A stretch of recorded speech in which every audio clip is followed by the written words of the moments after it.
Chapter 61. Supreme Master, your retreat has concluded, announced the master of Chengqian Pavilion as he stepped into the chamber. Ye Cheng inclined his head in acknowledgement.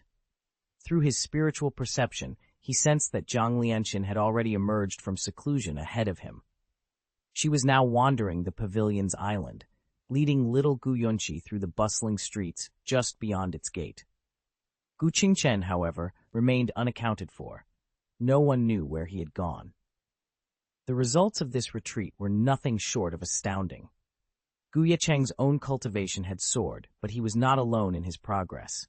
Zhang Lianxin had refined her powers to the very pinnacle of the half-king realm, standing poised on the threshold of the king's stage. Even more remarkable was young Gu Yunqi. Blessed with extraordinary talent, he too had broken through to the apex of the half-king realm, perhaps already surpassing his mother in raw strength. As for Gu Qingchen, his breakthrough remained a mystery. He had yet to return. All of these advances, astonishingly, were the work of a single vial of Xuanshui spiritual liquid. Though divided into 4 portions, its status as a rare 5th-grade spiritual treasure proved more than sufficient to elevate its recipients to such formidable heights. Ye Cheng leaned back in his throne and flicked an amber-eyed glance at Chen Yun, who stood respectfully nearby. "We also have the Ganlin pill, correct?" he prompted. Chen Yun dipped his head. "Yes, Supreme Lord. Along with the Ganlin pill, we have the Sanyuan barrier-breaking elixir and several high-grade cultivation pills, each bearing 6 or 7 intricate pill patterns."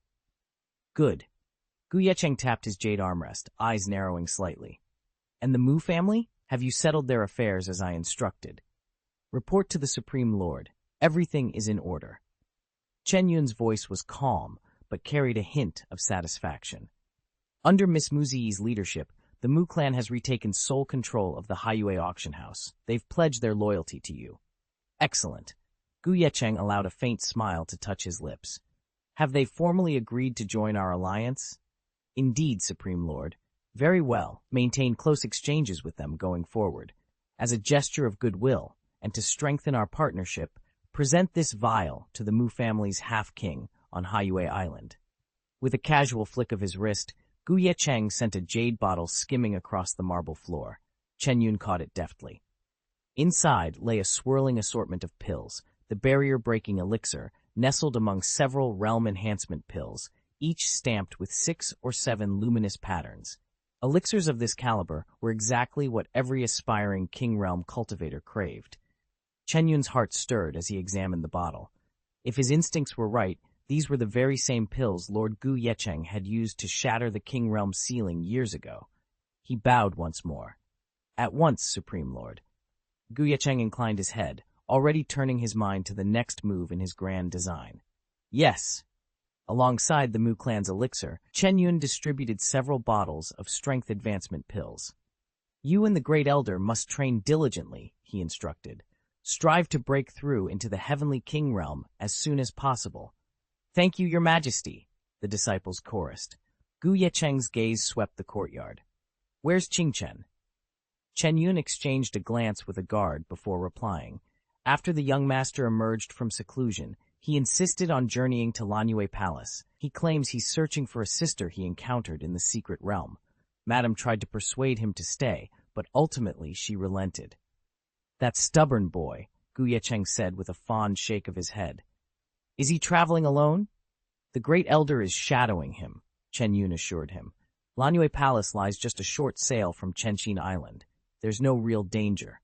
Ye Cheng nodded, his confidence unshaken.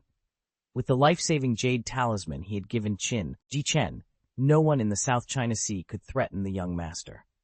Meanwhile, at Lanyue Palace, Yan Mengqi returned to the sect.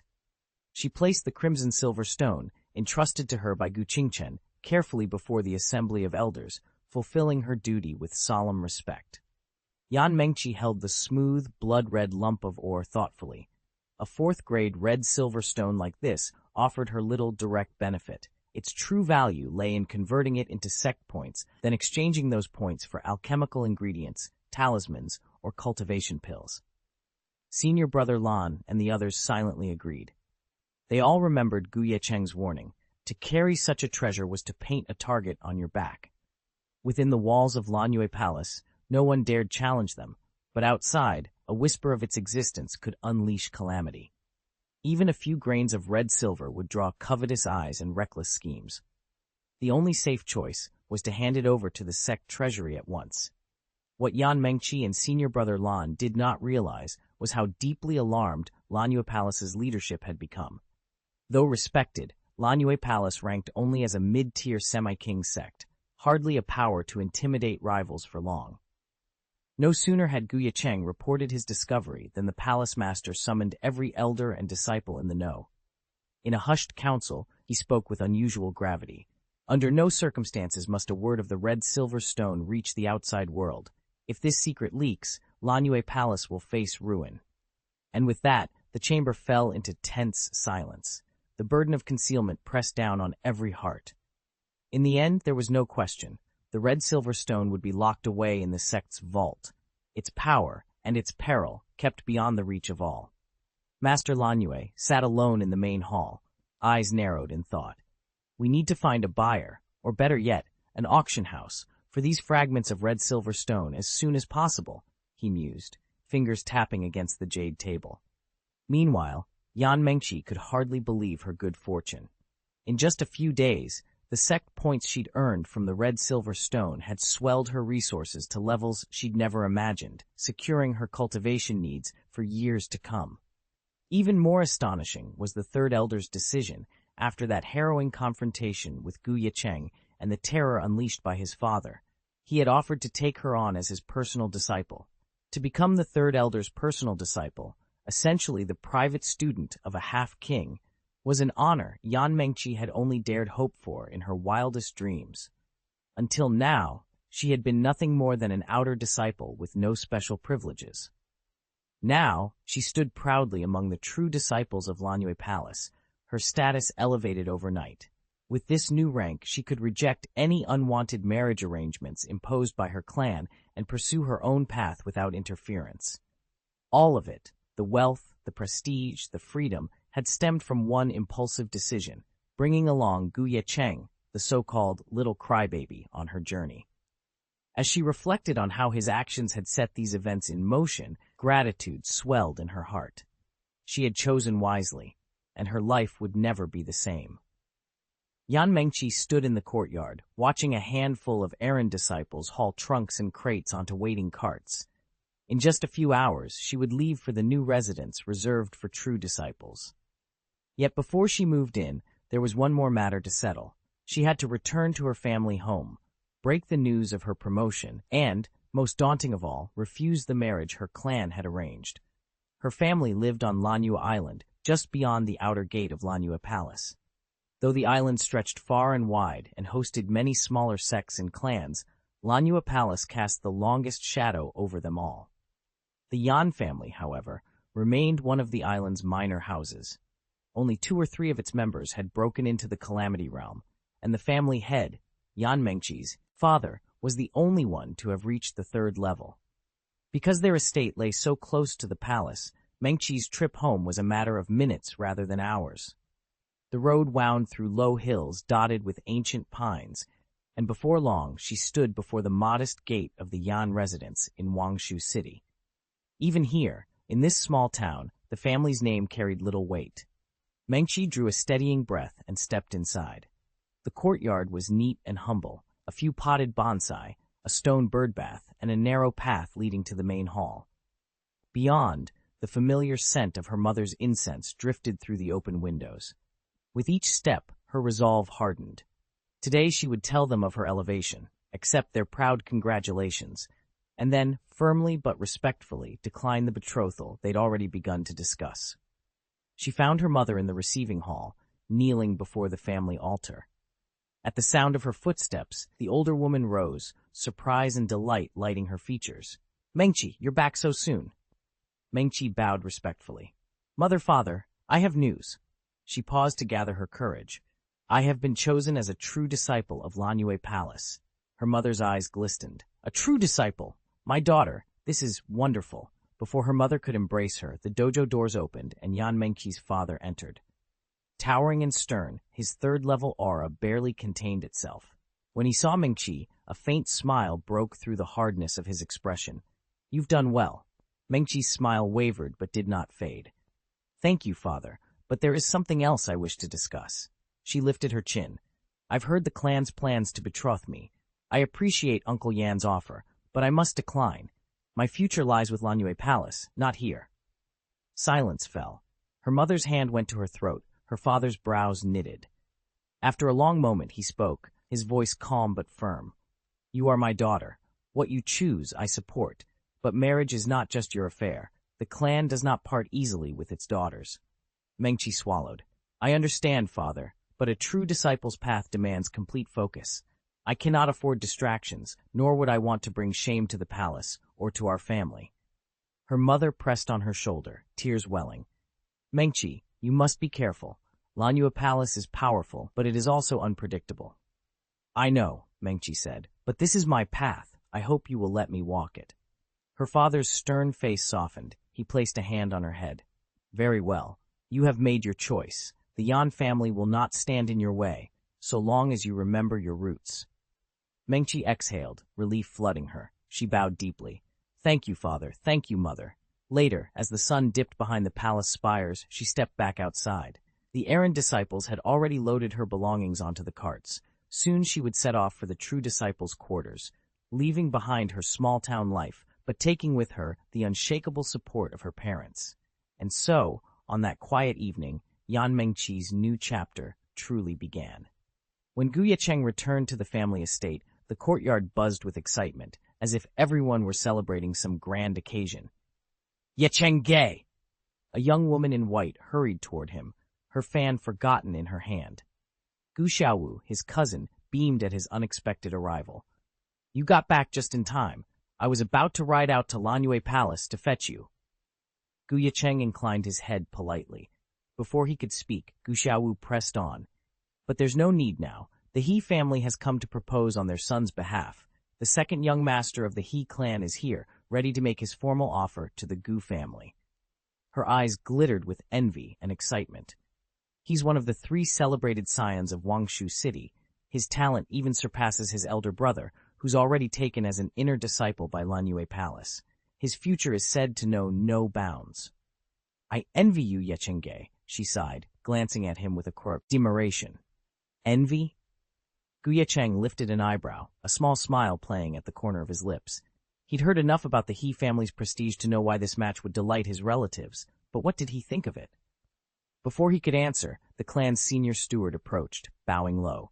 "The He family's carriage has arrived at the front gates, young master," the steward reported. Ye Cheng nodded once. "Very well. Let them in." As the gates swung open, 2 elaborately adorned coaches rolled in. Servants leaped forward to hold back the reins of splendid black steeds, their harnesses jingling with silver bells. Behind them came 4 well-dressed young men, the tallest of whom walked with an easy confidence that set him apart from his companions. "That must be him," Gu Xiaowu whispered, squeezing her fan. "The second young master of the He family." Ye Cheng watched the newcomer approach, smooth as flowing water. Though he said nothing, his calm gaze took in the young man's immaculate robes, his clear, bright eyes, and the courteous bow he offered before raising his head.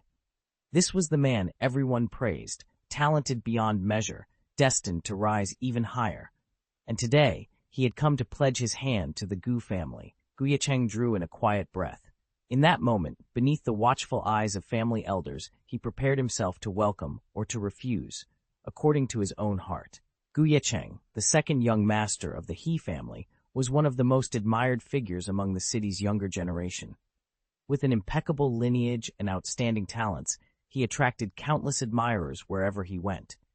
Yet, no matter how accomplished he was, Yan Mengqi simply didn't return his feelings. You can't force the heart to love what it doesn't. Today, the Hes were visiting, and Yan Mengqi intended to settle the matter once and for all. Side by side, Ye Cheng and Yan Mengqi strode down the long corridor and into the main hall. Seated on one side were Yan Mengqi's parents and several clan elders. Directly opposite, members of the He family chatted amiably. "Cheer, you're back!" Yan Mengqi's father jumped to his feet the moment he saw her. Her brother, Yan Xiaowu, hurried forward. "Father, I was just about to head over to Lanyue Palace to look for Sister Yan, but she beat me back. Their father chuckled. Perfect timing, indeed. Come along, let me introduce you properly to Patriarch He. At once, Patriarch He rose and swept his gaze over Yan Mengqi with a fatherly smile. Here stood his future daughter-in-law. Yan Mengqi dipped into a respectful curtsy, her expression composed. Around them, the hall fell momentarily silent. This was the moment she had been preparing for. He Xiaofu, the second young master of the He family, hadn't taken his eyes off Yan Mengqi since she entered the great hall. Beside him sat his elder brother, an inner disciple of Lanyue Palace, easily distinguished by his pale blue robes. Master He, a proud, stout man in his 50s, leaned back in his chair with a satisfied grin. She's not bad-looking, he observed aloud, and though she's only an outer disciple of Lanyue Palace, her cultivation foundation will do. Besides, my son fancies her, so that settles it. A man of our standing can have 3 wives and 4 concubines. If he meets someone better later, we'll simply add another. He Xiaofu reached out, calling softly, Xiaoqi. But just as Master He was about to seal the deal, Yan Mengqi drew herself up. Her voice rang out cool and steady. Father, Master He, I'm sorry, but I cannot agree to this marriage. A stunned hush fell over the hall. Master He's brow snapped together in irritation. Yet it was Yan Mengqi's own father who erupted first. Nonsense, he bellowed, storming to his feet. Your mother and I have already discussed this thoroughly. How dare you refuse without even thinking it through? Yan Mengqi did not wilt under his glare. She bowed her head slightly and spoke with quiet determination. Father, I've already risen to the rank of true disciple at Lanyue Palace. I have responsibilities there. Her words hung in the air, bold and unyielding, as the assembled guests exchanged uneasy glances. Neither father nor Master He expected such defiance from the young woman they planned to install as the He family's next bride. Yet here she stood, unwavering, ready to defend both her honor and her newfound status within the hallowed halls of Lanyue Palace. I won't marry if I don't want to. No one can force me, not even you, father. Ji Yan's bold declaration left the hall in stunned silence. Her father's face drained of color as he stammered. What did you say? A true disciple of Lanyue Palace, she repeated, lifting her chin defiantly. A harsh snort cut through the stillness. Then laughter, sharp, mocking laughter, broke out around her. You, someone jeered. A true disciple? Even if you don't want to marry my brother, you didn't have to tell such a ridiculous lie. At that moment, the young man seated beside the He family's second young master rose with deliberate slowness. His lips curved in a sardonic smile. This was He Xiaofu's elder brother, and, as fate would have it, an inner disciple of Lanyue Palace himself. Promoted to true disciple, you say? He drawled, voice thick with irony. Curious. I'm an inner disciple, and this is the very first I've heard of it. You do understand that becoming a true disciple is no small matter. Murmurs of disbelief rippled through the assembled guests. Even Yan's own father looked as if he might sink through the floor, utterly mortified. He knew his daughter's abilities better than anyone, and he was certain she couldn't even secure a spot in the inner sect, let alone rise to true disciple. Red-faced and silent, he realized that this roomful of skeptics had just watched his authority crumble. If you don't want to marry, just say so, Yan Mengqi snapped, her patience snapping. Hiding behind flimsy excuses only turns the Yan family into a laughingstock. Seeing that nobody believed her, she moved to draw the jade disciple token given by her master, the third elder of Lanyue Palace. But before she could reveal it, a bone-rattling pressure swept down from the heavens, smothering the entire island, palace and all, in its wake. What is this? Voices cried out across Lanyue Island. Countless cultivators gazed skyward, stunned by the unimaginable force bearing down on them. A king, one seasoned rogue master gasped. This isn't the aura of a half-king. Not even a perfected half-king could muster such might. Only a true king could. Why would a king come to Lanyue Island? Someone whispered in awe. Has Lanyue Palace offended him? Another fretted. Heavens, please spare us. Many silently prayed. If a king-level powerhouse chose to strike, the entire island could be obliterated in a single blow. For a time, the island thrummed with rumors and wild speculation. Young master, we've arrived. This is Lanyue Palace. High above the grounds, the Grand Elder of Xianxia Pavilion and Ye Cheng hovered silently in midair. Chapter 62. The instant that king-level aura rippled through the air, every high-ranking official in Lanyue Palace went rigid with alarm. In a flash, the Lord of Lanyue Palace materialized aloft, flanked by the Grand Elder, the Deputy Lord, and Ye Cheng. Though Lanyue Palace was officially classified as a half-king power, it was among the weaker sects of its kind, far eclipsed by the likes of the former Xianxia Pavilion. Its sole half-king, the Palace Master, had barely reached the mid-half-king stage, and both the Grand Elder and Deputy Lord lingered at the 9th level of the Tribulation Realm. The sudden arrival of a true king cultivator was enough to send a shiver through them all. "Welcome, Senior." "Welcome, Senior." In perfect unison, the four bowed their heads respectfully. Across Lanyu Island, countless spectators watched in stunned silence. Except for a handful of seasoned Tribulation Realm experts, few truly grasped the Grand Elder's might, and even those who did were shaken by the display they'd just witnessed. In the great hall of the Yan family mansion, Master He's elder brother stared in stunned disbelief. He actually got the Palace Master to perform such an elaborate ceremony. Could that venerable elder really be a King Realm cultivator? He whispered. Everyone knew that Lanyue Palace was the undisputed overlord of Lanyue Island, and its Palace Master stood as a half-king powerhouse, answering to no one. No junior disciple, no matter how talented, could ever compel him to kowtow so respectfully. Unless, of course, the petitioner held equal or greater rank. All eyes shifted toward the tall, solemn figure of the Xianxia Pavilion's great elder, a confirmed King Realm Master whose mere presence filled the hall with awe. Yet Yan Mengqi's gaze drifted past him to the small boy at his side. She frowned in surprise. "Xiaochen, you've come back for me?" The name felt like a heartbeat in her memory. In that moment, she recalled their time together in the secret realm. Ye Cheng had promised that, once he escaped its depths, he would return to find her. Standing there now, the boy's calm, determined eyes left no doubt. He had kept his word. Yan Mengqi had assumed Ye Cheng was merely teasing them, using his bold claim to fluster the third elder and senior brother Lu. She never expected he'd actually show up, and yet here he was. High above the courtyard, a figure drifted into view. An elder from the Xianxia Pavilion, flanked by a small boy. The elder inclined his head respectfully to the Lord of Lanyue Palace and the other onlookers. "Please remain calm," the elder called down, his voice steady. "I bear no ill will. I've come for one purpose only, to find a friend of my young master."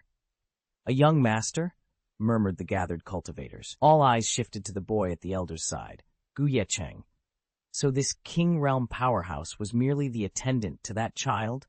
Shock and confusion rippled through the assembly. What could be the true status of this boy? The Lord of Lanyue Palace, who had tensed at the appearance of a fellow King Realm cultivator, let out a long breath of relief. An enemy at this level would spell disaster. A friendly visit was far more welcome. "May I ask," he called up, once composed, "what is the name of your young master's friend? I'll send someone to fetch him right away." No sooner had the Palace Master of Lanyue Palace spoken than a sudden recollection stopped him. Little boy, red silver stone, his mind raced back to what third elder had confided. "Wait, his sister's name is Yan Mengqi." The third elder remained silent, but the small boy floating beside the master, his dark eyes sweeping the wide courtyard, grew impatient. He hadn't spotted Sister Yan anywhere. "Just as I thought," he murmured to himself. "Huh, Yan Mengqi?" The palace master stared across the courtyard in astonishment. Admittedly, Ye Cheng had only been an outer disciple before. There would normally be no reason to remember him. But since that fateful journey into the secret realm, this seemingly ordinary disciple had proven anything but simple. Ye Cheng's childlike voice rang out, carrying easily over the silent courtyard. Even the assembled members of the Yan family and the visiting He clan could hear him. "Yan Mengqi?" A stunned silence followed, broken only by the gentle rustle of silk robes. Then all eyes, from Yan Mengqi's father to the He family's elders, shifted to the young woman standing just a few paces away. "Sister Yan," came the chorus of recognition. High above them, the little black-eyed boy inhaled sharply. He had sensed Yan Mengqi's spiritual signature the moment she arrived, and now he pinpointed her exactly, hovering over the courtyard with renewed urgency. Without warning, the little boy dropped from the sky and landed nimbly in the Yan family courtyard. Xiao Chen? Yan Mengqi's eyes lit up in delight. She hurried forward in 2 swift steps and scooped him into her arms. But the moment she tried to set him down again, Ye Cheng clung to her like a koala, burying his face against her shoulder. "Sister Yan, I missed you so much," he murmured, his tiny arms wrapped tightly around her neck. At just 2 years old, Ye Cheng's emotions overflowed without reservation. He rubbed his cheek against hers, silent proof of how deeply he longed for her. Yan Mengqi stroked his back gently. "I missed you too, little Xiaochen," she whispered. Back in the secret realm, Mengqi had always treated him as a beloved younger brother. But when she learned of Ye Cheng's astonishing power and discovered his noble heritage, she found herself holding back. It wasn't that she wanted to be distant, it was the weight of her own insecurities. Ye Cheng's potential was undeniable, and his origins lay with a mighty force far beyond her reach. She, by contrast, was only an outer disciple at a half-king-level sect. The gap between their worlds felt unbearably wide. Yet as she looked down at his trusting face, all Mengqi wanted was to bridge it, one embrace at a time. After their parting, Yan Mengqi was certain they would never meet again. When Ye Cheng had promised, "I'll find you," she'd laughed it off as empty words, never imagining he meant it. But now, against all odds, he'd returned. What neither she nor Ye Cheng realized was how seismic his arrival would be for the Yan and He clans, especially in the eyes of the He family's eldest son. Here stood this young lord, backed by formidable warriors of the King realm, and he had come for Yan Mengqi. The gathered family members felt as if the ground had shifted beneath them. Shock and disbelief rippled through every household name. Chapter 63. At first light, Yan Mengqi stepped through the great gates of the Yan estate, flanked by Ye Cheng. She did not look back. Over the years, she'd felt no real affection for her family, and they felt none for her. To her parents, she had always been little more than a bargaining chip, a means to secure an advantageous marriage and elevate the Yan clan's standing. Her objections and her own happiness had never mattered. If it weren't for all that Ye Cheng had done for her, she'd now be preparing to marry the He family's second young master, condemned to a lifetime in a loveless alliance she never wanted. Out of debt to the people who raised her, she would have honored the match, but in her heart she vowed never to set foot in the Yan household again. Before she climbed into the waiting carriage, Yan Mengqi paused. With a steady hand, she drew the jade true disciple token from within her robes and held it aloft. Every eye in the courtyard turned to watch, even the He family's eldest young master, who only moments ago had sworn that she could never have attained true discipleship. His smug certainty shattered the instant he saw the token. His proud declarations fell flat, like a series of stinging slaps against his own conceit. Proof lay in her palm. Yan Mengqi had spoken nothing but the truth. They had simply refused to believe her. She let the carriage door close behind her. As the horses drew them away, Mengqi's straight posture and unwavering gaze told everyone present that she was free, vindicated, independent, and ready to forge her own path beyond the suffocating claims of her birth family. Yan Mengqi's reputation as a true disciple of Lanyue Palace was impressive enough, but it was her other identity that truly inspired awe. Even though Ye Cheng was still a youth, his pedigree was extraordinary. He counted a powerful king among his followers, and the very thought of the forces backing him sent a chill through anyone who knew. From the moment they met, Yan Mengqi and Ye Cheng had been inseparable, more like siblings than mere allies, and the depth of their bond spoke volumes. Watching Yan Mengqi slip her hand into Ye Cheng's, her father's heart churned with conflicting emotions. When she first announced that she'd advanced to true disciple, his immediate reaction was disbelief. He'd assumed she was spinning another tall tale, convinced her wild claims would only bring ridicule on their family name. Yet here she stood, her rank beyond question, walking hand in hand with a young man whose own standing inspired fear. Ye Cheng lingered in Lanyue Palace for 3 full days before he finally took his leave. Each morning he rose with reluctance. Each night he lingered by the gate. The truth was, he'd grown unexpectedly fond of Yan Mengqi, and beneath his calm, outward confidence lay a secret.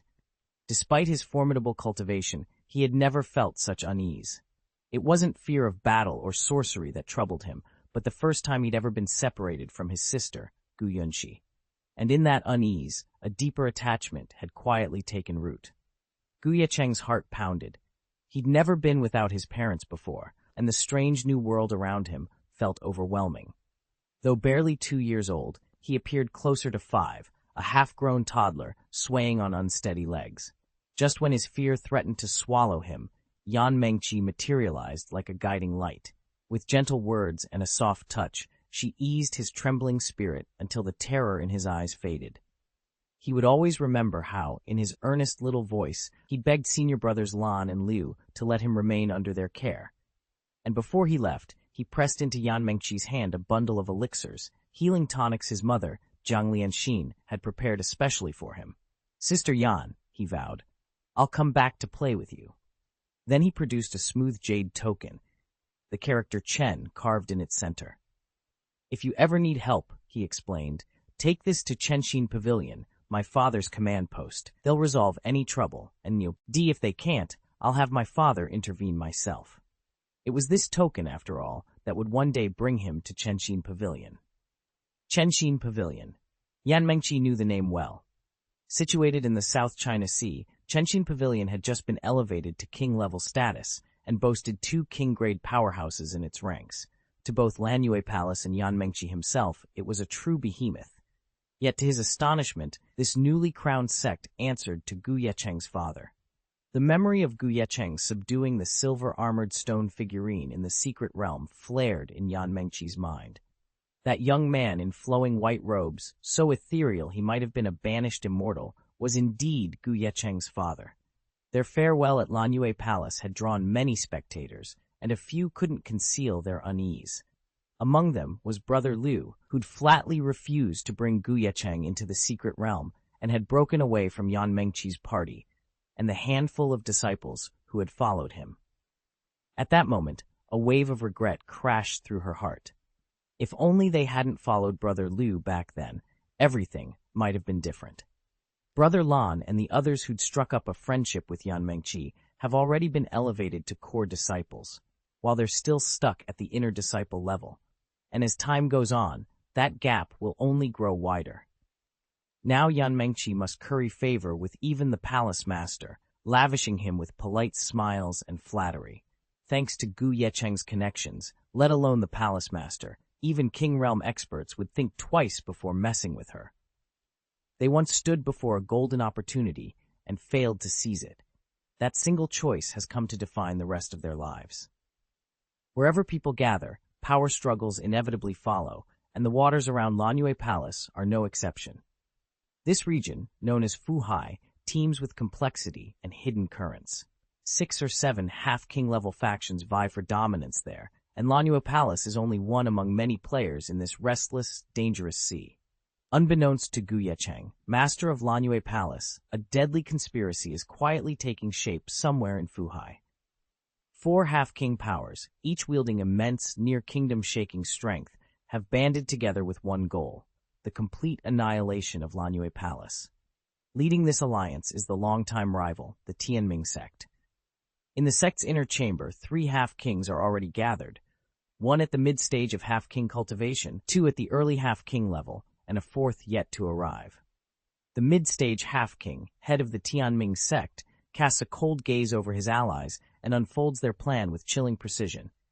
"Our spoils have been allocated," he announces, his voice cutting through the hush. "In 3 days, we strike. There will be no mercy. No one from Lanyue Palace will escape." A glint of ruthless ambition flashes in the sect leader's eyes.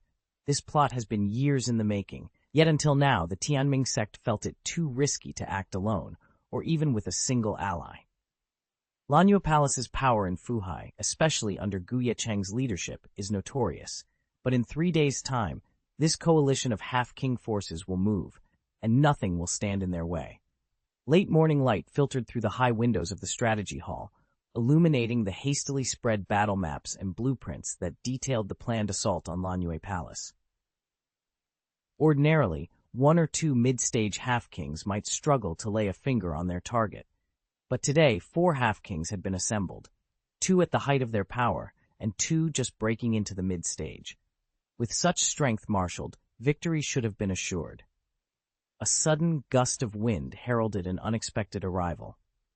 A tall figure in a sable robe appeared before the 3 plotting sect leaders. His steely gaze swept across the room as he took 2 measured steps onto the dais. This was Feng Qing, mid-stage half-king and grandmaster of Fengyue sect, one of Fuhai's most respected and formidable powers, rivaled only by Master Tianming himself. Feng Qing's expression was grave. Without a word, he reached out, tore the layered maps and schematics into shreds, and let the scraps flutter to the stone floor. "Master Feng, what is the meaning of this?" Master Tianming demanded, rising from his seat in alarm. "Brother Feng, what are you?" Another early-stage half-king began, but Feng Qing cut him off with a terse glance. "All preparations for the attack on Lanyue Palace are hereby cancelled," Feng Qing announced, voice low and unwavering. A tense silence followed. Neither Tianming nor the 2 junior half-kings understood this sudden reversal. They had spent over a year refining every detail of this campaign. Feng Qing allowed himself a faint, almost mocking smile. "Have I frightened you?" Without waiting for an answer, he turned and strode toward the exit. As the heavy doors closed behind him, the 3 half-kings exchanged incredulous looks, each furious at Feng Qing's abrupt betrayal of their meticulously laid plans. I still don't know exactly what set Feng Qing off. After more than a year of careful plotting, he was the linchpin. Now he was calling it off? Master Tianming's voice snapped coldly over the jade-green courtyard stones. "Afraid? Fine. The Fengyue sect can bow out. We'll find someone else. Just keep this matter to yourselves." Feng Qing had been the plan's driving force. Without him, their scheme against Lanyue Palace lay in ruins. His abrupt retreat had shattered every preparation they'd made. A tense silence settled. Then Feng Qing's eyes flickered with a chill resolve. "Fearful?" he echoed quietly. "Yes, I am afraid. If you're bent on courting death, suit yourself, but don't drag me into it." He paused, as though weighing his next words. "I've received word that a king-ranked powerhouse has arrived at Lanyue Palace. I don't know what connection he shares with them, only that his strength places him beyond our usual calculations." With that, Feng Qing turned on his heel and vanished, leaving the courtyard empty and the plot in tatters. Chapter 64. What? King Realm! Even after Feng Qing turned and left, his words still thundered in everyone's minds. In that instant, they finally understood why he had abruptly called off the attack and behaved so erratically. It was all because of the King Realm. Only those who have neared its heights can truly grasp the weight of those 2 words. A half-king, they now realized, was nothing but a vanity title invented by certain cultivators eager to set themselves apart from the Tribulation Realm. In the scrolls of antiquity, there was no such thing. There existed only the Tribulation Realm, and beyond it, the King Realm. Before a genuine King Realm master, even the most perfected half-king was no more than an overgrown ant, destined to be crushed without a second thought. And now, a King Realm expert had revealed himself in Lanyue Palace. Whatever ties bound him to the palace, no one dared to provoke. Such was the sheer deterrent power of the King Realm. It was conceivable that the King Realm cultivator was merely passing by Lanyue Palace on other business and had nothing to do with the palace at all. Yet no one dared place that bet, not even sect master Tianming. Had he entertained the thought, his 2 junior half-kings standing beside him certainly wouldn't have. If they guessed wrong, the catastrophe that followed, the fury of a King Realm powerhouse, would be more than their half-king forces could endure. Sect Master Tianming pressed his lips together in frustration. "Forget speculation," he said at last. "Our sect will go to Lanyue Palace in person." He sighed so heavily that the very air seemed to shift. There was no honor in this choice, he knew, no pride, only necessity. One of the half-kings stammered, "Sect Master, you actually intend to make the journey to Lanyue Palace yourself?" Tianming shot them both a pointed look. "Yes, we will tender our apologies, offer reparations, and turn this hostility into friendship." Silence fell over the 2 junior half-kings. They knew better than to question their master further. In the face of a King Realm cultivator's wrath, death was a fate none of them wished to court. So they bowed their heads and prepared themselves for the perilous journey ahead. The two demi-kings relaxed at the Tianming sect master's words. "Do you understand your orders?" the sect master asked. "We do," they replied in unison. "Very well," he continued. "Prepare your tribute gifts and get ready to depart." "Wait," one of them blurted out. "Let us accompany them, too." That morning, the master of Lanyue Palace had sent for Yan Mengqi. As she entered the grand hall, she bowed before the palace master, and then again to the third elder, who stood respectfully at the master's side. "Palace Master Elder," Yan Mengqi greeted them. The palace master studied her for a moment. "Tell me, what do you seek?" Yan Mengqi maintained her composure. Ever since her association with Ye Cheng had brought her prestige and favor, she had no illusions that her own merits alone had earned her this summons. The palace master's attention was really focused on her connection to Ye Cheng, not on her personally. Third elder smiled, his gaze kind. "Actually, the palace master and I were just discussing your cultivation progress. We thought it would be more beneficial if the palace master taught you in person." "My lady, you," Yan Mengqi's eyes widened. "Are you proposing to take me as your disciple?" "That is indeed our intention," the palace master confirmed with a nod. "But elder," Yan Mengqi hesitated, glancing at the third elder beside the master. "I have already sworn myself to you as my teacher." Third elder laughed softly. "We would never stand in each other's way. Consider this an additional honor. You'll keep me as your master and gain even more by learning directly from the palace master." A flush of delight warmed Yan Mengqi's cheeks. She bowed again, deep and sincere. "Thank you both for your guidance. I will not fail you." "It's all right," the third elder said with a warm grin. Inning under Palace Master Lanyue will benefit you far more than clinging to an old man like me." Yan Mengqi's heart pounded. After a moment's hesitation, she knelt and bowed deeply to Palace Master Lanyue. "Your pardon, Palace Master, but I still wish to stay with my master." The third elder's brows lifted in surprise, and something gentler flickered in his eyes. Ever since their return from the secret realm, he had shown Yan Mengqi nothing but kindness. True, a part of his goodwill sprang from his respect for Ye Cheng, the young man whose reputation in the sect was unmatched, but that did not diminish the genuine care he'd always extended to her. Palace Master Lanyue had offered her discipleship largely because of her close bond with Xianxia, knowing it would strengthen the ties within Lanyue Palace. To Yan Mengqi, however, the weight of such an honor felt overwhelming.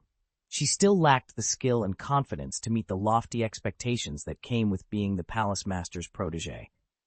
Compared to that pressure, continuing her training under the third elder seemed far less daunting.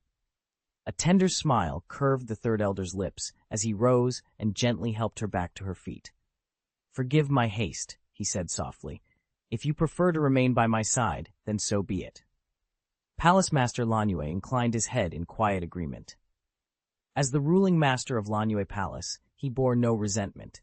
Few things mattered more to him than the growth and happiness of his disciples. Whether Yan Mengqi formally joined his inner circle or continued to learn under the third elder's guidance, she was, and would always be, a disciple of Lanyue Palace. That unbreakable bond alone was enough. In that moment, the master of Lanyue Palace frowned, alerting his spirit sense to 3 half-king-level auras hurtling toward the island, and one of them felt disturbingly familiar. In the blink of an eye, all 3 surged through the clouds and paused above the palace gates. With a single step, the palace master appeared in midair, arms folded as he studied his unexpected guests. The newcomers glanced at one another before bowing slightly. "Master Tianming, Patriarch Ning, Master Gao." All 3 were renowned half-king cultivators, leading their respective forces across Fuhai.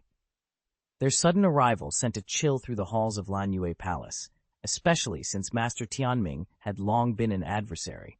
None dared assume they came in friendship.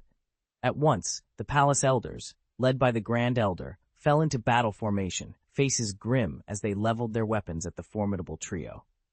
"What brings the 3 of you here? If you've come to stir up trouble for Lanyue Palace, 1 or 2 of you won't be enough." The Lanyue Palace master's aura, every bit as imposing as a mid-stage half-king cultivator's, washed over them like a sudden storm.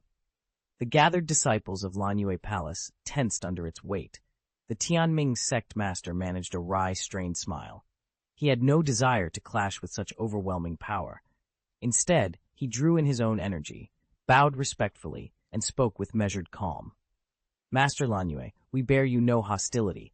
We haven't come to provoke Lanyue Palace at all, but to settle a personal matter, one of unresolved grievances between us. Ye Cheng paused, then held out a storage ring before the Lanyue Palace master. The palace lord closed his eyes for a moment, sending his consciousness inside. When he opened them again, surprise flickered across his face. Inside were piles of treasures, refined elixirs, rare talismans, and far more spirit stones than either side would normally share in a peace offering. And that wasn't all. Moreover, Ye Cheng continued, the Tianming sect is prepared to cede the entire Chongqing Island spirit vein to Lanyue Palace for mining rights. Silence fell like a stone. Chongqing Island's spirit vein was the very foundation of the Tianming sect's prosperity and strength. To surrender it, voluntarily, made no sense. Around the hall, Lanyue Palace disciples exchanged stunned glances. The two sects had been rivals for generations, locked in struggle over resources and territory, and now their arch-enemy was not only suing for peace, but offering a prize that could secure its rival's future for decades. Has Ye Cheng finally lost his mind? Someone whispered. Or is this a stratagem? Another muttered. Perhaps they want us complacent, then strike when our guard is down. Even the Lanyue Palace master, the one man who had prided himself on reading his enemy's intentions, could not hide his confusion. Why would the proud, self-reliant Tianming sect throw away its greatest asset? What secret drove Ye Cheng to make such an astonishing proposal? Questions swirled through the chamber, but no one dared speak them aloud. All any of them knew for certain was that the future of both sects had suddenly and irrevocably shifted beneath their feet.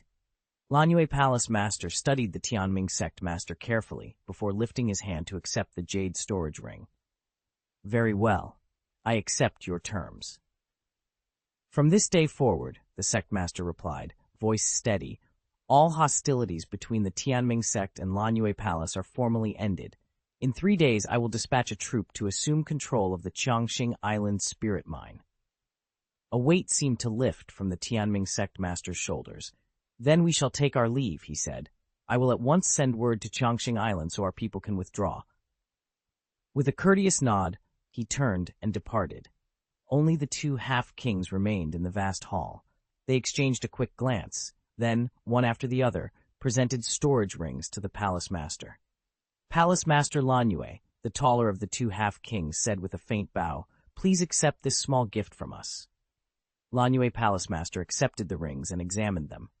Inside lay treasures every bit as valuable as those the Tianming sect master had offered. He frowned. The sect master's concession was expected, but these two, who had stood firm against him, were suddenly offering gifts. Their unexpected generosity only deepened his unease. Most of those gathered recognized the two half-kings, each the commander of one of Fuhai's twin half-king contingents, but few had ever dealt with Lanyue Palace. In fact, most scarcely knew its master. So why this sudden display of generosity? The two half-kings presented a lavish gift, and Master of Lanyue Palace accepted it without hesitation.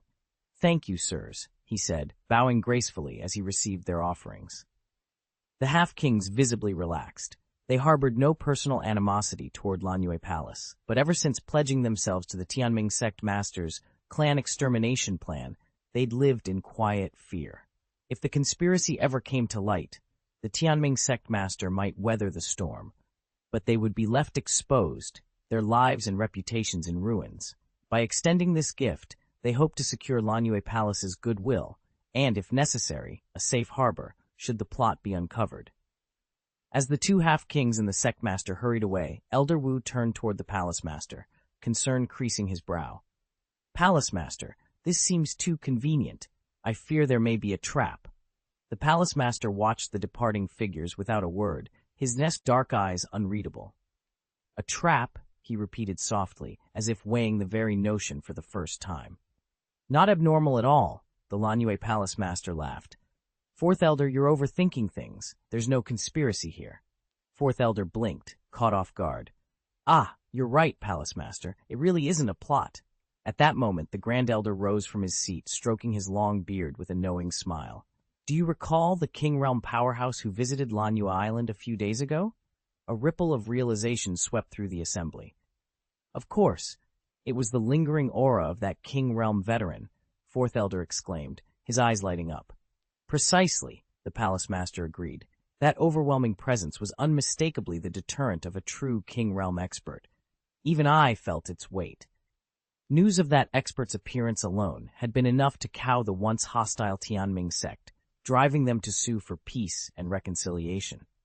The very mention of the King Realm set every cultivator's heart ablaze with admiration and longing. As Lanyue Palace celebrated its victory over the three Fuhai sects and watched its reputation soar, a far greater upheaval was stirring in the distant Han Qin Empire. After returning from the Xuanhuang secret realm, the Jiang family's patriarch, Jiang Tianwang, withdrew into seclusion once more. Months later, when he finally emerged, his aura rolled outward like a surging tide, stretching thousands of miles in every direction. In that climactic moment, he shattered the last barrier and ascended into the God King realm, the highest of the three kingly realms in the Han Qin Empire. This was the pinnacle of power. Even the greatest ancestors of the Han and Qin imperial lines had never surpassed it. With their forebear now a true God King, the Jiang family at last earned the right to stand on equal footing with the royal houses of Han and Qin. Excitement swept across both empires, especially those noble clans in the eastern provinces, bordering Jiang territory, sent wave after wave of envoys bearing lavish tribute. At the gates of the Jiang estate, they laid out embroidered silks, rare medicines, and priceless artifacts, all to honor their newly risen God King patriarch.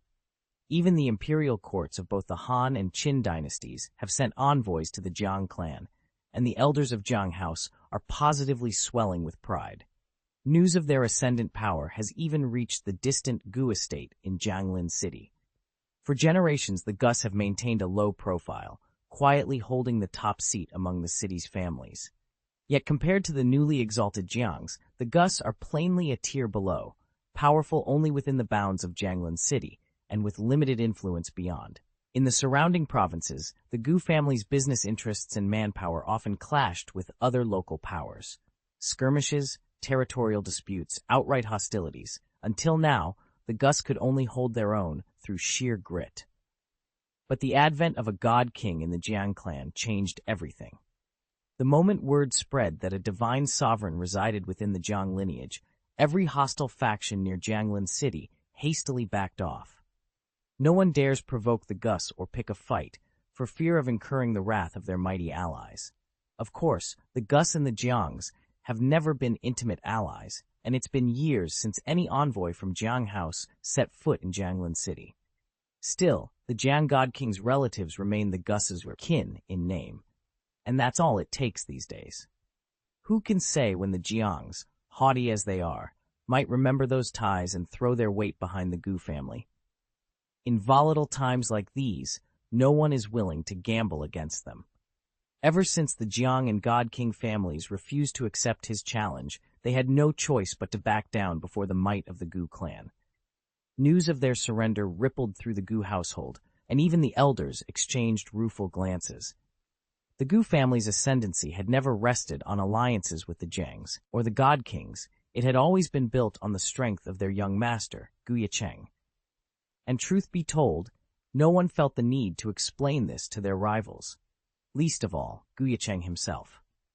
Since emerging victorious from the Xuanhuang secret realm, he had withdrawn from the world again, intent on assimilating the profound insights and power he had gained there.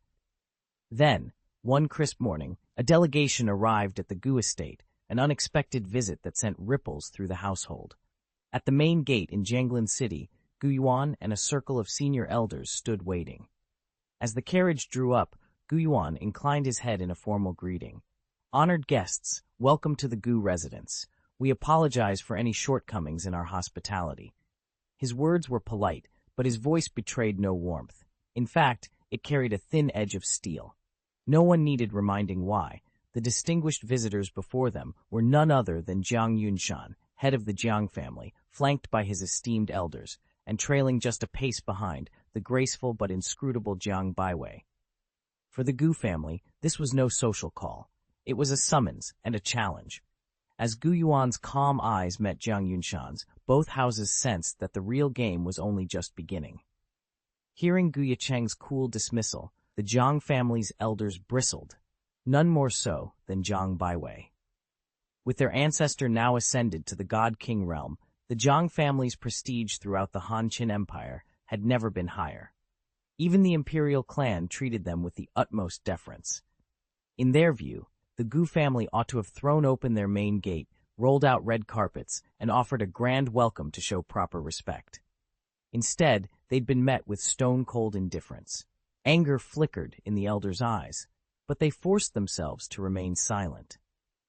Only the Jiang family head's prior warning that they must keep their tempers in check had prevented them from lashing out on the spot. After all, their purpose in coming here was straightforward: to settle once and for all whether the heavenly demon monument's ranking in the Xuanhuang secret realm had been legitimate or a lie. Now, standing before Ye Cheng's unmoved expression, they wondered whether the answer would finally emerge. Ever since the God King emerged from his retreat and the Jiang clan's power was fully restored, they'd been in a hurry to reach the Gu estate. Their sole purpose was to discover whether Jiang Lianxin, the girl they'd always dismissed as worthless, had indeed become the famed second genius of the demon monument. If she had, the Jiangs could celebrate a new prodigy in the family, reward the Gu household, and overlook any past slights. If she hadn't, they would have every reason to strip the Gu of their vassal status and remind them just how unworthy they were. When Jiang Yunshan and his entourage of clan elders arrived at the Gu gates, he deliberately paused, offering a courteous bow to Gu Yuan, the head of the household. Clearing his throat, he spoke with a warm but measured tone. "Father-in-law, you're far too gracious. Our two families are already bound by marriage. There's no need for such a grand welcome." He swept his gaze over the assembled guests, feigning mild surprise, and then turned back to Gu Yuan. "By the way, where might my son-in-law, Ye Cheng, and my dear daughter, Lianxin, be?" "Honestly, I've been thinking about my little daughter all these years," Jiang Yunshan said, his voice syrupy with false sentiment. The assembled elders of the Gu family bristled at his words. Even Gu Yuan, their patriarch renowned for his patience, felt his temper fray. How dare this old rogue show up on the eve of the wedding, 2 years without so much as a word, and then lament how much he missed Jiang Lianxin. Just as Gu Yuan opened his mouth to retort, 2 small voices rang out from behind, slicing through the awkward tension. "Grandpa! Grandpa! When will Dad come out of seclusion?" Gu Yunxi and Gu Qingchen, the mischievous twins, came bounding forward, tugging at Gu Yuan's robes. Their bright, eager faces stood in stark contrast to the stiff formality of the gathering. The Gu family's frosty reception had already put the Jiang elders in a foul mood, and now these 2 little rascals only made them bristle further. An aunt on the Jiang side snapped, "Get those children under control. This is no place for their nonsense." Gu Yuan merely smiled and tousled Yunxi's hair. "Patience, little ones," he said quietly. "Your father, Ye Cheng, is completing his retreat. He'll appear as soon as he's ready." The twins exchanged excited grins, their questions forgotten for the moment. Behind them, the Jiang clan's senior members exchanged dark looks, their irritation barely contained as they prepared themselves for the wedding festivities, along with whatever surprises the future might hold. "Could you please provide the full text of the chapter you'd like me to revise? Once I have the complete passage, I can transform it into coherent, idiomatic English, renaming Gu Changqing to Ye Cheng and ensuring the narrative flows naturally." Chapter 66, Master. What is this? The king of the realm's breath caught in his throat. He instinctively stumbled 2 steps back, his voice dropping to a shocked whisper as he glanced at Jiang Yunshan. The head of the Jiang family was equally pale, staring at Gu Yunxi and her brother as though he'd seen a ghost. "Aren't those the 2 kids we ran into at sea?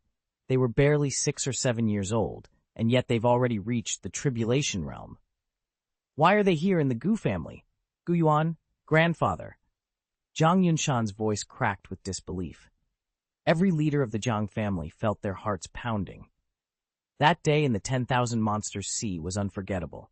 While traveling to the Xuanhuang secret realm, they'd watched in astonishment as the young siblings rode a subdued tribulation realm sea beast, racing across the waves like seasoned veterans.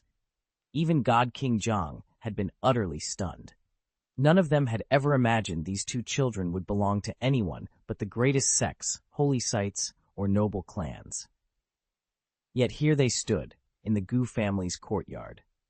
At barely 5 or 6 years old, the two children before them had already broken through into the tribulation realm, a level of power that even Jiang Baiwei, the Jiang family's top prodigy in his 20s and the leading star of the Han-Qin Empire's younger generation, had yet to attain. That alone would have been earth-shattering news. And yet, standing there in Guyuan's presence, the sight of these youngsters exuded such authority that every member of the Jiang clan felt as if they'd wandered into a dream. Even Zhang Yunshan, seasoned and unflappable, found himself trembling. He forced down a gulp of saliva, tried to calm his racing heart, and, voice quivering, turned to Guyuan. Grandfather, who exactly are these two children? Guyuan regarded the stunned faces of the Jiang family with a ghost of a smile. He spoke evenly, as though announcing the weather. They are my grandchildren, descendants of Ye Cheng and Zhang Lianxin. A collective gasp rose from the assembled elders. No, that can't be, someone cried. Preposterous, another scoffed. Zhang Lianxin, the worthless girl, could never have begotten such prodigies. Even Jiang Baiwei, drawn by the commotion, joined in her indignation. So caught up was she in her outrage that she'd forgotten entirely whose family she stood before, openly sneering at Zhang Lianxin's name. But Guyuan's eyes remained untroubled, his lips curving in a quiet, knowing smile, as his grandchildren stood unwavering by his side. Proof enough that even the loudest doubts would soon be silenced. At first, she still clung to a sliver of hope. Surely Zhang Lianxin and Ye Cheng were two different people who just happened to share the same name. But now, faced with Gu Yunxi and his brother, that last flicker of optimism was snuffed out. Jiang Baiwei's face twisted with rage as she shrieked, "Who are you? How dare you call my mother a worthless woman?" The insult was the spark that ignited the brothers' temper. Gu Yunxi's eyes blazed, but it was Ye Cheng who struck first. After emerging from the Xuanhuang Secret Realm's grueling training and then honing his skills at home under his mother's exacting guidance, his aura had grown incomparable. Now, his burning flame spirit flared to life, and with a single surge of power, he blasted Zhang Baiwei, the celebrated #1 prodigy of Han and Qin, off her feet. A collective gasp rippled through the Zhang family's senior members. In that instant of stunned silence, their last doubts dissolved. It was undeniable. These two young men were the very peerless monsters they had once encountered across the seas. Okay. Zhang Yunshan shook himself awake, barely registering the anxious glance Zhang Baiwei cast his way. His full attention was trained on the two children, Gu Yunxi and Ye Cheng, and his face lit up with grandfatherly delight. "Don't be upset, my dears," he cooed. "What she said just now was nonsense." He held out his arms. "We're family named Ow. Come here. Grandpa has gifts for you." In his mind's eye, he already saw the future. With two peerless prodigies like these under the Zhang banner, their house would soon eclipse even the royal clans of Han and Qin. As Guyuan started forward, ready to protest, a clear, cool voice floated in from the Gu mansion's inner hall. The two children immediately drew back, stepping aside without so much as a glance at the patriarch. "Yunxi, Ye Cheng, come here," their mother called. "Grandpa's honored guests have arrived. Please don't disturb him." "Yes, mother." Gu Yunxi and Ye Cheng scampered back to stand beside the striking woman. Zhang Yunshan's delighted smile froze, his expression turning stormy. He looked up in disbelief. That elegant lady, wasn't she his own daughter, Zhang Lianxin? The moment the senior members of the Zhang household, and even Zhang Baiwei herself, felt the aura emanating from Zhang Lianxin, every face froze. That energy, it could only belong to one realm, the perfect half-king stage. "Lianxin," Zhang Yunshan whispered, hardly daring to believe his senses. "Your spirit bones, they've fully healed?" As reality settled in, his expression broke into a broad smile. "This is wonderful, truly wonderful, a double blessing for our family." He stepped forward, eyes shining. "Lianxin, you have no idea how many years we've devoted to restoring your spirit bones, how many precious resources we've set aside for you. You've done this on your own, yet rest assured, Every reserve still stands ready for you the moment you return home." He turned to the Yunshi siblings, his tone growing warmer by the second. "And you too must come back with her. The family will see you trained in the finest methods, making up for the time we've lost."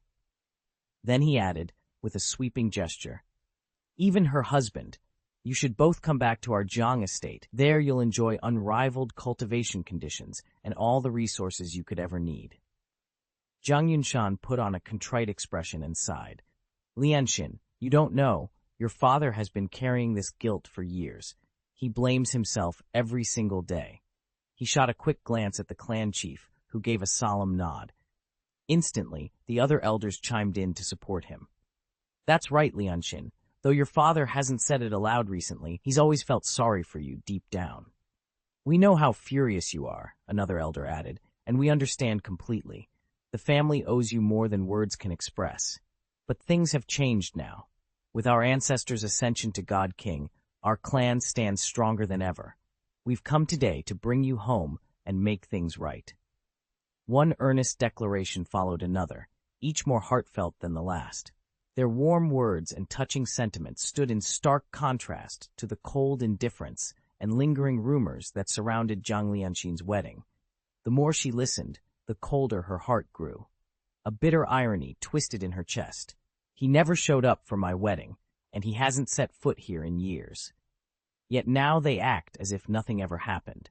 When news spread that my spirit bones had healed and that I'd given birth to 2 prodigious children, he reappeared out of nowhere." "Father," I said, my voice calm, my gaze unwavering as I faced Zhang Yunshan, "after everything you did to me all these years, don't you feel any guilt?" He looked away, guilt flickering across his features, but I pressed on. "If you're so keen to welcome your daughter back into the clan, why not set things right? You've already reserved cultivation resources for me. Diverting half of them wouldn't break the family coffers. It would merely be compensation for your past wrongs. Are you willing to do that?" Zhang Yunshan hesitated, shifting uncomfortably. That's impossible. Even as clan head, I can't casually distribute the family's resources." At his words, the elders of the Gu family snorted with suppressed laughter. The Zhang clan members bristled. Never before had their leader sounded so thin-skinned. I only smiled as though I'd expected his response all along. Zhang Lianxin lifted her hand, gently cutting off her father before he could say another word. "I understand," she said softly. "Father, please don't blame yourself. In fact, I owe you. No, I owe head of the Zhang family my deepest thanks for arranging such a wonderful match for me." She cast a fond glance toward her husband. "Otherwise, how could I have ended up with someone as good as him?" At her words, a warm light kindled in Lianxin's eyes. Zhang Yunshan, her father and the head of the clan, felt a flush of embarrassment, but he was nothing if not proud. Seeing that Lianxin's mind was made up, he turned his attention instead to Gu Yunxi and Gu Yecheng. "Very well, Lianxin," he said with measured calm. "If you insist on remaining with the Gu family, I cannot stop you. But don't forget that Yunxi and Yecheng are the true heirs of our Jiang bloodline, our pride and future." He stepped forward, the power of his king-level cultivation radiating outward like a tangible pressure. "They have talents that will wither away here in a small clan like the Gu's. Only within the Jiang family can their gifts be fully realized." With that, he reached out as if to reclaim them by force. A sudden hush fell over the courtyard. Gu Yunxi and Gu Yecheng glanced at each other, alarm flashing in their eyes. Zhang Lianxin, sensing her father's intent, stood her ground. The struggle for the 2 young Jiang heirs, and the fate of Lianxin's new life, hung in the balance. "Do you think taking the Yunxi siblings will leave the Gus with a grudge? They're nothing but 2 spoiled brats. Let them stew all they like. With the Jiang family's might backed by the God King himself, the Gu clan will be forced to bow their heads. From now on, everyone under the Gu name will know exactly when to speak and when to keep silent." In an instant, king-level cultivation pressure erupted like a thunderclap. At Zhang Yunshan's command, his senior lieutenants stepped forward in unison, each radiating an overwhelming kingly aura. The shockwave rippled through Zhonglin City, leaving every onlooker breathless. Those cultivators who had once envied the Gu family for their ties to the Zhang clan now stared in disbelief. Poor Gu family. someone muttered. All their genius and natural talent counts for nothing without true strength. In the end, they're only livestock to be herded. A hushed sorrow settled over the crowd. Today's spectacle had shattered the Gu family's meteoric rise, and there was no turning back. Zhang family, you've gone too far. Gu Yuan and the other masters of the Gu clan exchanged grim looks. They had never expected the Zhang family to be so shameless as to launch an assault right under their roof. Enraged, Gu Yuan's aura flared as he strode forward at the head of the Gu elders. You've gone too far. Zhang Yunshan only smiled coldly. Everything had been prepared in advance. At his word, the Zhang clan's elders dropped to one knee and called out in thunderous unison, "We respectfully invite the ancestors to appear." Across Jianglin City, cultivators felt the roar of that summons. Then, with a crackling boom, a lone figure descended on a swirling cloud. Clad in a flowing black robe, his presence was as fathomless as the ocean, and every beat of his pulse pressed down on the city like the weight of a mountain. It was as if, with a single thought, he could turn the entire metropolis to dust. That's a God King realm cultivator. No way, it's God King Jiang. The very patriarch of the Jiang clan has arrived in person. The Gu family is finished this time. At that moment, a figure materialized atop a swirling column of cloud, his arrival signaling what every cultivator in Jianglin City already believed to be the Gu family twins' doom. Below him stood Gu Yunxi and Gu Ye Cheng, bracing themselves against the weight of dozens of expectant gazes. To the assembled Jiang family elders, led by the proud Zhang Yunshan, the prospect of the Gu heirs' defeat was nothing short of jubilant, and none reveled more than Jiang Baiwei. Baiwei had long fretted over the return of her niece, Jiang Lianxin, fearing it would eclipse her own standing in the clan. But now, with Lianxin stranded beyond reach, Baiwei's own children would rise in her place, perfect tools to elevate both the Jiang family's power and her personal prestige. A triumphant smile played across her lips. Boom! Her elation shattered in an instant when the Jiang family's God King fixed his gaze on Gu Yunxi and Gu Ye Cheng. In those ancient eyes flickered raw avarice, an unbridled hunger he struggled to conceal. Though envy burned within him, as the venerable patriarch he forced his features into a mask of dignified restraint, determined to uphold the clan's honor, even as his ambitions threatened to overflow. The murmurs died away only when the God King of the Jiang clan, his gaze cool and commanding, turned to Gu Ye Cheng and spoke. Master Gu, since my family has captured these two grandchildren today, the Gu clan may in turn select two of your own disciples to come and serve under the Jiang banner. He paused, letting the weight of his words settle over the assembled cultivators. Then he added, I will personally confer upon them the rank of inner disciple in my name. To train under my direct tutelage is a reward equal to the Gu clan's fine work in raising these two prodigies. A collective gasp rippled through Jianglin City. Inner disciples of the God King, such a title carried incomparable inheritance, and with it the promise of one day ascending to the king realm. Even the newly brought-in geniuses, Gu Yunxi and Gu Qingchen, brilliant though they were, seemed almost unworthy by comparison. Never before had a humble local family like the Gu clan produced talent so extraordinary, or received such a generous boon from the reigning God King of the Jiang clan. After stating his terms, the God King didn't wait for the Gu family's response. He turned to his subordinate and commanded, Yunshan, escort the children back to our clan. Do not disgrace these two unpolished jades, understand? Yes, ancestor. Zhang Yunshan bowed so low his forehead nearly touched the floor, then rose and strode forward with absolute authority. With the God King's backing, he didn't even spare the Gu family a glance. In his mind, who would dare oppose him now? Just then, a cold voice rang out from the depths of the Gu mansion. Descendants of the Jiang family? You intend to kidnap these children? The words were quiet but cutting. Another voice, old, gravely vicious, snarled, That ancient dog buried halfway in the grave dares bark orders through these kids? Zhang Yunshan halted in his tracks. Around him, the Jiang elders froze, and cultivators across Jianglin City gaped in shock. Then, with a thunderous swish, a blade of dazzling light, brighter than a rainbow cleaving sunlight, ripped the sky above the city in two. In an instant, Gu Ye Cheng's sword light surged toward the Jiang family's God King. He let out a piercing scream. Ah! as the dazzling beam struck him like a wounded animal. The impact sent him hurtling backward for thousands of feet. When the blinding light finally faded, no one could say whether he still lived. Chapter 67. A deathly hush fell over Jianglan City. Not a whisper, not a murmur, only stunned silence. It lasted until the black-robed god King Jiang, battered and bleeding, dragged himself to his feet atop the rubble of the collapsed building. His ragged breath at last broke the stillness, and with it the cultivators and members of the Jiang clan slowly awoke from their stupor. All eyes turned to Ye Cheng, standing coolly in the distance.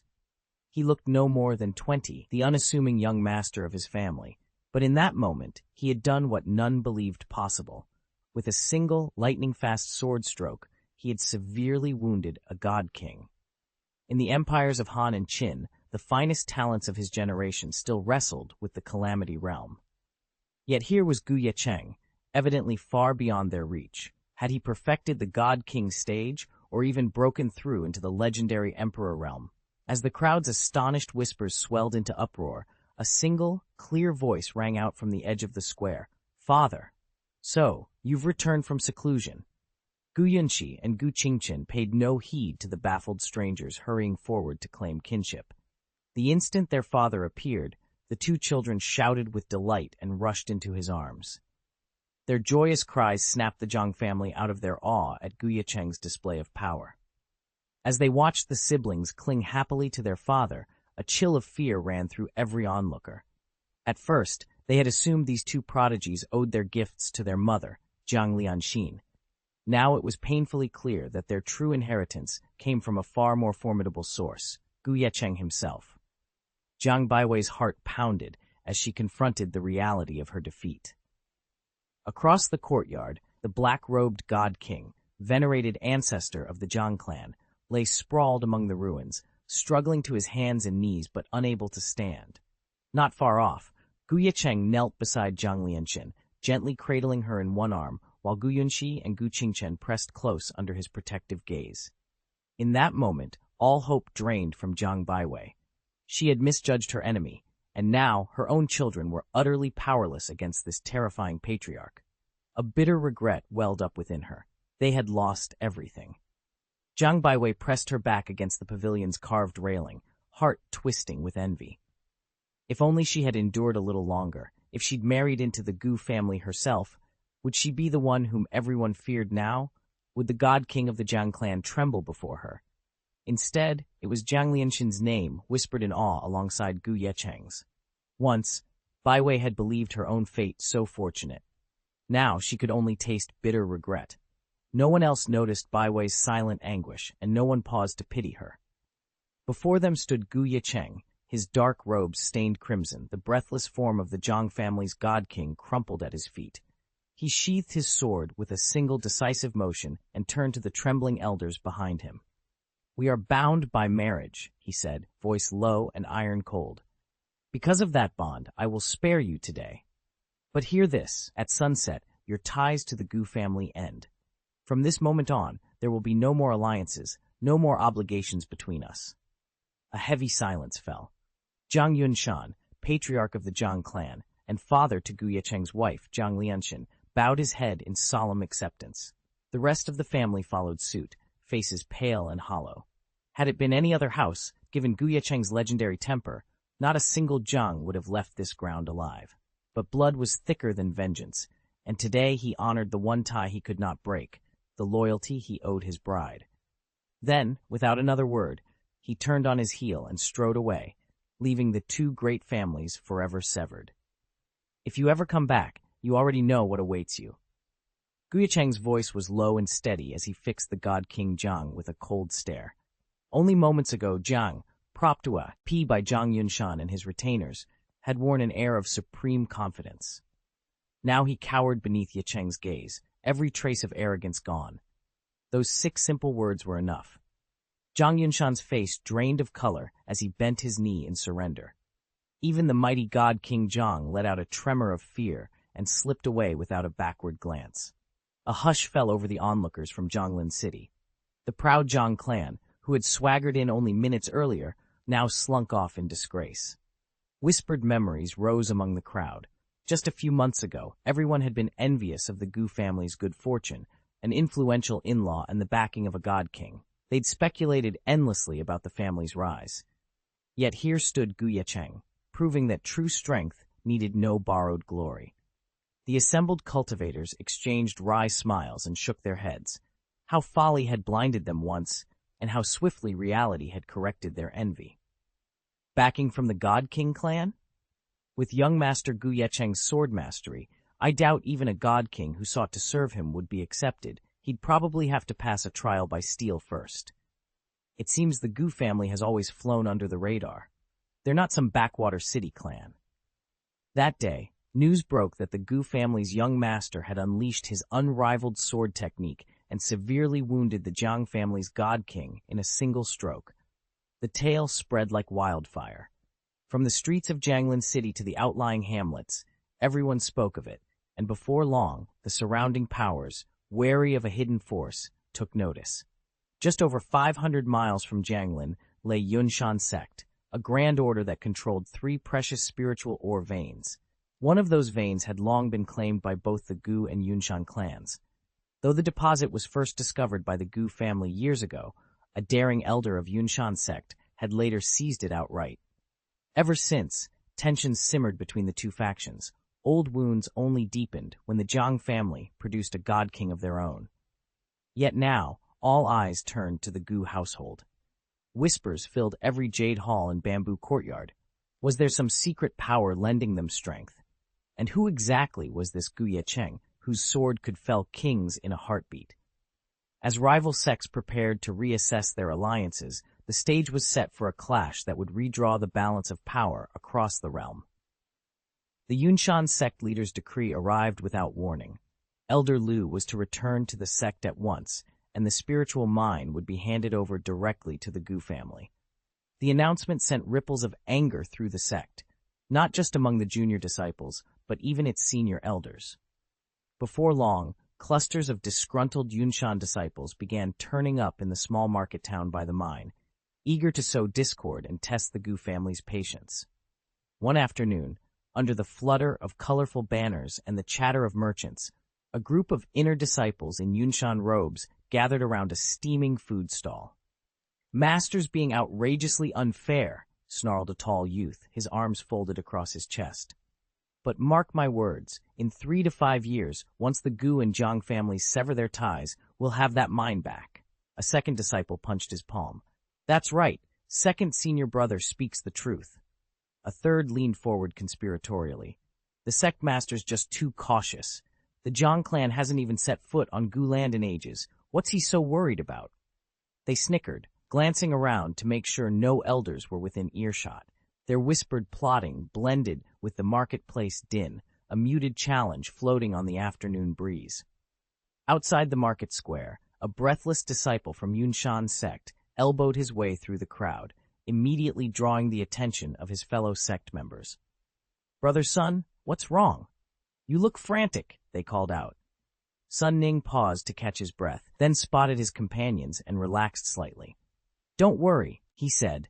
"The sect just sent word. The 5th elder is on his way to the spirit mine. He'll arrive any moment now." A ripple of astonishment ran through the group. The 5th elder was the very same hawkish figure who had previously threatened to seize one of the Gu family's soul mines, and even hinted at exploiting the Gu clan's weakened state to annex all their outlying holdings. His aggressive stance had earned him many supporters among the younger disciples of Yunshan sect.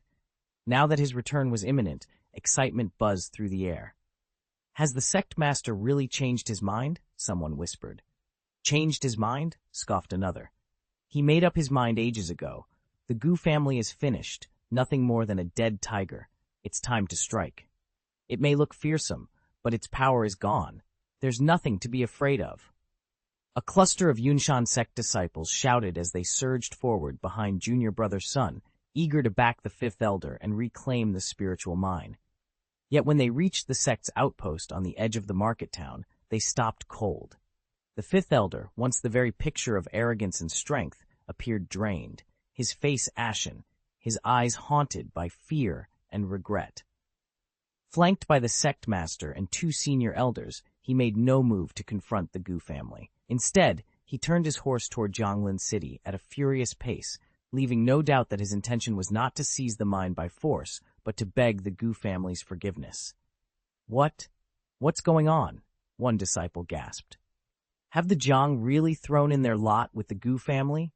Another whispered in disbelief. The assembled followers exchanged stunned glances, struggling to reconcile this pitiful retreat with the fifth elder's former might. Certainly, this was no longer a campaign to take back the mine. It was a run for cover under the banner of apology. At the bustling Jianglin market, even the most well-informed cultivators were outraged by the latest gossip. What do you mean the Jiang clan has recognized the Gu family as their in-laws? One elder barked, eyebrows shooting up. The man beside him snorted in disbelief. Are you kidding? Do you know who the Jiang clan is? They're nothing compared to the Gu family. After all, it was the Gus who produced the true dragon, His Highness Ye Cheng. This is complete nonsense. You young folks hear one rumor and run with it. You've got no idea how things really stand. He glared at his son, clearly the source of the rumor, shook his head in exasperation, and strolled off as if dismissing a child's tall tale. Only a handful of disciples from Yunshan sect remained, exchanging uneasy looks. With spirit stones clutched in sweaty palms, they scattered into every tea house and wine stall, pressing barkeepers and patrons alike for details. Half an hour later, they reconvened beneath a lantern's flicker, their faces drained of color. It's true, one of them gasped, trembling. The Jiang clan's god king himself went to the Gu estate today. He never left in one piece. Young Master Ye Cheng met him at the gate, drew his sword and cut him to ribbons. Flesh and blood sprayed everywhere. They literally dumped him out of Jianglin like a dead dog, disgrace trailing after him. Silence fell as the disciples digested the news. Every horrifying detail matched the rumors they'd risked so much to confirm. In that stunned hush, they realized the Gu family's power, and Ye Cheng's skill, might be far greater than any of them had ever imagined. Chapter 12. The Shifting Winds of Favor. No one could grasp the full meaning of that single loaded declaration, nor did they dare to question it. Across Jianglin City, young disciples from the Yunshan sect and other neighboring powers had long regarded the Gu family with thinly veiled contempt. Even within the Gu clan itself, murmurs of dissatisfaction rippled among disciples and elders alike. Yet the moment news arrived from Jianglin's capital, every trace of resentment vanished, replaced by profound gratitude and unshakable respect for the Gu family.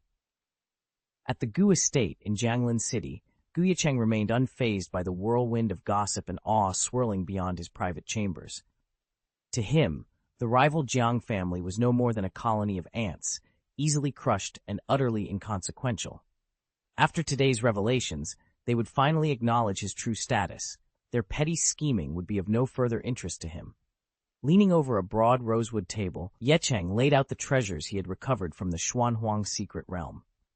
Ancient scrolls, spirit stones with flickering inner light, and exotic alchemical ingredients gleamed under the lanterns. With methodical precision, he sorted each item into labeled boxes. Then he turned to his portable furnace, igniting it with a gentle breath of spirit energy. Flames danced inside, warm and steady. Ye Cheng donned his alchemist's goggles and set to work refining a new batch of elixirs. His hands moved in practiced confidence, distilling, infusing, separating, until at last, the last vial sealed with a snap. The finished pills, crystalline and iridescent, promised to bolster cultivation breakthroughs and heal nearly any wound. From a carved lacquer box, he drew out a stack of parchment slips and inscribed them with succinct instructions. How many pills to distribute, which clan members would receive them, and in what order. He placed each vial and paper sealed in silken pouches. Then, folding his long sleeves, he carried the offerings down the polished marble corridor. In the grand ancestral hall, Gu Yuan, the clan patriarch, welcomed him with a rare, approving smile. The old man's lined face brightened as Ye Cheng knelt and presented the first pouch. "Son," Gu Yuan said, his voice even but warm, "you've done well. These elixirs will strengthen every branch of our family. Your talents bring glory to the Gu name." Ye Cheng rose, bowing respectfully. "Father, this is only the beginning. With these resources, our clan will stand firm against any challenge." Outside, the great doors swung open to reveal a host of clansmen and visiting delegates whose eyes shone with renewed confidence. Whispers of admiration swept through the hall like a rising tide. At that moment, the Gu family's position in Jianglan City was irrevocably cemented, and a new era of prosperity, under Ye Cheng's steady hand, was about to unfold. As for the remaining precious spirit herbs, Ye Cheng used them to refine over 10 top-grade, 4th-tier Danwen pills. In the entire Gu family, only he, his wife Zhang Lianxin, and their 2 young sons possessed the skill to concoct elixirs of such rarity. Without a moment's hesitation, Ye Cheng gathered his wife and boys and began their retreat to recuperate. Time passed in the blink of an eye. A full year went by, and while the Gu family's sphere of influence didn't expand dramatically, it wasn't for lack of strength. When the rival Zhang clan had sealed off the Gu mansion after fleeing Jianglan City, they cut off all contact. But word of the Gu family's power still spread far and wide. Within a 1,000-mile radius of Jianglan City, every sect and alliance knew better than to provoke them. Respect, and a fair share of caution, followed wherever the Gu banner flew.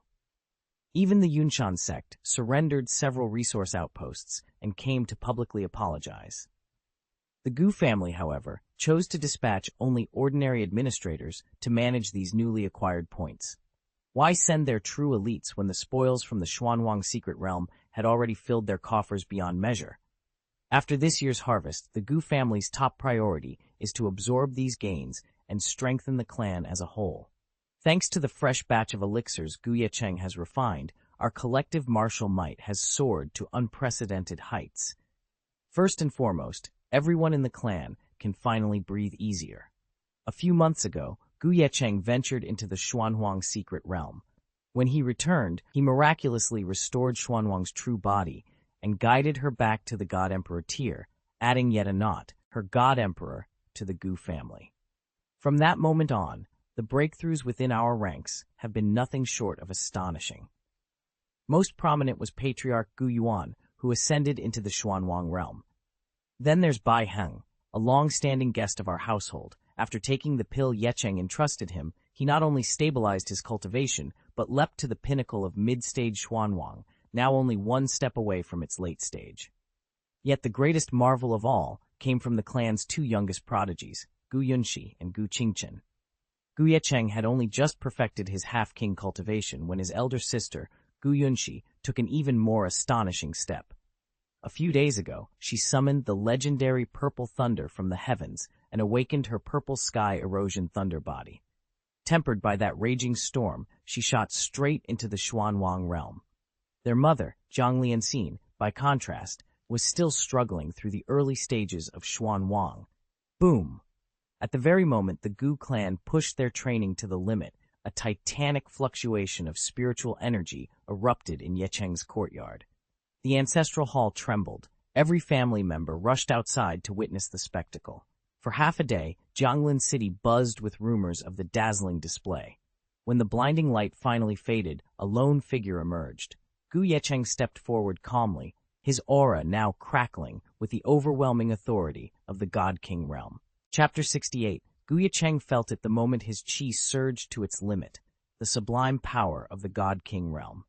He drew in a long breath, his fist clenching at his side, eyes blazing with exhilaration. After years of striving, he had finally broken through, and the experience was beyond anything he had imagined. Hidden in the shadows not far away, Xuanhuang watched him in stunned silence. As the Gu family's secret trump card and a reigning God Emperor, she had long been feared throughout the spirit realm. Even so, seeing Ye Cheng ascend to God King in an instant made her heart skip a beat. Her eyes, bright and beautiful as jade, narrowed with disbelief. How could Taoist Ye Cheng's talent be so terrifying? She murmured to herself. Here she was, a peerless genius whose reputation reached even the celestial court, and yet in Ye Cheng's presence she felt a chill of genuine threat, as though she faced an adversary even mightier than herself. Behind them, the Gu estate erupted in celebration. News of Ye Cheng's breakthrough spread like wildfire. Servants danced, trumpets blared, and lanterns bloomed across the courtyard. Every branch of the family rejoiced at the prospect of one of their own joining the God King ranks. Just then, A familiar chime rang in Ye Cheng's mind, the system prompt. His lips curled into a broad smile. Double blessings unlocked, it proclaimed. Twice the fortune, twice the opportunity. He could practically taste the thrill of it. He allowed himself a moment to savor the victory, yet the prompt's final reminder sounded in his thoughts. Seek out higher-level dual cultivation techniques at the earliest opportunity. Ye Cheng's eyes gleamed with renewed determination. His ascent to God King was only the beginning. If he could find a suitable partner and master those secret methods, who could say how far he might rise? The path ahead was vast, and he intended to blaze a trail straight to the pinnacle. Day after day, Zhang Lianxin and I made steady progress in our cultivation, but with every breakthrough, it became harder and harder for her to conceive again. Over the past year, I'd been guiding her through rigorous dual cultivation by day and, shall we say, a more relaxed version by night, all because I didn't want to postpone having our third child for another year. I kept that worry in the back of my mind. Then a new system notification blinked into view, its text glowing bright crimson. New qualification. Name, unnamed. Gender, female. Innate fate, Yuanyang burning heaven body, red first grade. Red qualification? What on earth does that mean? My eldest daughter, with her 9th grade gold fate, was already destined to ascend as an emperor. But red qualification, if nothing unexpected happens, this third daughter yet to be born will attain a saintly fate even higher than emperor rank.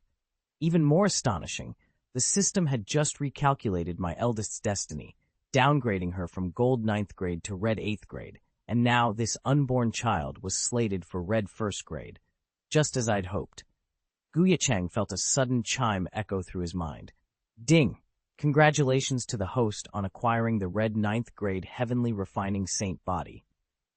Before him, lines of luminous text described his new blessings. Heavenly refining saint body, red 9th grade. Innate divine consciousness increased by 5,000%. Spiritual weapon forging success rate increased by 1,000%. Greatly enhanced chance to produce spirit pattern grade weapons. Grants the heavenly refining god puppet as a guardian, initially at heavenly venerable realm, scales with the host's cultivation. Puppet's primordial essence may be expended to deliver lethal strikes. Duration, 1 hour. As the information dissipated, Ye Cheng's heart thundered in his chest. A 5,000% boost to his divine consciousness, 50 times stronger than before. And a forging success rate amplified 100-fold. Not to mention the dramatically increased likelihood of creating a spirit pattern weapon. Best of all, the heavenly refining god puppet would stand watch over him, its power swelling alongside his own. By sacrificing its essence, he could unleash devastating attacks on any foe daring enough to oppose him. For a long moment, Ye Cheng simply stared at his hands, marveling at the surge of power coursing through his veins. With this divine physique, the path to mastery lay wide open, and nothing could stand in his way. Here's a revised, polished version using Ye Cheng as the protagonist's name. In that tense moment, Ye Cheng barely stifled a gasp as he invoked the highest technique at his command. Tianzun Tier, heavenly refining divine puppet. Despite his outward calm, his heart thundered in his chest.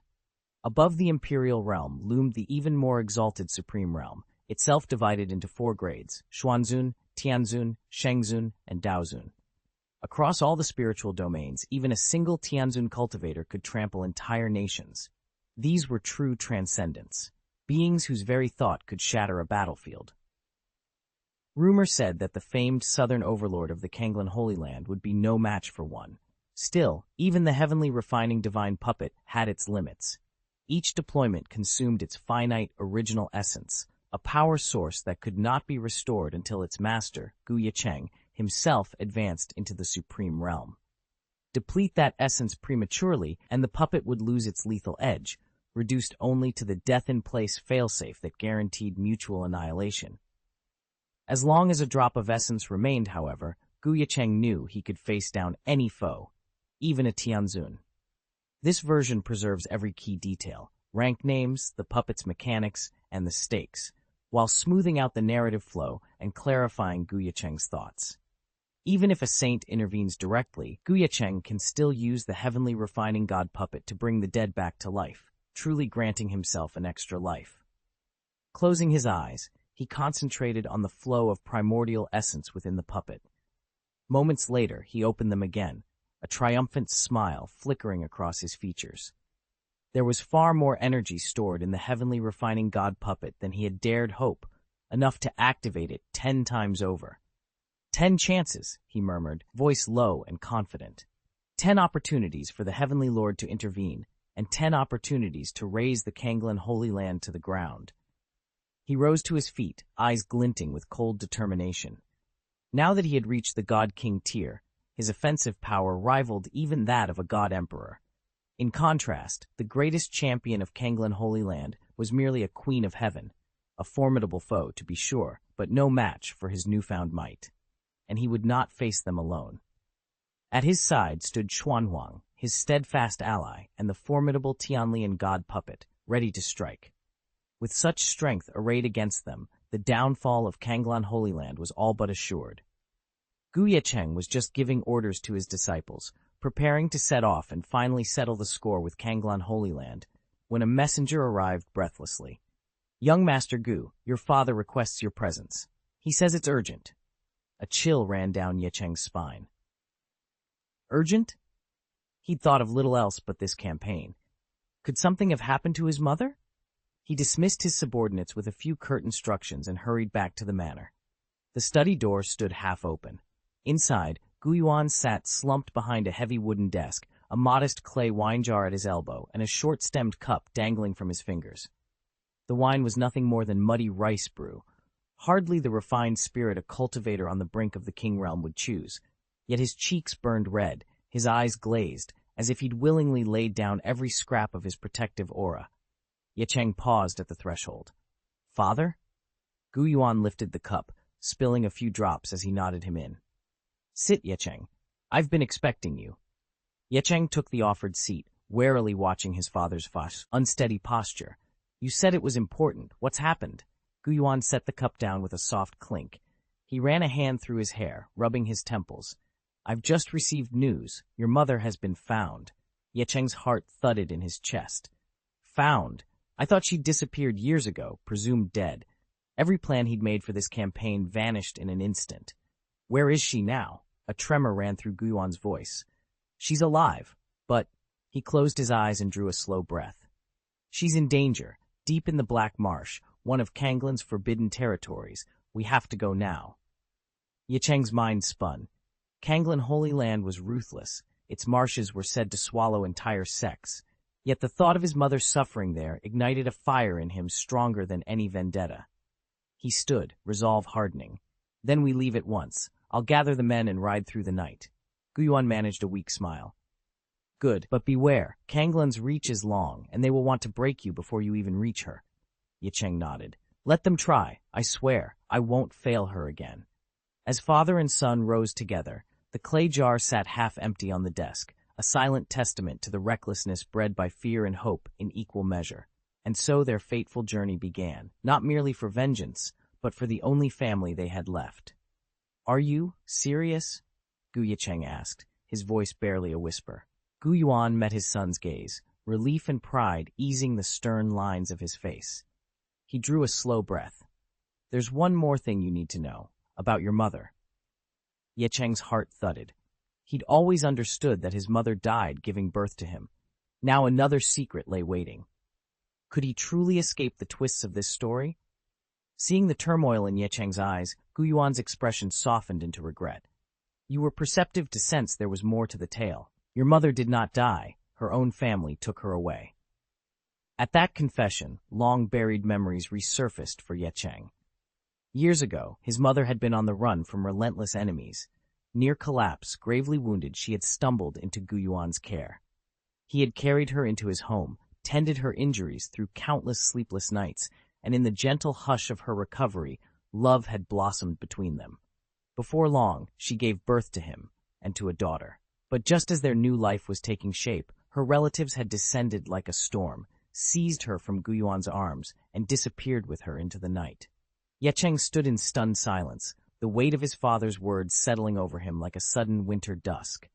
At last, he found his voice. "Do you know where she is now?" Gu Yuan's shoulders slumped. "I have searched every lead, followed every rumor. I have not given up hope, but so far, she remains out of reach. Ye Cheng clenched his fists, determination igniting in his chest. Then we'll find her, together. Father and son exchanged a solemn nod, united at last by the hidden truth of the past and the shared hope of bringing a family back together. Gu Yuan's voice trembled as he spoke, eyes haunted by guilt. Your sister came first, and then you, my twins. He paused, swallowing hard. But before long, your mother's clan arrived and claimed her. They took your mother by force, and when they saw how talented your sister was, they seized her too. Our entire Gu household, all of us, were on the brink of annihilation. He shook his head, bitterness creasing his face. Had your mother not begged for mercy, we would have been wiped out completely. Even you, Ye Cheng, you, a newborn with no discernible gift, would have perished. Gu Ye Cheng said nothing. He simply met his father's gaze and silently shook his head. Gu Yuan clenched his fists. You see how powerful they were, how powerless we were to resist. If we had tried to stand against them, there would have been nothing left. He closed his eyes, anguish and remorse mingling in his voice. As your father, as the head of the family, I failed you both. Across the room, Gu Ye Cheng's holders were tense, but his expression remained composed. He understood better than anyone what true powerlessness felt like, and what it meant to survive when everything else was lost. Gu Ye Cheng ground his teeth, forcing himself to swallow the tempest in his chest. He had no choice but to accept this cruel truth and lock away the pain. I never wanted to tell you this, his father Gu Yuan said softly, but now that you've broken into the God King realm, I feel hope has finally returned. Gu Yuan paused, his voice thick with emotion. I don't expect you to see your mother or your sister again in this lifetime, but you might still have that chance. He took a steadying breath. I'm not asking you to set off on a rescue mission right now. I only wanted you to know the truth of your past. When you grow even stronger, when you become the force I know you can be, we'll deal with it together. Gu Ye Cheng nodded. I understand, father. But which family did mother come from? Gu Yuan shook his head, sorrow in his eyes. I never learned her real name until she left. She fled under an alias to escape being hunted, and she kept her true identity from me. His gaze drifted to the distant sky as he spoke the name for the first time. They weren't one of the great powers of our spirit realm. They came from beyond our borders, and their surname was Nalan. The Nalan clan, Gu Yuan continued, voice low. Your mother was Lady Nalan Yan, and your younger sister is named Gu Qingyuan. Alone in the courtyard afterward, Gu Ye Cheng repeated those names to himself. Nalan Yan, Gu Qingyuan. A spark of resolve ignited within him. Now that he knew where he truly came from, nothing would stop him from reclaiming the family he had lost. Gu Ye Cheng stepped through the courtyard gate, just as the sun dipped low behind the distant peaks. Outside, Bai Heng, his most trusted informant on the Kanglan Holy Land, waited patiently, his posture tense with anticipation. The moment Ye Cheng appeared, Bai Heng hurried forward and offered a deep bow. Master, Bai Heng said, rising. I've compiled everything we know about the Kanglan Holy Land. Ye Cheng inclined his head in acknowledgement and led him into the study. Once inside, he retrieved the leather-bound dossier Bai Heng handed him and flipped through its pages. His dark eyes lifted, eyebrows arching with interest. So the Southern Grand Ceremony is scheduled to begin this year, he mused. Bai Heng nodded vigorously. Yes, sir. Every decade, the great sanctuaries of the Southern Spirit Realm co-host this summit of prodigies. All the gifted disciples from across the Southern Territories, spiritual cultivators, martial adepts, spiritual healers, they converge on whichever holy place is acting as host. It's the highest honor one can earn in our region. Ye Cheng set the report on his desk and steepled his fingers. And the rewards? The prizes are beyond generous, Bai Heng replied, eyes gleaming. But the greatest draw is the Meng Yu Spring. At the name, Ye Cheng's expression sharpened. The Meng Yu Spring. Bai Heng's voice dropped to a whisper, as if the very words were sacred. A relic of the ancient world, its waters are said to amplify a cultivator's inherent talent 100-fold. To immerse oneself in that spring, it could mean the difference between a life of obscurity and one of unparalleled power. Ye Cheng leaned back, the lamplight casting shadows across his thoughtful face. The Southern Grand Ceremony promised not only prestige, but the single greatest opportunity, a rising master could hope for. And for him, Ye Cheng, former orphan turned fledgling disciple of the Kanglan Holy Land, it represented the chance to seize his destiny. He met Bai Heng's eager gaze. "Prepare everything," he said, voice calm but resolute. "We leave within 3 days." Bai Heng bowed once more. "Yes, master, I'll see to it at once." As the informant departed, Ye Cheng closed his eyes for a moment, picturing the sparkling waters of the Mengyu Spring. The path ahead would be fraught with rivals and dangers, but for the first time, he felt the stirring of true ambition. In 3 days, the Southern Grand Ceremony would begin, and with it, the next chapter of his life. The Dream Spring is a realm of unparalleled potential, a place where a single day of training can yield the same breakthroughs most cultivators spend 1,000 days achieving. Generations ago, the ancient sect that carved out this sanctuary intended it as a crucible for their most promising disciples, a hidden forge in which young elites could purify their tendons and marrow. To preserve its power, they sealed its entrance with an arcane ban, only to lift it once every 10 years and admit no more than 200 cultivators each time. Qualifying for entry is no simple matter. First, you must have reached at least the tribulation realm. Second, your bone age must be under 25. These requirements alone screen out the vast majority of practitioners. Only the most prodigious talents can break through to the tribulation stage before their 25th year. In practice, the opportunity to enter the Dream Spring is awarded by quota, allocated according to each sect's performance in the Southern Grand Ceremony. The Southern Grand Ceremony is the greatest display of Southern might in the spiritual domain. Forces from every corner of the Southern Territories send their best under 25 tribulation cultivators to compete. Their victories and defeats directly determine how many seats their faction will claim in the Dream Spring. For the largest powers, the Han Empire, the Qin Empire, and the other great holy sites, the contest is more formality than trial. They hold the lion's share of quotas almost every time. But for smaller sects, every point won can mean the difference between a handful of places and none at all. Among this torrent of ambition and rivalry stands Ye Cheng, a young genius from one of the Han Empire's lesser academies. Though his sect lacks the prestige of the great empires, Ye Cheng's meteoric rise to the tribulation realm has earned him a golden ticket to the Southern Grand Ceremony, and perhaps a chance to set foot in the Dream Spring itself. As the next 10-year cycle approaches, every faction sharpens its strategy, and every competitor steels their resolve. For in this world, the chance to cleanse one's marrow in the Dream Spring is worth more than a lifetime's cultivation elsewhere, and Ye Cheng will stop at nothing to seize it. Every year, the Southern Grand Ceremony offers the same prize, a single coveted quota to enter the Mengyu Spring Circle, and with it, a ticket into Mengyoquan. Since antiquity, champions from both the Han and the Qin empires have clashed here, yet only a handful have ever claimed the spot. It's been ages since anyone succeeded, and until now, this year's slot remains unfilled. Ye Cheng stared at the proclamation, his pulse stirring. Scanning the list of hosts, he froze. The presiding power of this year's ceremony was none other than Kanglan Holy Land. A cold gleam sparked in his eyes. Perfect. He would not only fight for the Mengyoquan quota, he would use it to humble those who had wronged him. He curled his fingers around the announcement scroll. "Lianxin," he muttered under his breath, "prepare yourself. I intend to send Kanglan Holy Land a gift they won't soon forget." Chapter 69. Bai Heng stood at attention beside his master, Ye Cheng, whose eyes glittered with cold light.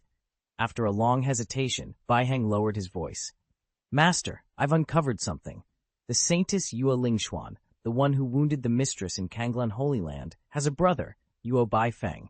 He's just joined the Divine Emperor sect in the Central Spirit Realm and currently ranks 9th on the spirit list." Ye Cheng let a faint smile curve his lips. A disciple of the Divine Emperor Giant? His tone was amused rather than alarmed. He'd already risen to a level comparable to a Divine Emperor himself, and he commanded the heavenly Lotus Divine Puppet besides. How could he fear a single disciple of that giant, let alone the entire Divine Emperor sect? Even if he were the Grandmaster of the Divine Emperor sect, I wouldn't flinch. His smile vanished, replaced by steely resolve. "Prepare at once. We depart for Kanglan City." Kanglan City was the Holy Land's gateway to the outside world, the only channel through which Kanglan Holy Land dealt with all comers. Because it stands under the protection of the Holy Land, the city has grown into one of the South's most prosperous hubs, and now it will host the long-awaited Southern ceremony. Understood, Bai Heng replied, bowing deeply. I'll send word to the Chamber of Commerce and have them ready a flying boat immediately. As a King Realm cultivator, Bai Heng could stride through the air, but extended flights would consume too much spiritual energy. Even experts of his rank preferred the convenience of a flying vessel for long journeys. He turned to leave, but Ye Cheng stopped him with a gentle lift of his hand. No need to involve anyone else, Ye Cheng said, his smile calm and assured. He swept his arm through the air. In an instant, a tiny flying boat shimmered into existence. Barely larger than a palm, its hull was carved from luminous jade and inlaid with 9 delicate array formations, 2 on each side, 1 at the prow, 1 at the stern, and the 9th at the center of the deck. As it materialized, the courtyard itself seemed to hold its breath. A faint spiritual vacuum rippled outward, drawing in all nearby aura until the little vessel pulsed with latent power. Bai Heng stared, mouth agape. He had heard of such legendary devices, but to witness one appear fully formed, it was nothing short of miraculous. Ye Cheng tucked the boat into his sleeve. Shall we? He asked quietly. Awed, Bai Heng hurried after him. The southern ceremony would go on, but already its first marvel had unfolded in this courtyard. 9 formations. Could this really be a top-tier king-class flying vessel? Everyone's heart skipped a beat.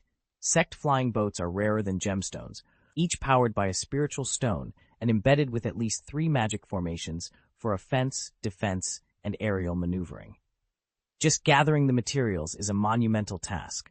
Arranging the arrays is an even greater test of a weapons refiner's skill. A basic king-class vessel alone can elude a Xuan king's pursuit. Only a king of heaven could hope to bring one down. Yet here stood Ye Cheng, unveiling a craft bristling with 9 magic formations, an unrivaled, apex king-class flying boat. Even if a dozen god kings joined forces to bombard it, without an emperor-level cultivator present, they wouldn't leave so much as a scratch. The price tag for such a treasure easily devours half the fortunes of an entire emperor realm. How did Master ever get his hands on this? Someone whispered in awe. Ye Cheng merely chuckled, the corner of his lips curling with secret amusement. He hadn't discovered a lost relic. He'd forged it himself after awakening the heavenly refining saint body.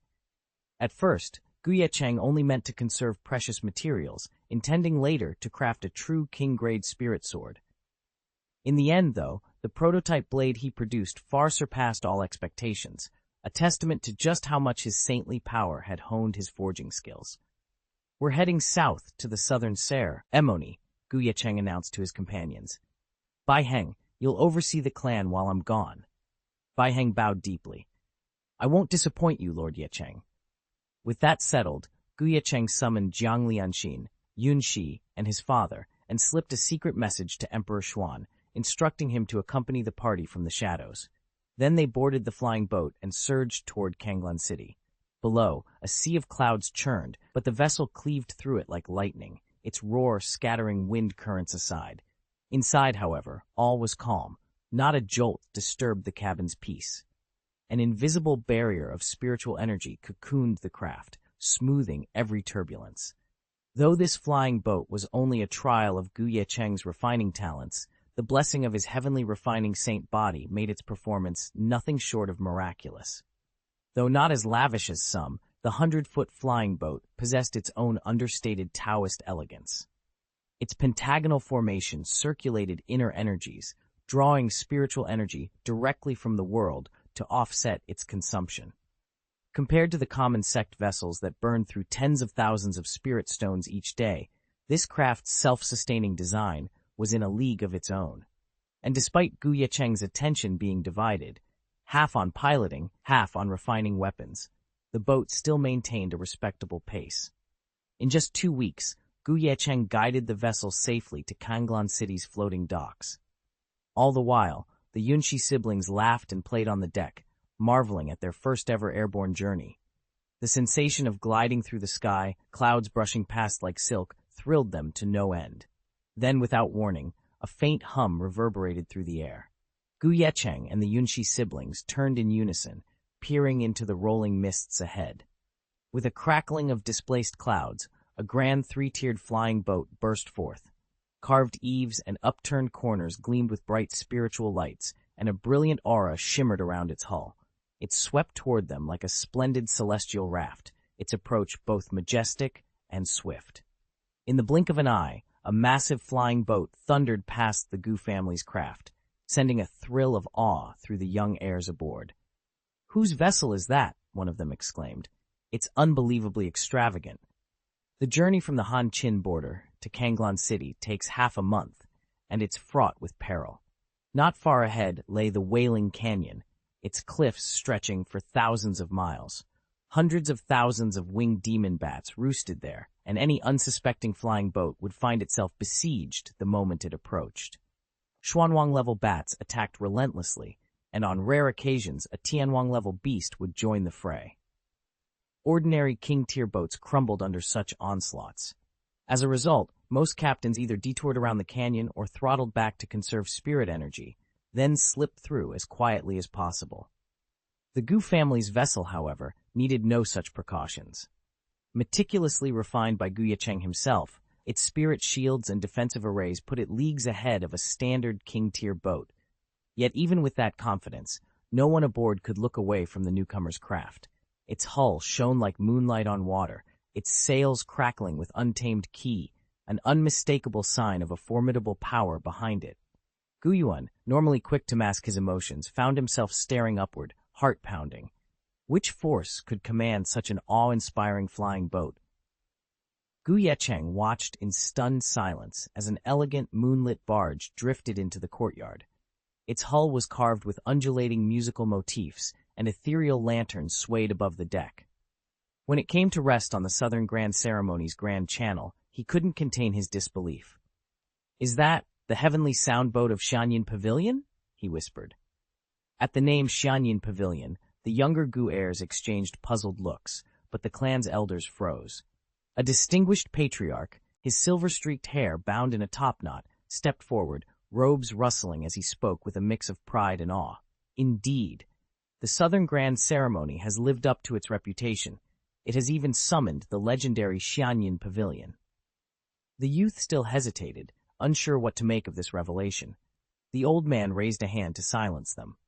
"Mark my words, Xianyin Pavilion is the Han-Chin Empire's foremost hidden sect. Long before the Jiang family's god-king ancestor rose to prominence, our empire itself acknowledged Xianyin as the premier order outside the royal bloodline." He let his gaze sweep over the gathered crowd. Every disciple within Xianyin is a woman, secluded for decades in their vaulted halls.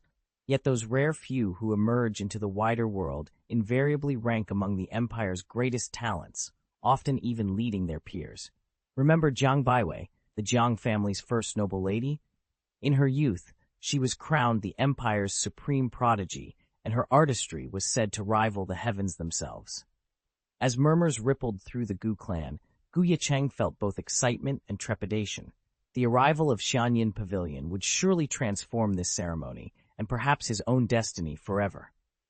As the Tianyin boat drifted through the clouds, the Gu family's elder cleared his throat and began filling his children, among them his son, Ye Cheng, in on the reputation of Xianyin Pavilion. It all started a few years back, when Fairy Qin narrowly bested the legendary saint who descended from the pavilion in a sparring match. Ever since that razor-thin victory, her name has been on everyone's lips. He paused, choosing his words with care. But Xianyin Pavilion isn't famed merely for its prodigious disciples. Its two pavilion masters, Fairy Qin and Fairy Lu, have both attained Heavenly King cultivation. What's more, they've developed a secret twin-strike technique so devastating that even a god king would falter before their combined assault. And if the rumors hold true, they're said to be the most beautiful women in all the realms. The elder shook his head in awe, then waved a hand to downplay the grandeur. In short, Xianyin Pavilion is one of the greatest powers across Han and Qin. Their strength is beyond ordinary. With Fairy Qin and Fairy Lu at the helm, cutting through Winged Demon Canyon ahead will be child's play. There's no need for us to hide or hesitate. Ye Cheng exchanged a glance with his siblings as the elder's words settled over them. Ahead, the yawning chasm of Winged Demon Canyon awaited, and with Xianxia Pavilion's might at their backs, even its perilous depths no longer seemed insurmountable. Fairy Lu leaned on the railing of the third-floor pavilion, her gaze fixed on a distant flying boat bearing the Gu family's crest. As one of the two pavilion masters of Xianxia Pavilion, her composure was effortless, yet now surprise danced in her dark eyes. She turned to the young disciple at her side, her voice as clear and gentle as spring water. "Who does that vessel belong to?" The disciple, noted for her own delicate beauty, flushed and glanced back toward the craft. After a moment's hesitation, she confessed, "I'm afraid I can't tell, Master." "Are you curious about it?" a second attendant ventured. Down on the second floor, Elder Chang overheard their exchange and looked up. The boat, sleek and quietly dignified, hovered against the late morning sky. "What's so special about it?" he called up. "It looks perfectly ordinary to me." Fairy Lu lifted an elegant brow and shook her head. "Ordinary? Hardly." Fairy Lu's eyes narrowed as their own flying boat swept through the clouds, drawing closer to the vessel ahead.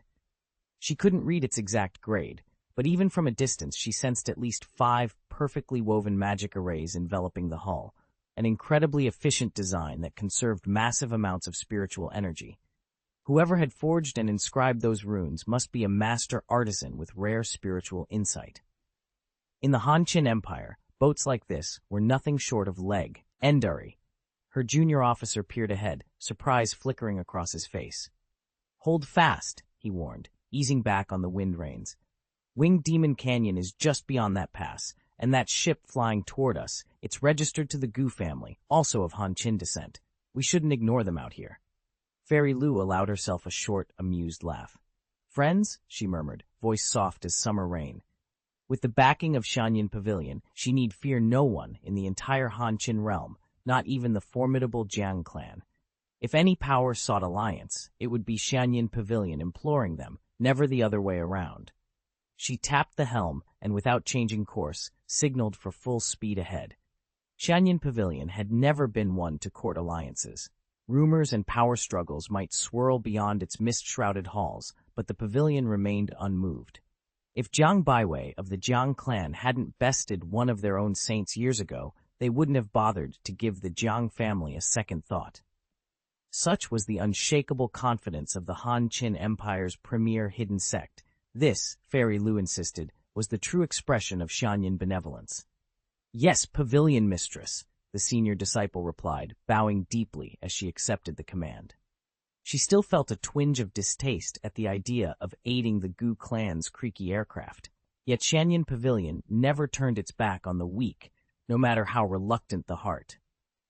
At Fairy Lu's signal, the Tianyin spirit boat, which had been racing through the sky, slowed with barely a whisper of wind. It took up station 300 feet ahead of the Gu family's flying vessel, the one carrying their young master, Ye Cheng. Precisely at that distance, it could intercept the murderous winged demon bats without intruding on the Gu family's space or initiative. Yet even with everything perfectly in place, the disciples of Xianxia Pavilion could never have foreseen what happened next. Ye Cheng stood on the deck of the Gu family's flying boat, watching the remnants of the battlefield fade into mist. Around him, the younger members of the Gu clan exchanged glances, uneasy, curious, perhaps even a little surprised. Even he hadn't expected such timely intervention from the Xianxia Pavilion. And yet, he couldn't deny that their arrival had changed his opinion of them. "Is it their aid that impresses you?" Zheng Lianxin asked softly, her storm-gray eyes fixed on him. He shook his head, a small smile tugging at his lips. "No, it isn't just that they helped. It's their consistency. What they promise, they follow through on." Rumor in the martial world held that righteous sects abounded. The Jiang family itself was famed across Han and Qin as the paragon of virtue. Yet when they first came to the Gu estate, their demeanor had been haughty and overbearing, hardly the embodiment of benevolence they claimed to be.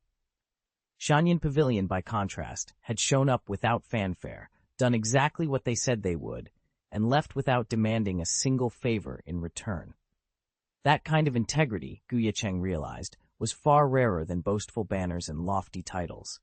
He sighed, turning back toward the bow.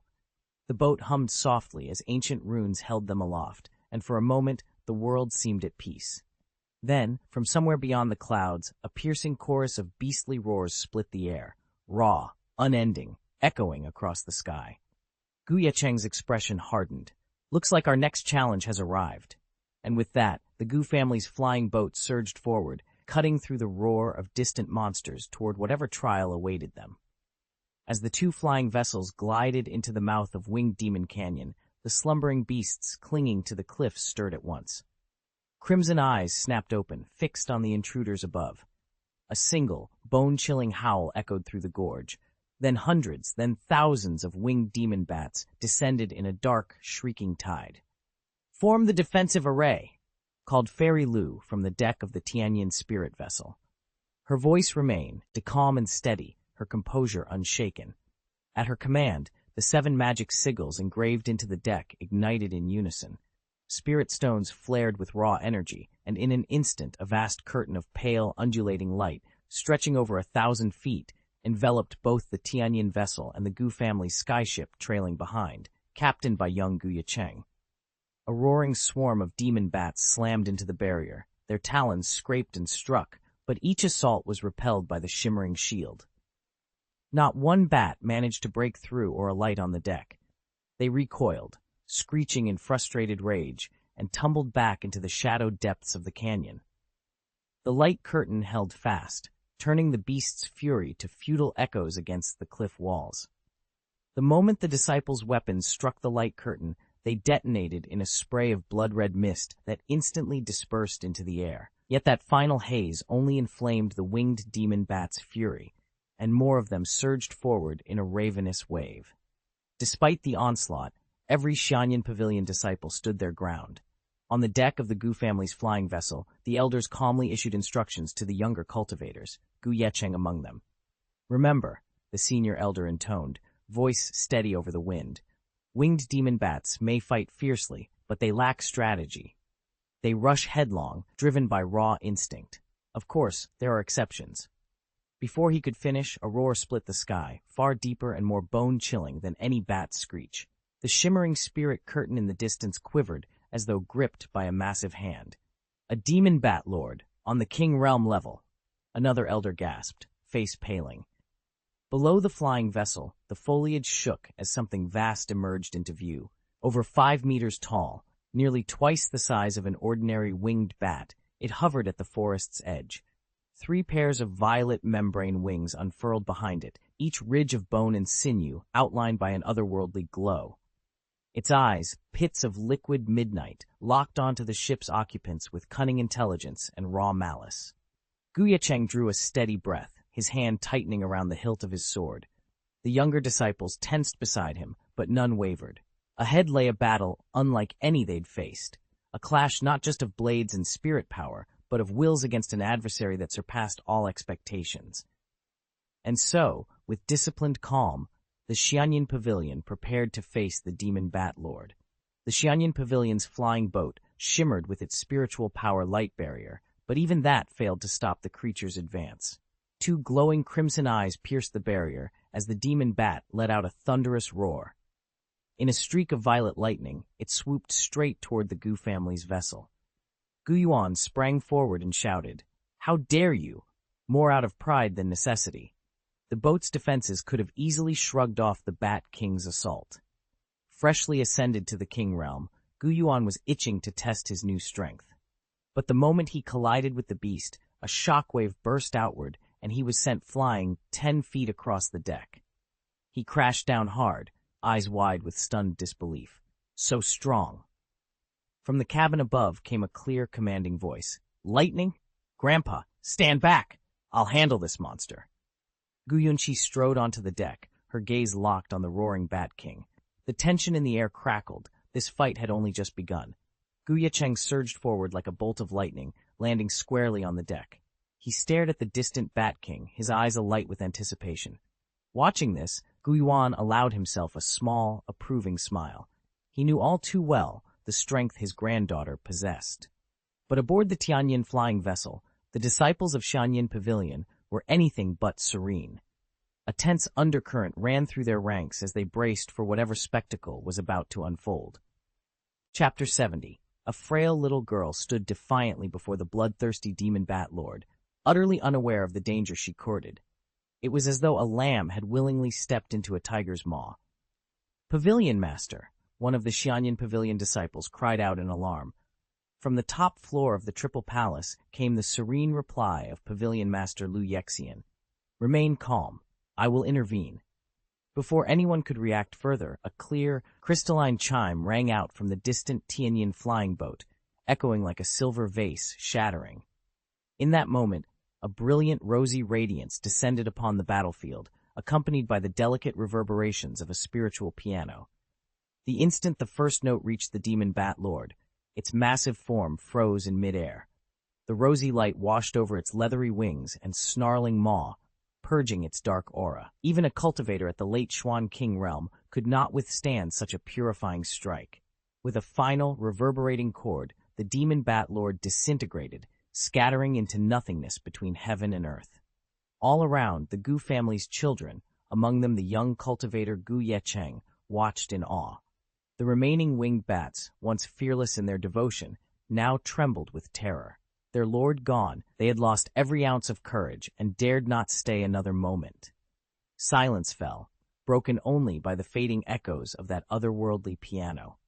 Gu Yecheng's heart raced, but relief and gratitude soon followed. Under Pavilion Master Lu's protection, the little girl stood unharmed, and the threat that had loomed over them was utterly vanquished. Demon bats screeched as they folded their wings and plummeted into the canyon below, never daring to return. Watching the display, many of the Gu family's children, experiencing the way of music for the first time, were spellbound. The youngest girls especially had stars in their eyes as they gazed up at the music pavilion's floating vessel. On its third level stood the fairy of music herself, radiant and graceful, her fingers poised above a white zither. Her serene posture and the gentle glow around her filled them with longing. Only Gu Yunxi's face remained tightly controlled, a flicker of frustration playing at her lips. She had only just broken through to the king realm, and these demon bat lords would have made perfect opponents for her cultivation, if only she'd arrived first. Yet despite her disappointment, the family tutor insisted she show proper respect. With a stiff bow, Gu Yunxi forced out, "Thank you for your assistance, Fairy Lu." Beside her, Gu Yuan quickly gathered the other children and led them in a coordinated bow. "Thank you, Fairy Lu, for your help." In truth, the Gu family's strength was such that even if their head had fallen here, Gu Yunxi and Zhang Lianxin alone could have resolved the conflict. Still, appearances mattered, and no one questioned their gratitude toward the Fairy of Music. After all, young Master Gu Ye Cheng was backing him, and a late Xuanwang stage demon batlord hardly posed a threat. Since these people meant no harm, there was no need for excessive formalities. Fairy Lu smiled and waved her hand. "Please, there's no need to be so polite. We're all from the Han and Qin empires. When we travel, we look out for one another. Truly, you needn't thank me." With that, she turned and drifted back into the cabin. Inside, a young woman sat cross-legged in meditation. No more than 17 or 18, she nonetheless carried an air of unapproachable grace. Her beauty surpassed even Fairy Lu's, and her every movement hinted at a refined elegance. Most remarkable was her cultivation. She stood firmly in the early half-king stage, a level above Jiang Baiwei.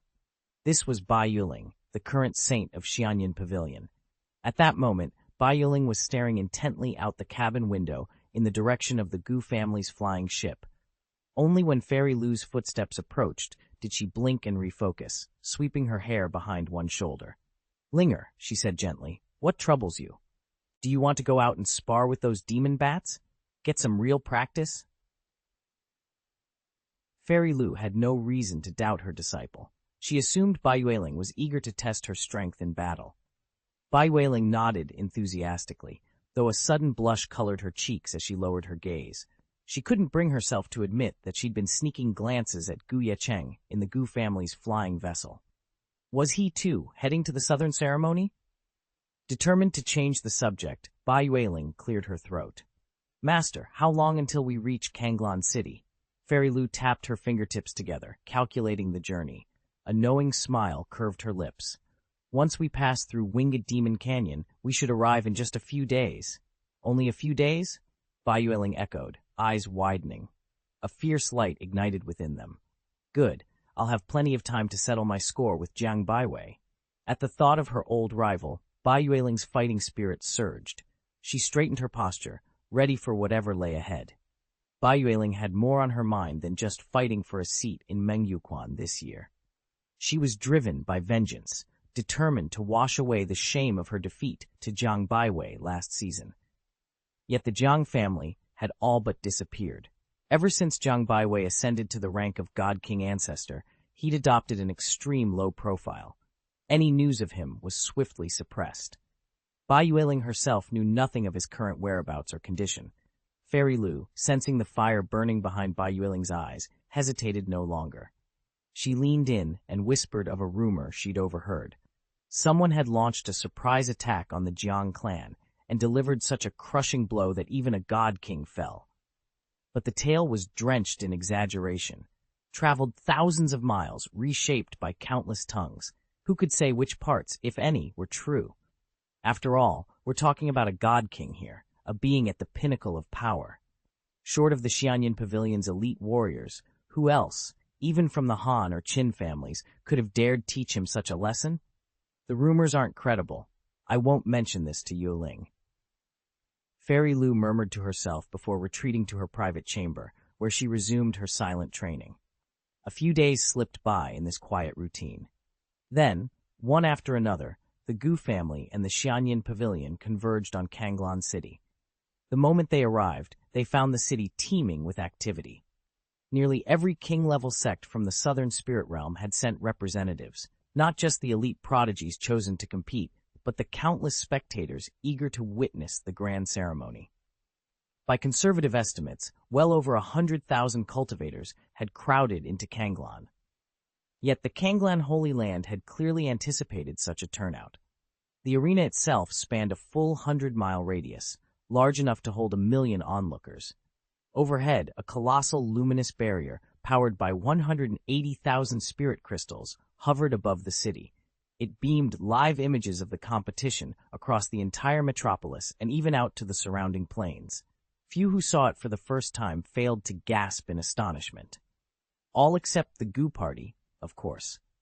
Ye Cheng, accompanied by Zhang Lianxin, Gu Yuan, and the 2 younger siblings, surveyed the spectacle with calm familiarity. They had long since learned that when Kanglan Holy Land committed its resources to an event, it always delivered on a grand scale. This display was merely the latest proof. Everyone remained composed. Gu Yuan, for his part, was hardly worth mentioning now. The Gu family had just unveiled their hidden ace, a Xuan Huang, a god-emperor-level powerhouse who preferred to operate in the shadows. Next to him, any mere attendant of the god-emperors looked insignificant, let alone the Kanglan Holy Land's influence. After their identities were confirmed, the Gu delegation filed into the Grand Hall and took their places in the Empire's reserved section. As the Empire's foremost clan, destined sect, they were entitled to special honors. When the representatives of the Xianyan Pavilion arrived, those from the Han and Qin forces who had come early immediately rose and yielded their front-row seats.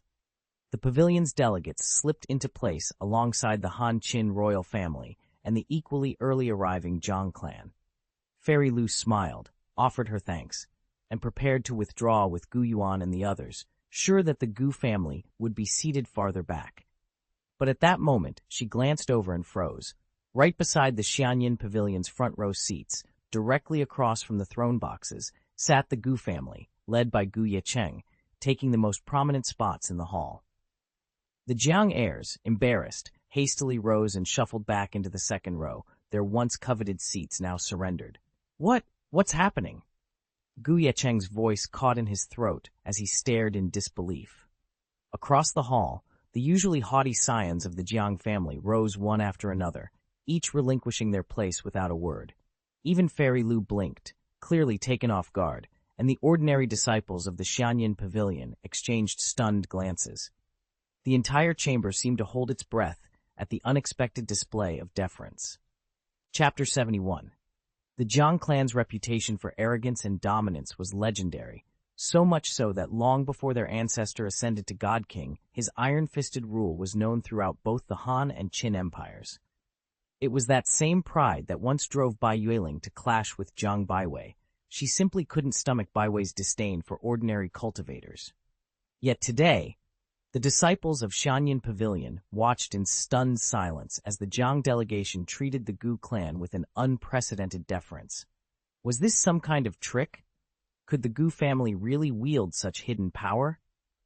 Fairy Lu felt her pulse quicken, but she reminded herself of what she'd observed on their journey here.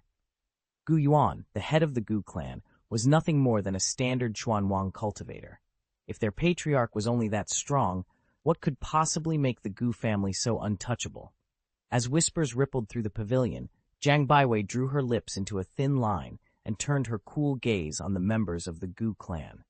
Though the Gu sat directly beside the Jiang party, they remained rigidly aloof. No nod of greeting, no glance of acknowledgement, even when Jiang relatives politely offered up their seats. The pavilion fell into an uneasy hush, each onlooker wondering what secret strength lay behind the Gu family's silent confidence. She forced a smile, daring not to show the slightest displeasure. Stepping forward, she even greeted Zhang Lianxin first. "Sister Lianxin, you're here too." Zhang Lianxin didn't bother to turn her head. She merely hummed in acknowledgement and kept her eyes fixed on the others. In her mind, the Zhang family had long since used her as a political pawn, marrying her off without a second thought, and any ties between them were irretrievably broken. Worse yet, not long ago, they had tried to snatch away the Yunxi siblings by force. To her, the Zhang family were no more than strangers now. Reconciliation? Impossible. They only treated her with respect these days because the Gu family's influence had grown and because she'd restored her spirit bones, making her valuable once more. If she didn't have a strong husband like Ye Cheng at her side, well, who knows how they'd see her then? A thin smile curved her lips, and she said nothing more to Zhang Baiwei, who dared not press her further. Around them, the cultivators from Xianxia Pavilion exchanged astonished glances. Finally, someone whispered, "She's Zhang Lianxin?" Their voices trailed off in disbelief as they watched the cold beauty who had once been cast aside now stand proud and unyielding. Isn't she the Zhang family's peerless genius, the one whose spirit bones were supposedly shattered, then exiled to some backwater border town? I've heard, though, that her spirit bones were never fully lost. Could it be they've been restored? Whispers rippled through the crowd, theories and counter-theories flying in every direction. Suddenly, 3 deep gongs echoed across the gathering grounds. The murmur of voices died instantly. On the raised platform at the center, an elderly figure in the sky-blue robes of Kanglan Holy Land appeared as if conjured by the bell's toll. The moment he stood before them, a weighty pressure settled over the hall, an aura reserved only for those who have ascended to the God King realm. It was even more formidable than the presence of the Holy Land's honored ancestor. Every member of the Jiang family involuntarily drew in their breath. Representatives from every other sect bent their heads in respectful deference. Only the Kanglan monks remained standing, calm and unbowed. After all, Kanglan Holy Land was built on the strength of its God King elders, and this newcomer's aura spoke of a late-stage God King, perhaps even something more. A voice rang out from the edge of the platform. It seems every major power has now arrived. With that announcement, the solemn proceedings truly began.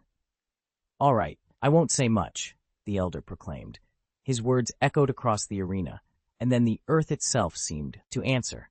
A massive central dais rose from the ground, and circling it like petals on a bloom, 18 smaller platforms shot skyward.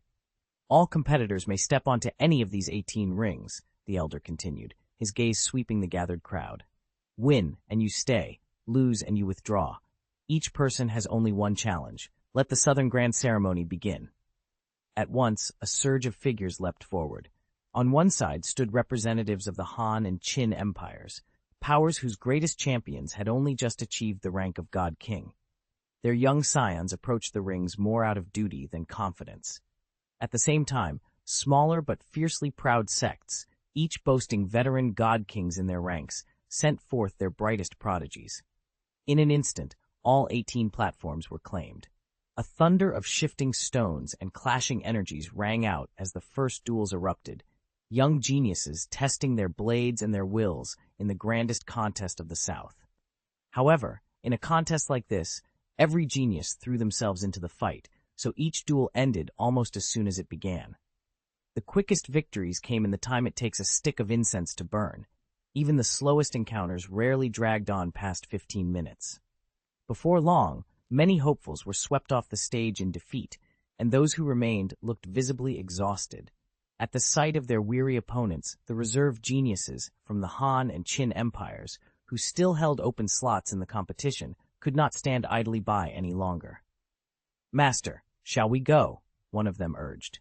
Without another word, several elite disciples from Han and Qin sprang onto the platforms. Their chosen opponents were among those who had already fought back-to-back and were plainly worn down.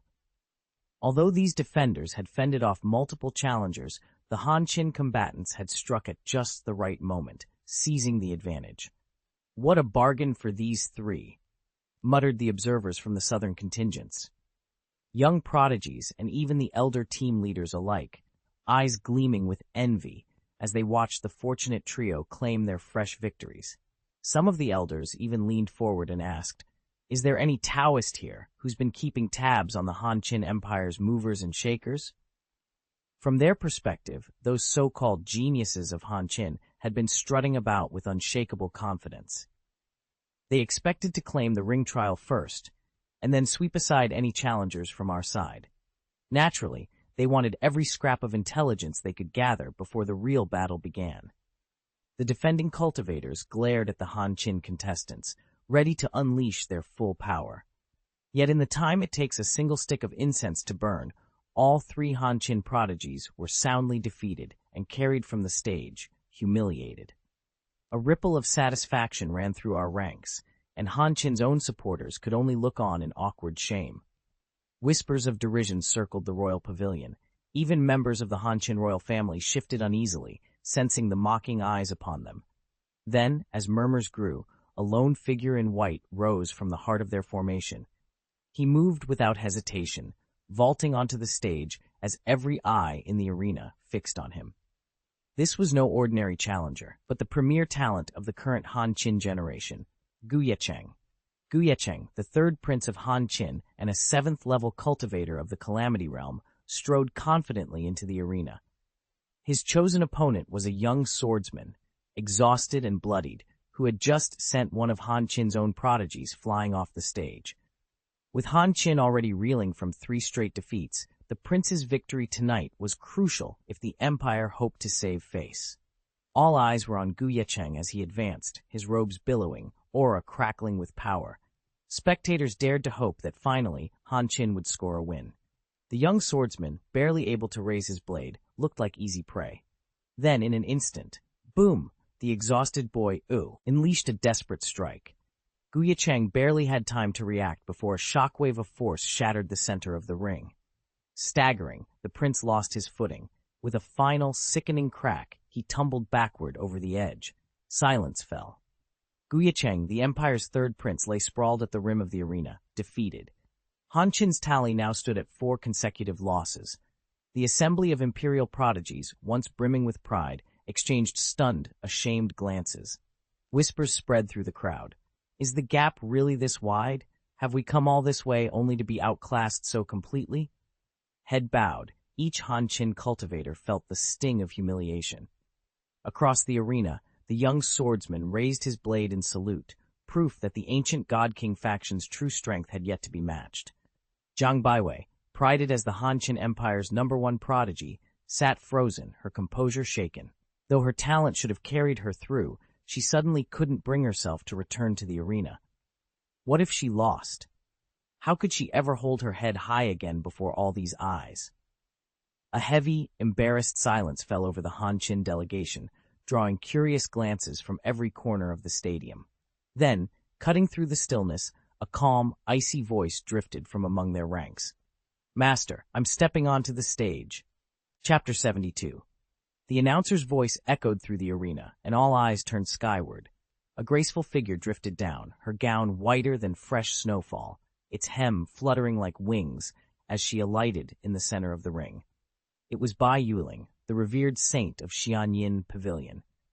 But to everyone's surprise, she did not challenge the defending prodigy who had faltered before Han Qin Empire's 4 genius generals. Instead, Bai Yuling strode toward a far more formidable opponent, one who had already won 2 consecutive rounds and whom no one else dared to face. At the sight of another Han Qin genius stepping into the ring, the crowd responded with barely concealed scorn. Even the cultivators from the Han Qin Empire exchanged doubtful glances. After all, Bai Yuling had once failed to overcome Zheng Baiwei, who was now too intimidated to take the stage herself. What chance did the Pavilion Saint have against this unbeaten powerhouse? There was no suspense in the air, no glimmer of hope that Bai Yuling could emerge victorious. Whispers of derision rippled through the stands. Nearby, Gu Yuan, who had escorted the Gu family to Xianyin Pavilion, pressed his lips into a thin line, unable to hide his worry. The outcome seemed all but decided, and even he feared for what might come next. The old man's gaze sharpened as he recognized the newcomer. He turned to Ye Cheng and murmured, "Ye Cheng, look, she's the saintess from Xianyin Pavilion." Ye Cheng gave his father a small, confident smile. "Relax, father, she won't be defeated." His calm assurance left the Han Qin spectators momentarily speechless, while onlookers from rival factions exchanged mocking looks. One scoffed, "You clearly don't understand who she's facing. Her opponent is the eldest prince of the Daiyu dynasty. Daiyu boasts 2 god kings in the palace, and that prince has trained under them since infancy." He laughed derisively. "His power is beyond anything your little Han Qin Empire has ever seen." He hadn't finished when a wave of astonishment rippled through the arena. He looked up, and his eyes went wide. On the stage where Bai Yuling stood, even the great Yu dynasty's eldest prince faltered under the power of her summoned piano chords. Without so much as lifting a finger, she drove him off the stage, eliminated before a single stick of incense had time to burn down. "How is this possible?" someone whispered in shock. A stunned silence filled the arena. Then the cultivators of the Han Qin Empire erupted in cheers. "That's the saint of Xianyin Pavilion for you." Xianyin Pavilion truly is Han Qin's foremost hidden sect. Their triumphant cries grated on the Zhang family's ears. Zhang Baiwei's face went stone-cold with fury. She had managed to accept being outshone by Zhang Lianxin. But now Bai Yuling? The thought was unbearable. At that moment, Ye Cheng allowed himself the slightest of smiles. He caught the eye of a nearby cultivator who had been loudly doubting Bai Yuling's talent. The man's face flushed red. He shrank back into his seat, but still his eyes flickered with resentment. Ye Cheng watched with barely concealed amusement as the cultivators from the Han and Qin empires erupted into cheers. "A single victory," he muttered under his breath, "and they act like they've won the whole contest. Don't they realize what's coming next?" He shook his head. "The God Kings are about to leave the arena. Soon enough, the Emperor-level clans will step in. How long do you think a genius from some backwater sect can last against them?" No sooner had he spoken than the next challenger appeared. As the cultivator strode into the ring, an expectant hush fell over the crowd. He radiated power, far beyond the usual standard. In fact, he was already firmly perched at the 9th Tribulation Realm. That was one realm above the greatest talents the God King forces could usually field. "It's over," someone whispered. "We have to bow out now." "I know him," another said in awe. "He's famous throughout the Han and Qin, born into the Flame Dragon dynasty. He's their eldest prince and their deadliest champion." A ripple of fear ran through the spectators. As Ye Cheng studied the imposing figure before him, he knew this was no ordinary opponent, and the real battle was only just beginning. Rumor had it that his methods were utterly ruthless. Many of the Flame Dragon dynasty's brightest talents had been used as stepping stones, beaten and broken in torment, or forced into life-or-death duels that left them shattered or dead. When cultivators from the Han and Qin sects recognized the newcomer stepping onto the stage, their faces went pale. They urgently pleaded with Fairy Lu to talk Bai Yuling out of this match. Losing here wouldn't be a mere setback. It could spell devastation. Fairy Lu only smiled, her confidence unshaken. The so-called Yanlong Prince was merely at the 9th tier of the Tribulation Realm. while her disciple, Bai Yueling, had already broken through into the half-king realm. Even if they'd been on equal footing, Bai Yueling's skill and potential were hardly inferior. Now, with a full realm advantage, unmatched talent, and the ancient inheritance of Xianxia Pavilion backing her, even the greatest emperor-level legacy would pale in comparison. How could Bai Yueling possibly lose? As expected, once the duel began, it became a whirlwind of power and precision. Prince Yanlong, renowned for his bloodthirsty ferocity, found himself driven to the very edge of the arena by Bai Yueling, teetering on the brink of defeat. A stunned hush fell over the crowd. None had expected this outcome. Every eye was fixed on Bai Yueling now, admiration and awe shining in their gazes. Seething beneath his regal bearing, Prince Yanlong's eyes chilled to slits. Roaring in fury at the hostile stares, he lunged straight at Bai Yueling, resolved to take her down, even if it meant sacrificing his own life. He was certain that, as a princess of high standing, she wouldn't dare slay a prince. So this, he believed, was his final, desperate gambit. But he had gravely underestimated her. Bai Yueling's power surpassed his wildest expectations. Gritting her silver teeth, she gave a slight shake of her wrist. The guqin she held floated upward as if by its own will. With a soft breath of spiritual energy, she coaxed the strings into song. Notes of pure light cascaded from the instrument, forming jets of luminescence that tore through the air. The radiant chords struck Prince Yanlong squarely, blasting him backward.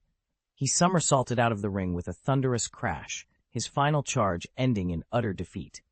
As he lay sprawled outside the circle, the spectators erupted in cheers, their awe of Bai Yueling now complete. Ye Cheng coughed up a great gushing of blood and collapsed unconscious on the spot. It's over. Saint Ye Cheng wins. At the sudden shout, the disciples from the Han and Qin empires erupted in victory cheers, until they saw the Yanlong prince lying motionless on the arena floor. In an instant, their exultation died on their lips, replaced by horror and disbelief. Even Ye Cheng's heart skipped a beat, though he forced himself to maintain his composure. From the Yanlong dynasty's pavilion, several elite figures sprang to their feet, their auras crackling with urgency. They raced forward, hoisted the inert prince into their arms, and hurried him back to the VIP seats, where healers immediately set to work. In the front row, a towering figure clad in gleaming golden armor rose from his seat. His eyes blazed with righteous fury. Drawing upon his late-stage god-king cultivation, he unleashed an aura like a crushing mountain and sent it hurtling straight at Ye Cheng. Shameless brat! How dare you be so ruthless? Kneel this instant and beg for forgiveness. The pressure struck like an avalanche, pinning Ye Cheng's limbs and stealing his breath. His vision tunneled, his mind raced for an answer, but the sheer force of the God King's might left him reeling. For a heartbeat, he stood frozen under that unbearable weight. And then, with a steely resolve burning in his chest, Ye Cheng squared his shoulders and prepared to make his next move. In the Xianxia Pavilion's grand hall, Fairy Lu materialized in a flash and took her place upon the raised dais. With a graceful motion of her fingers, she summoned a strand of ethereal music from her zither. The notes wove together into a shimmering curtain of light, rising to meet the oppressive aura that the God King exuded. But Fairy Lu's power was insufficient. Not even if Fairy Qin stood beside her could they have held back the divine pressure of an ancient God King. In an instant, the radiant barrier shattered like glass, and the force of the collapse sent Fairy Lu reeling backward. She struck the marble floor, coughed up a spurt of blood, and lay gasping in shock. The God King's fury subsided slightly at her failure, but his gaze remained icy as he turned toward the assembled members of Xianxia Pavilion. "So young, yet so reckless," he pronounced. "When the southern ceremony concludes, I shall demand that Xianxia Pavilion explain its disciple training, explain why such immaturity is tolerated." With that final rebuke, he sank back onto his throne, dismissing them with a single dismissive sweep of his hand. A hush fell over the hall. Bai Yueling's face went deathly pale as she realized her actions might have invited disaster upon her master. All around them, the southern cultivators exchanged solemn looks of sympathy for the beleaguered pavilion. Many of the onlookers who had once felt insulted by Bai Yueling now watched with barely concealed triumph. The Han and Qin sects, formerly so eager to curry favor with Xianxia Pavilion, stood awkwardly at the edges, their faces a tangle of shame and unease. Some retained enough pride to mask their anxiety, others simply drifted away, quietly severing ties with the pavilion. Even the Jiang family had backed off. Bai Yueling's heart chilled at the sight. A fine line of blood still stained the corner of her master's lips. Swallowing her fear, she dropped to one knee and bowed her head. "Master, the calamity that has befallen our sect, it is entirely my fault. After the ceremony, I will journey to the Yanlong dynasty and offer my apology. Even if I perish, I will not allow them to vent their wrath on Xianyan Pavilion." Fairy Lu reached out and gently lifted Bai Yueling's chin. Her master's eyes were kind, though tinged with sorrow. "My precious disciple," she said softly, "none of this is your doing." Bai Yueling's eyes brimmed with tears. Fairy Lu pressed a reassuring hand to her shoulder and continued, voice firm yet compassionate. "In the arena, swords have no eyes, they judge only skill. Your victory was earned. If you must seek blame, direct it at me. My instruction was lacking, and that is why they dared to humiliate you, twisting your rightful triumph into disgrace." Bai Yueling's shoulders trembled, but she lifted her gaze. Despite the bitter taste of defeat all around them, her master's unwavering faith began to warm her from within. Together, they would carry Xianyan Pavilion forward, no matter how fierce the storm. She had already resolved to send Bai Yueling away the moment the ceremony ended. If Xianyan Pavilion ever fell into real peril, at least with Yueling safely elsewhere, there'd one day be someone to help rebuild it. Just then, in the vast banquet hall of the Han and Qin Empire, a frigid voice cut through the chatter. "After the southern ceremony, you still want to settle scores with Xianyan Pavilion?" Murmurs rippled through the crowd as Ye Cheng stepped forward, eyes cold and unflinching. "How amusing," he continued, voice calm but laced with steel. "I never imagined such shamelessness from the Yanlong dynasty at an occasion like this. In the arena, swords have no eyes, life and death lie in your own hands. If you don't learn that before you step onto the stage, you'll be the one lying on the ground. And your precious Yanlong prince's so-called cunning, does he honestly believe no one here sees through his tricks?" A deadly hush fell over the Yanlong delegates. Their head, the God King's face turned as dark as charcoal. He glared at Ye Cheng, fury barely contained. "Boy," he snarled, "don't spread lies about me." Before anyone could react, a thunderous explosion rocked the hall. Boom! Shaking pillars and sending crystal goblets flying. Silence shattered as dust and shockwaves washed over the assembly. The God King's oppressive aura swelled again, crushing down on Ye Cheng like a mountain bearing its full weight. Before him, the demigod's power roiled in palpable waves, threatening to snuff out any spark of resistance. Fairy Lu's face turned ashen. She had never imagined Ye Cheng would rise to defend Xianyan Pavilion so boldly, yet her heart twisted at the thought of the Gu family suffering the pavilion's disgraceful fate. In the very next moment, Fairy Lu, the Han and Qin cultivators, and every onlooker from the southern spirit realm froze in stunned silence. Their eyes went wide, breaths caught in their throats. "Junior?" someone whispered, incredulous. Under that tide of shocked gazes, Ye Cheng let a mocking smile curl his lips. His voice was low, dangerous. "Junior? Old thing. Who's junior to whom here?" Chapter 73. The instant Ye Cheng's voice fell, a draconic aura surged from his body. It smashed into the God King of the Yanlong dynasty's aura with an earth-shaking boom. The God King, whose presence alone had once felt as immovable as a mountain, fractured and collapsed under Ye Cheng's assault. He reeled backward for several paces, eyes wide in pure, unfiltered terror. "A God King?" he gasped. "This humble Han Qin Empire actually harbors a late-stage God King?" The notion was absurd. The Han Qin Empire was nothing more than one of hundreds of minor realms scattered across the southern lands. At best, a fledgling God King or a middle-rank Heaven Duke might rule such a place.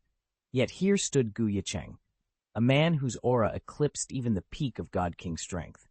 All around them, the onlookers gaped in stupefaction. Whispers broke out like wildfire. Never had they imagined a hidden powerhouse of this caliber in the empire next door. And none were more astonished than the venerable head of the Jiang clan, whose own reputation now seemed suddenly fragile under the weight of Ye Cheng's might. From every vantage point in the courtyard, one truth shone clear. The true scope of Han Qin's power had only just begun to reveal itself. Everyone else assumed Ye Cheng was one of those ancient demons who'd mastered immortality for nearly a millennium, kept forever youthful by secret arts. But the venerable ancestor of the Jiang family knew better. As far as true cultivation years went, Ye Cheng was no centuries-old elder. He was a prodigy in his prime, a genuine little monster who'd surged from obscurity to near parity with the legendary God King in just a single year. The old ancestor gripped the sleeve of his robe and stared, awestruck, at Ye Cheng's silhouette against the dawn light. Only 12 months ago, this youth had trailed far behind the Flame Dragon Dynasty's champion, the formidable God King himself. Now here he was, closing that impossible gap, and doing so with a confidence that made the onlookers' jaws drop. On the elevated platform beside the Jiang Pavilion, Fairy Lu and Bai Yuling stood frozen, flanked by the elders and disciples of the Xianxia Pavilion. Together they watched Ye Cheng unleash a blistering tirade, his voice ringing with righteous fury as he denounced the God King's abuses and dared him to show his true power. Flames of indignation danced in his eyes, and every word carried the weight of justice. Fairy Lu's heart thumped so hard she nearly missed the irony. She recalled how hastily she'd mobilized her own forces in the Winged Demon Canyon, convinced Ye Cheng needed backup. Now she bit her lip to stop herself from laughing. Of course he didn't. This little monster needed no saving at all. It was my Xianxia Pavilion that poked its nose where it didn't belong, Ye Cheng admitted with a wry half-smile. At his words, the spectators, still reeling from the shocking display of his power, fell silent. From the raised platform at the center of the arena, the God King of the Kanglan Holy Land, the elder charged with safeguarding the ceremony, finally spoke. "That's enough. Do you two really intend to turn the southern ceremony into your private duel?" His command barely faded when, far off behind Kanglan City, in the hidden halls of the Holy Land, nestled within the sea of clouds, several titanic auras roared to life. If the God King of the Yanlong dynasty embodied a pillar of light linking heaven and earth, these new presences were like yawning abysses, tearing the firmament in two. Unmistakably, they were the imperial might of Kanglan Holy Land itself, the secret patrons of the southern ceremony, revealing their power to all. As that dread force rippled outward, every onlooker felt the very heavens tremble. The God King of the Yanlong dynasty stepped forward with a stamped foot, snorted, and fixed Ye Cheng with a cold, hard gaze. "Very well, Han Qin Empire," he hissed. "This slight will not go unremembered."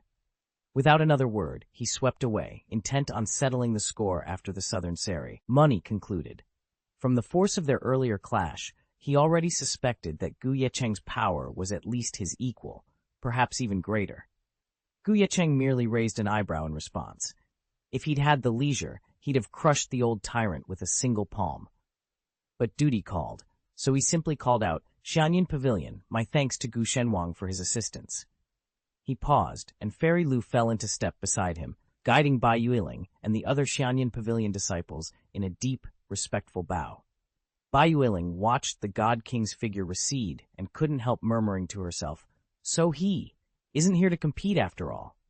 A strange ache fluttered through her chest as she realized just how formidable Ye Cheng truly was. He caught her gaze and offered a small, reassuring wave.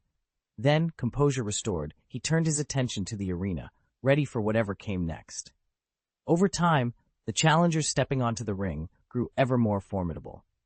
Even the top prodigies from the emperor-level sects proved insufficient, for now the super geniuses of the various holy places were making their entrance. Typically, the finest talents of the emperor-level powers lingered around the 9th level of the Calamity Realm, with only a precious few ascending to the half-king grade. By contrast, the holy sites were unveiling warriors already entrenched in the semi-king realm, many in its mid-stage, others at the late stage, and still more who had perfected that realm entirely. Boom!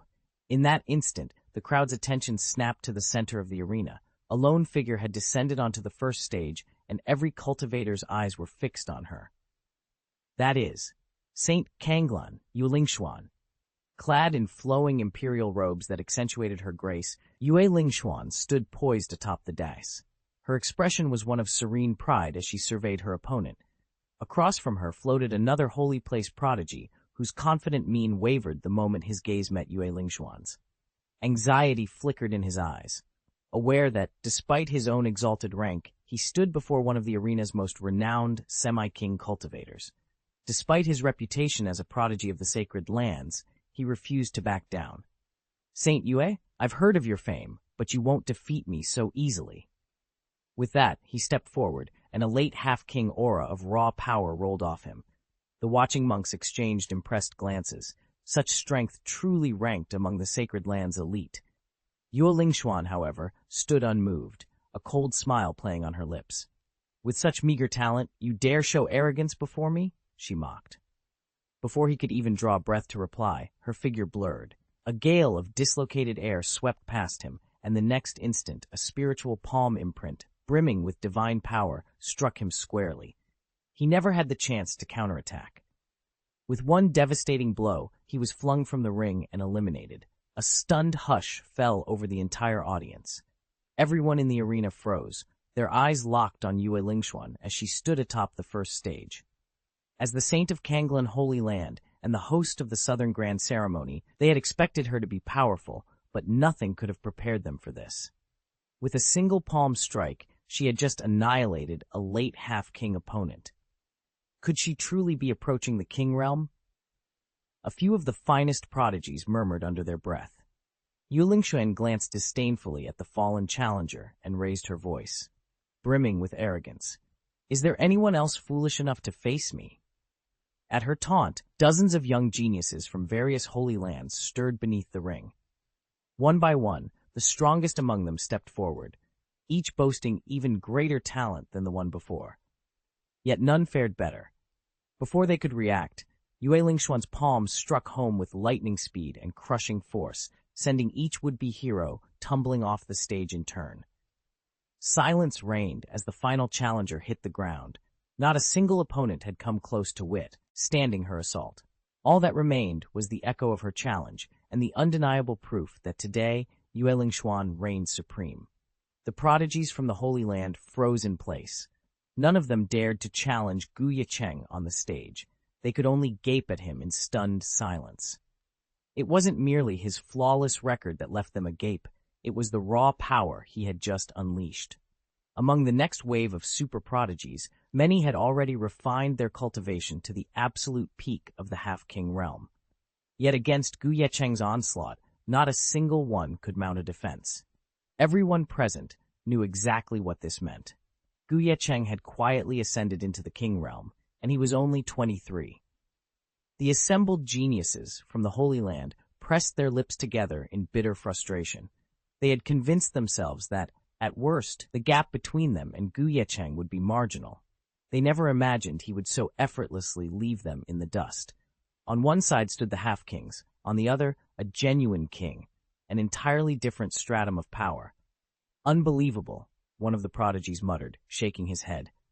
"Who on earth gave him such a remarkable brother?" Another genius sighed, unable to hide his envy. Ye Cheng, the celebrated saint of Kanglan Holy Land, has an elder brother who ranks 9th on the spirit list, and he isn't just any 9th ranker. Favored by the giants of the Divine Emperor sect, he's already been accepted as a disciple there, even recognized as a son of that mighty school. For an ordinary southern sect, confirming such a connection would take endless inquiries. But among the great sacred lands, it's common knowledge. In fact, Kanglan Holy Land itself deliberately let the news leak to send a shockwave through the other sects. After all, what is the Divine Emperor sect? In Kanglan Holy Land, the pinnacle of cultivation is the Emperor Realm, yet before a master of the Divine Emperor Realm, even an Emperor Realm powerhouse would be swept away in an instant. With a brother like that watching his back, any resources that slip through Kanglan's hands into Ye Cheng's care will far outvalue the so-called prodigies of the southern Saint lands. "Don't put it all down to his brother," someone murmured. "Saint Ye Cheng's own talent shouldn't be underestimated." The elders of Kanglan Holy Land exchanged proud smiles. Their eyes shone with satisfaction, confident that with Ye Cheng at the forefront, their sacred land's future was brighter than ever. Saint Kanglan stood atop the first platform, already hailed as the favorite to claim the Southern Grand Ceremony Championship. A light laugh curved her lips, her eyes narrowing in amusement. Around her, the Saint Land's geniuses and elders buzzed with admiration. Saint Yu is extraordinary, one elder declared. With her talent, she might even rival the Saint's own brother. It's only a matter of time before she makes the spiritual list. As praise washed over her, Yue Lingxuan felt her spirits soar. This little southern territory was far too small for someone of her gifts. Her true ambition was to follow in her brother's footsteps. Surveying the awed faces before her, she lifted her chin and spoke with deliberate pride. Don't worry about competing here. The southern pool is far too shallow for me. I'll be moving on soon, and then you can have all the time in the world to argue over who's number one. She paused, letting her final words ring out. Honestly, it's lonely here when there's no one worthy of my challenge. Even the most confident supergeniuses felt their tempers flare at her haughty tone. Yue Lingxuan really has gone off the deep end. Yet here she stands on the stage, displaying her Xuanwang cultivation for all to see. No matter how many in the crowd seethe inwardly, they dare not voice a word against her. But among the spectators from the Han-Chin Empire, Ye Cheng's family watches with barely concealed derision, none more so than his mother, Zhang Lianqin. They've blocked the news so tightly that only a ND full of people even know about the duel between Yue Lingxuan and me. Zhang Lianqin murmurs, her voice low with contempt. She's been basking in admiration all these years and clearly forgotten the crushing defeat she suffered long ago. Before she can step forward to confront Yue Lingxuan, her son reacts. Sensing his mother's barely restrained fury, Ye Cheng throws back his head and bellows, leaping up onto the lowest tier of the stage platform. His voice, despite its youthful edge, carries an unmistakable authority. Old witch, enough of your lies. Watch closely. This young master is about to teach you some manners. His outburst snaps the entire arena to attention. Many of the top prodigies, who had been simmering with indignation over Yue Lingxuan's presumptuous display, suddenly feel a rush of relief at Ye Cheng's brazen challenge. Old witch, they echo silently, rooting for the bold young lord to put her in her place. Yue Lingxuan's eyes flared with fury so intense it was as if 3 restless spirits had possessed her. As saint of the Kanglan Holy Land, she commanded respect even from her own elders. Nobody dared speak ill of her.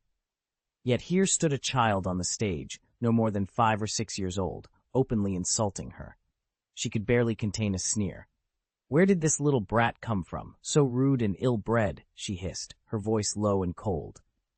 Too afraid to show yourself, are you? You send out this child to do your dirty work? Her words carried an unmistakable edge of menace. Of course, she had no real wish to harm a mere child. That would only be an embarrassment for the saint of Kanglan. But her narrowed eyes and the faint crackle of murderous intent around her made it clear that she expected someone more powerful to own up to the insult, right here and now. She unleashed a pressure so oppressive that it rippled through the arena, compelling whoever was hiding behind the boy to step forward or face dire consequences. And if nobody appeared, she wouldn't hesitate to snatch the boy, drag him back to her holy land, and make an example of him. Who dared defy her? Who dared to mock the old witch? Below the ring, cultivators from the southern Holy Lands and various sects exchanged anxious glances. Blood drained from their faces as they felt the murderous aura radiating from Yue Lingxuan. The challenge hung in the air, electric and dangerous. Show yourself, or be destroyed. The assembled prodigies couldn't help but jeer. Hey kid, enough! Get off the ring! Go bother your parents instead of making a scene. This isn't your playground, little devil. Scram! One by one, they tried to shove Ye Cheng off the platform, convinced he wasn't a real contender. All except the Zhang family. The instant Ye Cheng stepped onto the ring, their breath caught. They knew too well the reputations of Ye Cheng and his sister, Gu Yunxi, especially Zhang Baiwei.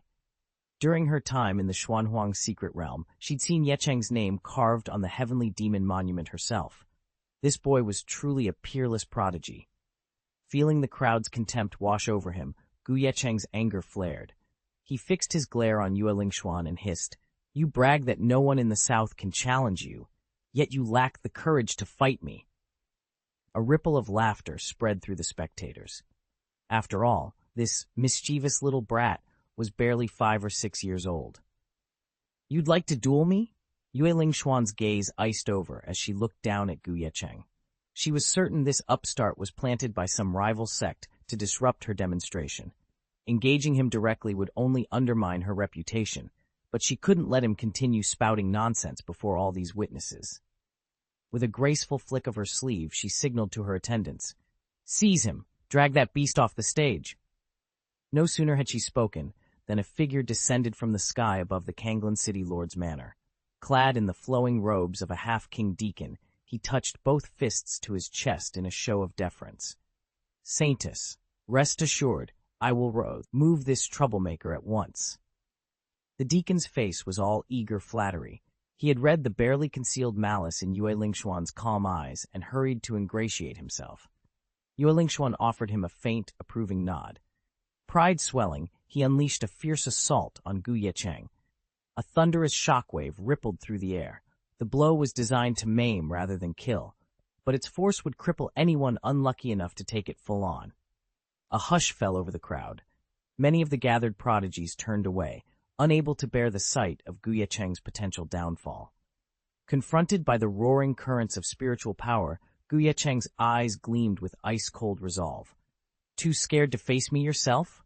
Hiding behind your lackeys instead?" A hush fell over the arena. In response, the 6-year-old boy in the ring let out a fierce roar. He didn't flinch or retreat. He charged straight at the half-king deacon. Light swirled in his eyes for a heartbeat. Then a brilliant surge of spiritual energy exploded outward. The impact sounded like a thunderclap. With a savage crack, the half-king deacon was hurled off his feet, blood spray marking his flight through the air. He landed hard beyond the arena's boundary and lay there, unconscious. No one rushed to help him. Every gaze, Yue Lingxuan's included, was fixed on the diminutive fighter who still stood at the center of the ring. Despite his childlike stature, an overwhelming, almost impossible aura pulsed around him. His cultivation, it can't be. "But it is, half-king perfection," murmured the stunned crowd as disbelief rippled through every onlooker. Chapter 74. A wave of shock swept through the entire arena as all eyes fixed on Ye Cheng, standing alone on the central stage. Even the God-King Elder of Kanglan Holy Land, seated on the high dais and long accustomed to concealing his reacts, lifted his hooded gaze in open disbelief. "A half-king perfection?" he whispered to himself. "He's already reached half-king perfection at this age? Unbelievable. He's barely 6 or 7 years old." The assembled cultivators erupted into stunned chatter. At such a tender age, not even those fated to become future god-kings, or far less emperors, should possess such power. Just moments earlier, many had scorned Ye Cheng, warning him that the southern ceremony was no place for childish antics. Now their heads reeled in embarrassment. If a genuine half-king perfection could stride into the ring here, what had they been doing all along, playing in the mud? Among the observers, Yue Lingxuan's breath caught in her throat. Her eyes widened as she stared at Ye Cheng, sharing the same astonishment that rippled through the crowd. And just as her mind struggled to comprehend what she'd witnessed, a fresh wave of gasps and whispers thundered across the arena, as if the very air around them had realized they were in the presence of something impossible. Ye Cheng could no longer contain himself. With a single deliberate step, he lunged forward and shouted, "Open it for me." A fierce roar erupted from him the moment the words left his lips. A rippling pulse of sound surged outward, gathering his spirit energy until it solidified into the phantom shape of a roaring dragon. The spectral beast hurtled straight at Yue Lingxuan. "Impudent brat!" Yue Lingxuan sneered, but she didn't dare dismiss him as a mere child. Bracing herself, she lifted a hand. The white jade bracelet on her wrist chimed softly, and her Xuanwang realm power coalesced into a silver-white halo. From that brilliance came a cold, annihilating breath. The onlookers froze. "That's the Kanglan Nirvana technique," someone whispered in disbelief. "It's the supreme secret art of the Kanglan Holy Land. Legend has it that only a heavenly king could ever master it. But now, Yue Cheng is using it herself?" Murmurs of astonishment rippled through the crowd. "Unbelievable," another voice said. "So Ye Cheng has been holding back all this time." A silver-white halo, crackling with annihilating power, tore through the void and struck Ye Cheng's dragon phantom head-on.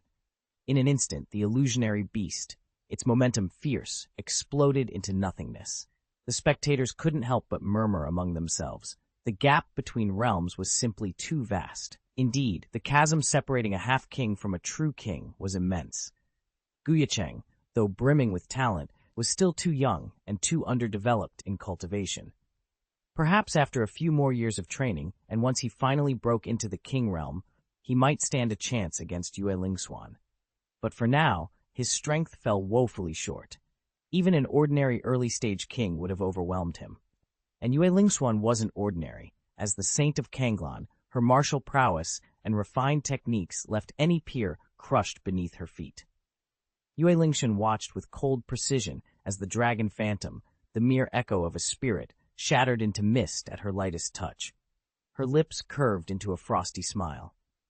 "Admit it or not, you are a monster," she said, her voice calm as steel, "but you're still leagues away from me." A glint of merciless light flashed in her eyes.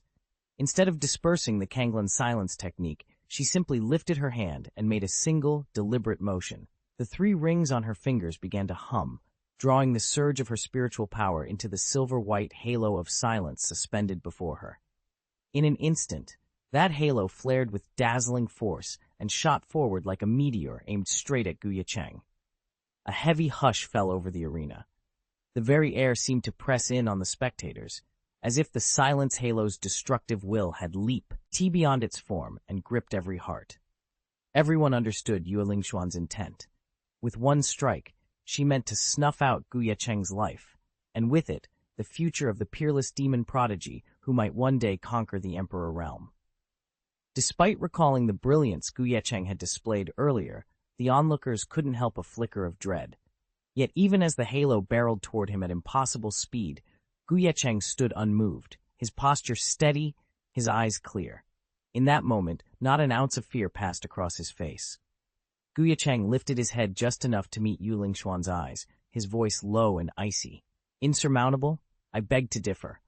He flexed his fingers slowly, the aura of annihilation flaring in his pupils. Gasps rippled through the crowd as Ye Cheng let out a thunderous roar, stepped forward, and swung his fist. Crack! The sound shattered the silence like a bolt of lightning across the sky. Under Yue Lingxuan's stunned gaze, and to the horror of every onlooker, the bolt of destructive energy she had unleashed shattered against Ye Cheng's punch. It exploded into nothingness. Yue Lingxuan's own words echoed sharply in the aftermath. "You're right. There truly is a chasm between us."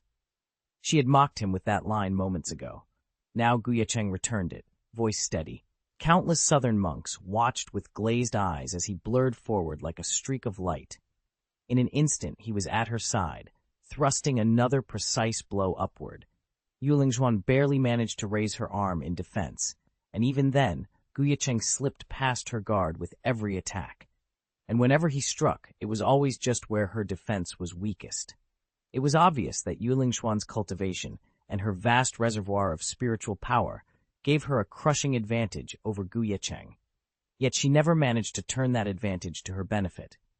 In the opening moments, she tossed out a few wild strikes, each one missing, but at least they hinted at a counterattack. Before long, however, she was reduced to a tenuous defense, desperately parrying blow after blow. Even the most inattentive onlookers could tell she was barely holding on. "Someone pinch me. I must be dreaming," murmured one spectator. "I must have hit my head getting up today," another said. "Did I really just see a 6 or 7-year-old kid beating the Azure Orchid Saint? A half-king besting a king? Am I hallucinating? I'm supposed to be the greatest prodigy in the southern realms, yet I'm no match for a child?" The assembled geniuses, especially those who'd previously fallen to Yue Lingxuan, stared in stunned silence. And even the guardian god-king of the Azure Orchid Holy Land, seated high on the central dais, stroked his beard, only to find, without realizing it, that he'd plucked out several whiskers in his astonishment. The Jiang family and the disciples of Xianxia Pavilion were equally stunned. At first, the Xianxia cultivators had no idea who Ye Cheng was, or how much power he truly commanded. The Jiang family, on the other hand, knew of Gu Yunxi and Gu Qingchen, and they had long assumed that Ye Cheng at most, stood at the very threshold of the Calamity realm. After all, it had only been a few months since they'd last seen him. How far could he have progressed in so short a time? They'd written off his appearance at the Southern ceremony as nothing more than a casual show of face. They'd forgotten one crucial fact. A young cultivator breaking into the Calamity realm was already a prodigy of the highest order. Now, not only had Ye Cheng reached the mid-Calamity realm, he had just defeated Yue Lingxuan, the famed saintess of Kanglan, and subdued her completely. Such talent, such power. Suddenly, every member of the Jiang family, every Xianxia disciple, even the gifted heirs of the southern holy sites, felt their own achievements pale into insignificance. Reflecting on their years of cultivation, they wondered if they'd been living like dogs, chasing scraps of fame, while true mastery slipped through their fingers. A hush fell over the audience. On the stage, Yue Lingxuan herself stood in stunned silence, her legendary pride shattered by a single, overwhelming display of strength.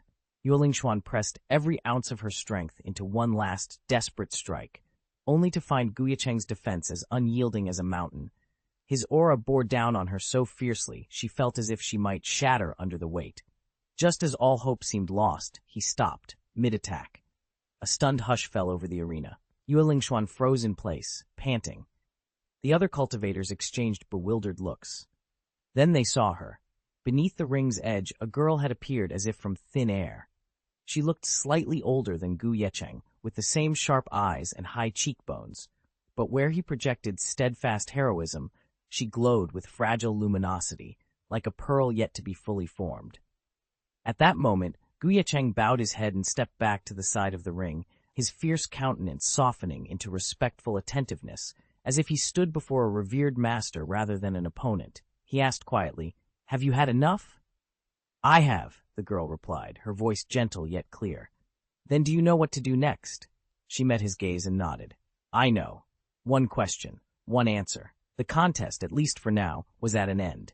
As confusion rippled through the arena, Ye Cheng didn't hesitate. He gave Yue Lingxuan a slight bow and announced in a clear, steady voice, "I concede this round. I admit defeat." Yue Lingxuan's brows shot up in surprise. "You give up?" A hush fell over the spectators. Whispers spread through the stands. Is he humiliating her? Why would he do that? Yue Lingxuan's expression darkened. With a graceful leap, the slender, jade-skinned girl mounted the ring once more. She fixed Ye Cheng with a steely gaze and declared, "Very well. Next match. It's you and me. Don't think you can back down now." Her firm words cut through the charged silence like a blade, and the entire arena fell inexplicably quiet once again. Chapter 75. A tense silence fell across the arena. The southern monks, who had been watching the match with keen interest, exchanged astonished glances. "Another little girl?" one whispered. "What's her connection to Ye Cheng, the one who just fought?" Their eyes were fixed on the newcomer, a porcelain-skinned child in a lavender dress, her hair tied back with a silk ribbon. By all appearances, she belonged in a nursery, not a battleground, yet in that moment her rosy cheeks had drained of color, her brow furrowed, and her small fists curled at her sides. She leveled her gaze at Yue Lingxuan, the proud saint of Kanglan, and spoke each syllable with uncanny authority.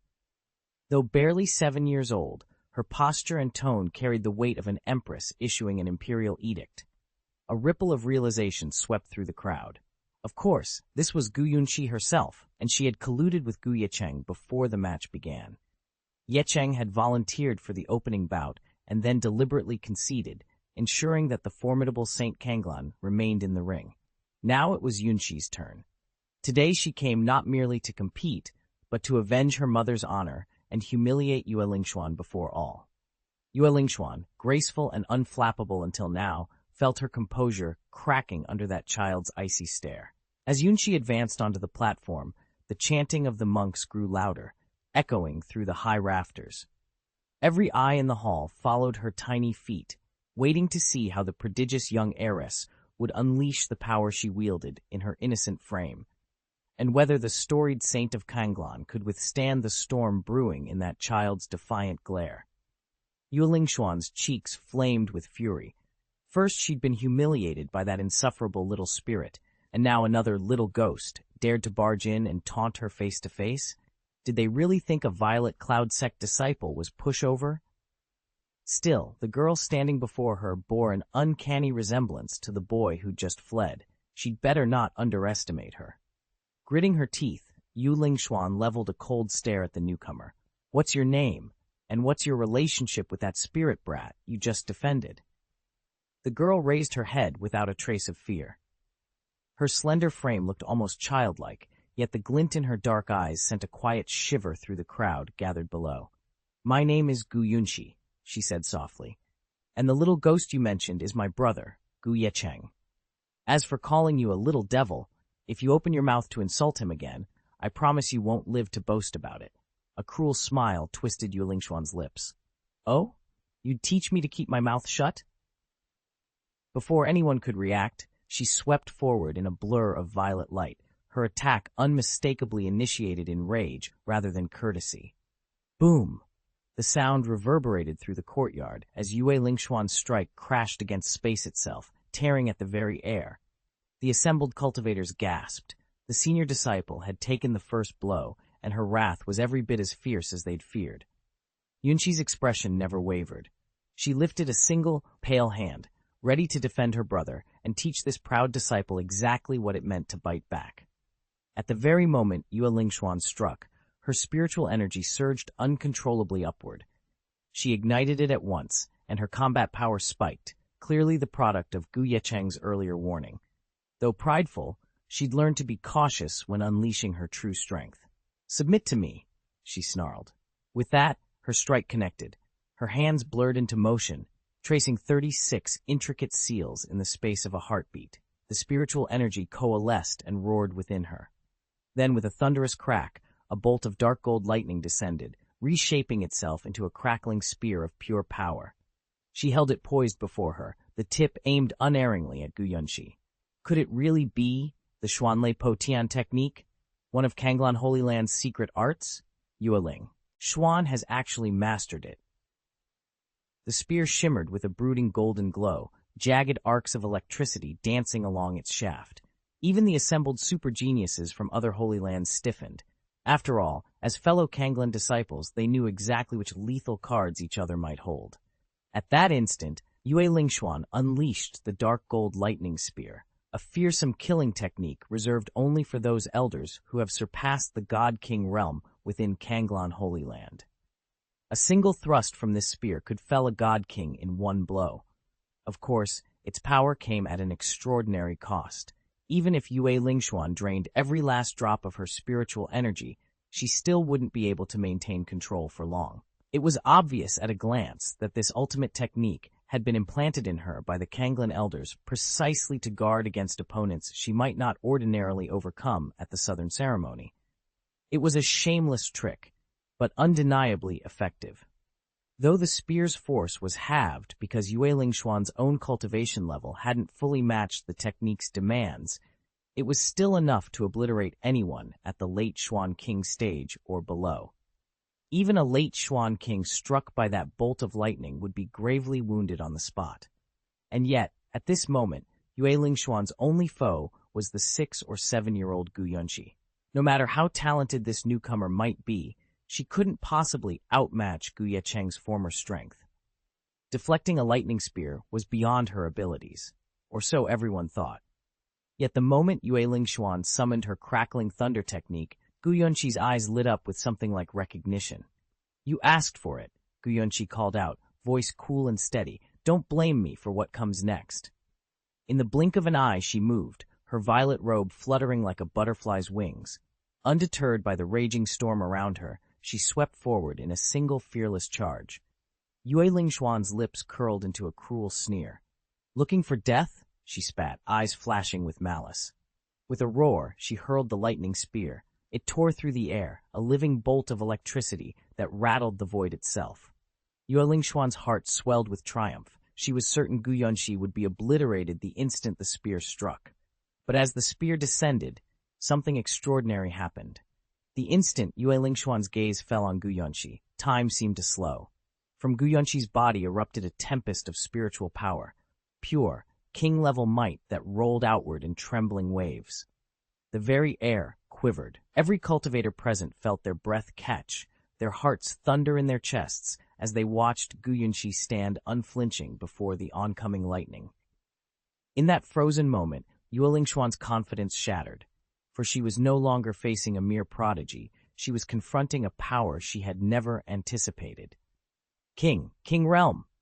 She's at the King Realm, the same realm as Kanglan Holy Land's saint. Even the God King of Kanglan Holy Land couldn't remain seated. He rose to his feet, staring at Gu Yunxi in disbelief. Yue Lingxuan felt her heart sink. She'd just unleashed the mysterious thunder-breaking heaven spear, striking with all her might. King Realm or not, she had thought, this spear would decide the match. Before she could finish that thought, the air crackled and snapped. The thunder-breaking heaven spear, bright with electric blue light, shot toward Gu Yunxi. In an instant, Gu Yunxi plucked it from midair. Then, with a single powerful motion, he pulled back. Retreat! Yue Lingxuan cried out, but her voice barely carried over the thunderous roar of King Realm aura surging from Gu Yunxi. The pressure pressed down on every spectator, forcing them to their knees. Every eye in the arena was fixed on Gu Yunxi, whose calm expression betrayed nothing of the tremendous power he now commanded. Shock and awe rippled through the crowd. They had come to witness a clash of experts, but no one had expected to see someone from the King Realm, so early in the competition. The mysterious thunder-shattering heaven spear, powerful enough to wound even a late-stage Xuan king, was suddenly deflected by her feather-light palm. In an instant, the lightning bolt reversed course and hurtled straight toward Yue Lingxuan. Yue Lingxuan barely had time to react. Even diminished by Gu Yunxi's counterforce, the spear's momentum remained unstoppable. It slammed into her chest with a thunderous crack, electricity rippling across her body and sending her flying backward. She crashed against the edge of the ring, dust and debris kicking up around her. When the dust settled, most of the lightning's fury was concentrated on her cheek, leaving a jagged burn across her face. She tried to speak, but her tongue was numb. Only a silent gasp escaped her lips. Exactly as Gu Yunxi had predicted, a stunned hush fell over the spectators. One strike, and Yue Lingxuan is already down? Someone whispered, disbelief coloring their voice. All eyes fixed on the battered warrior struggling to rise, dust clinging to her scorched armor, as they tried to comprehend what they'd just witnessed. But before anyone could fully recover from their shock, Gu Yunxi, just as her brother Ye Cheng had moments earlier, refused to press her advantage. She bowed lightly, stepped off the competition platform, and in a blur of motion, landed at Zhang Lianxin's side. Looking up at her with shining eyes, she cried, "Mom, how was my performance just now? Wasn't it amazing?" At those words, Ye Cheng, who had been nestled in Gu Yuan's arms, couldn't hold still. He wriggled free, darted forward, and planted himself beside Zhang Lianxin with a broad grin. "Mom, didn't I do great too?" Zhang Lianxin exchanged a fond smile with Ye Cheng, her pride obvious. But around them, the crowd had gone deathly silent. The two little prodigies, in white they'd just been marveling at, the monsters of that tournament, had called this unassuming woman Mom? If these children belonged to Zhang Lianxin, then who was the mysterious figure everyone thought they knew? Whispers rippled through the audience as eyes fixed on Zhang Lianxin in stunned disbelief. And Yue Lingxuan, already reeling from the day's strange twists, looked up at the children's cries. Her entire body trembled, her gaze locked on Zhang Lianxin's face. This face, could it really be the same woman? Her heart pounded with a mix of horror and astonishment as the realization began to dawn on her. Yue Lingxuan's face went ashen. The moment she'd stepped onto the stage, a flicker of recognition had struck her, and now the memory surged back, making her whole body tremble. How could it really be her? Zhang Lianxin, who only moments before had been praising the two junior disciples, sensed that trembling gaze. She lifted her head, fixed Yue Lingxuan with a serene smile, and descended onto the battleground as if she were a spirit of the moon. The hush that fell over the audience was broken only by the soft rustle of her snow-white robes. Some spectators watched in awe, others in doubt or curiosity. When Zhang Lianxin's feet touched the ground, her composure was as unshakable as ever. She looked straight at Yue Lingxuan, her voice calm yet crystal clear, and spoke the names that set Yue Lingxuan's heart pounding: Han Qin, Ye Cheng, and Zhang Lianxin. Please, Saint Kanglan, teach me. Chapter 76, Zhang Lianxin. Yue Lingxun's breath caught at the name, so familiar, yet so distant. She couldn't recall how many seasons had passed since she'd last heard it. Back then, she was newly installed as the Saint of Kanglan Holy Land, brimming with ambition and lofty pride. Protected by her sworn guardian, she had journeyed southward with confidence, only to suffer a humiliating defeat in the backwater town of Hankin. She had long since forgotten the face of the person who shattered her dreams, for moments after her loss, her own protector had severed her strength. She had said nothing, offered no resistance, silently consenting to her own crippling. As the ruling saint and the sister of Yue Baifeng, she could not afford disgrace. Any stain on her honor would simply be wiped away, erased from memory and history alike. And so Zhang Lianxin, no matter how treacherous her deeds, was consigned to oblivion, a name unworthy of Yue Lingxuan's thoughts. That is, until now. Zhang Lianxin had returned to the battlefield, and with her appearance came the echoes of memories buried deep in Yue Lingxuan's heart, memories she had fought to forget. An icy fear snaked through her veins as the past she'd tried so hard to erase threatened to consume her once more. "It's you." Yue Lingxuan's voice trembled, barely more than a whisper. Her wide eyes betrayed a fear she could neither hide nor deny. The monks gathered around her drew in startled breaths. After all, Kanglan Holy Land's strict news embargo had kept outsiders largely ignorant of the incident that year. Zhang Lianxin, however, met her gaze with cool composure. She took a deliberate step forward, unhurried. "Yes, it's me. Meeting again. Aren't you surprised?" Their exchange was over in a heartbeat, yet the shockwaves it sent through the assembly were anything but brief. Whispers rippled among the onlookers. Once before, the Gu family siblings had challenged Yue Lingxuan twice and soundly defeated the proud saintess both times, subjecting her to public humiliation and trampling her dignity. Could this encounter be the continuation of a hidden feud? But more unsettling than the rumors was the genuine terror in Yue Lingxuan's eyes. What kind of opponent could reduce the venerable saintess of Kanglan to such fear? Before anyone could piece together an answer, Zhang Lianxin closed the distance.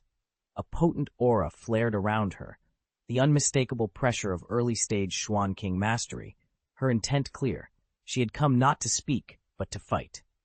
Zhang Lianxin and Yue Lingxuan faced off under the silent watch of the entire cultivation hall. On paper, they were evenly matched, but the moment Zhang Lianxin released her aura, it washed over Yue Lingxuan's like a tidal wave, utterly eclipsing it. There was only one possible explanation. Zhang Lianxin was far stronger. The onlookers nodded in approval. It made perfect sense that the mother of the Gu family's two prodigies would possess monstrous talent of her own, but Yue Lingxuan, usually so composed, felt a surge of panic. "No, it can't be," she whispered, clamping a hand over her mouth. She refused to let anyone dredge up what had happened between them before. Zhang Lianxin's lips curved into a cold smile. She stared at Yue Lingxuan with eyes of pure hatred. "What are you thinking?" she asked softly. "Have you already forgotten how your precious guardian crippled you that day? You silently submitted to his strike, then carried on as if the battle never happened, convinced yourself you had no rival." Her words cut deeper than any blade. And though Yue Lingxuan wanted to deny it, she knew there was no escaping the truth. "It's absolutely preposterous." Zhang Lianxin's words rang out, and with that final declaration, she strode forward. In the blink of an eye, she closed the distance until she stood scarcely 3 feet from Yue Lingxuan. The weight of her presence was so overwhelming that Yue Lingxuan couldn't even lift her head. Below the stage, the spectators erupted into stunned chatter. Everyone knew how flawless, sly Yue Lingxuan had climbed the ranks. Her record was nearly unblemished. In the entire southern realm, she was a legend. Kanglan Holy Land had elevated her as its brightest hope, lauding her as the first southern genius to follow her brother into the spirit list. To countless admirers, she was the epitome of prodigious talent. Yet now, as Zhang Lianxin's words hung in the air, fear flickered in Yue Lingxuan's eyes. The crowd's admiration wilting, their faces betrayed confusion and doubt. Could the Holy Land's golden child really harbor such a disgraceful past? Had they championed a genius after all, or merely a shameless impostor? Defeat was one thing, Unleashing a protector to annihilate your opponent was something else entirely. Kanglan Holy Land's reputation for pride now seemed matched only by its capacity for dishonorable tactics.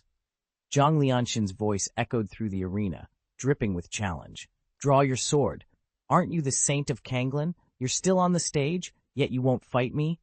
What are you waiting for, the South's #1 genius?" He emphasized each word like thunder crashing against Ye Cheng's mind, threatening to shatter his focus.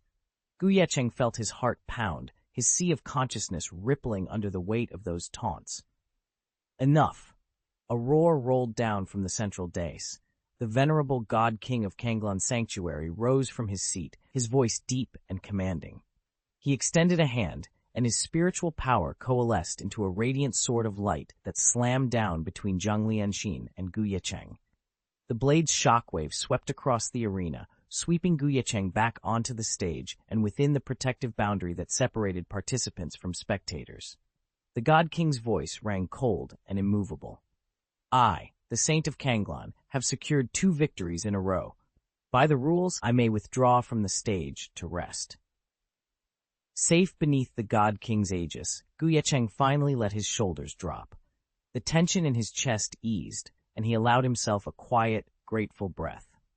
Yue Lingxuan's gaze snapped back to the stage, locking onto Zhang Lianxin with unmistakable murderous intent. Earlier, she'd been overwhelmed by Zhang Lianxin's ferocious momentum and couldn't find a way to turn the tables. Now that she'd withdrawn from the spotlight, everything would be different. The secret techniques of the Kanglan Holy Land, like the mysterious thunder heart-piercing spear she'd used before, might not be countless, but they were more than enough. If one ultimate move wasn't enough to fell Zhang Lianxin, she had others in reserve. Once she stepped off the stage, she could marshal every resource at her disposal. "Zhang Lianxin!" Yue Lingxuan called out, her voice dripping with scorn. "Have you forgotten the rules of the Southern ceremony? Give me time to recover, and I'll challenge you again." With a sneer, she turned and strode toward the gates of the Kanglan Holy Land, determined to petition the High Masters for whatever aid she might need. Around her, the assembled monks of the Southern ceremony murmured with growing excitement and barely concealed disdain. But Yue Lingxuan paid them no mind. Her focus was already on the coming confrontation. All eyes were fixed on Yue Lingxuan as she strode toward the entrance of the Kanglan Holy Land. No one dared intervene. But before she could draw that final trump card against Zhang Lianxin, a single icy command rang out from the stands. "Step down." In the assembled contingents of the Han and Qin empires, Ye Cheng rose to his feet with unsettling calm. The air trembled as he spoke. The instant his voice faded, a thunderous pulse of spiritual power erupted from him, coalescing into a titanic spectral hand, easily 100 feet across. With barely an effort, he swept the advancing Lingxuan off her path and flung her back into the arena.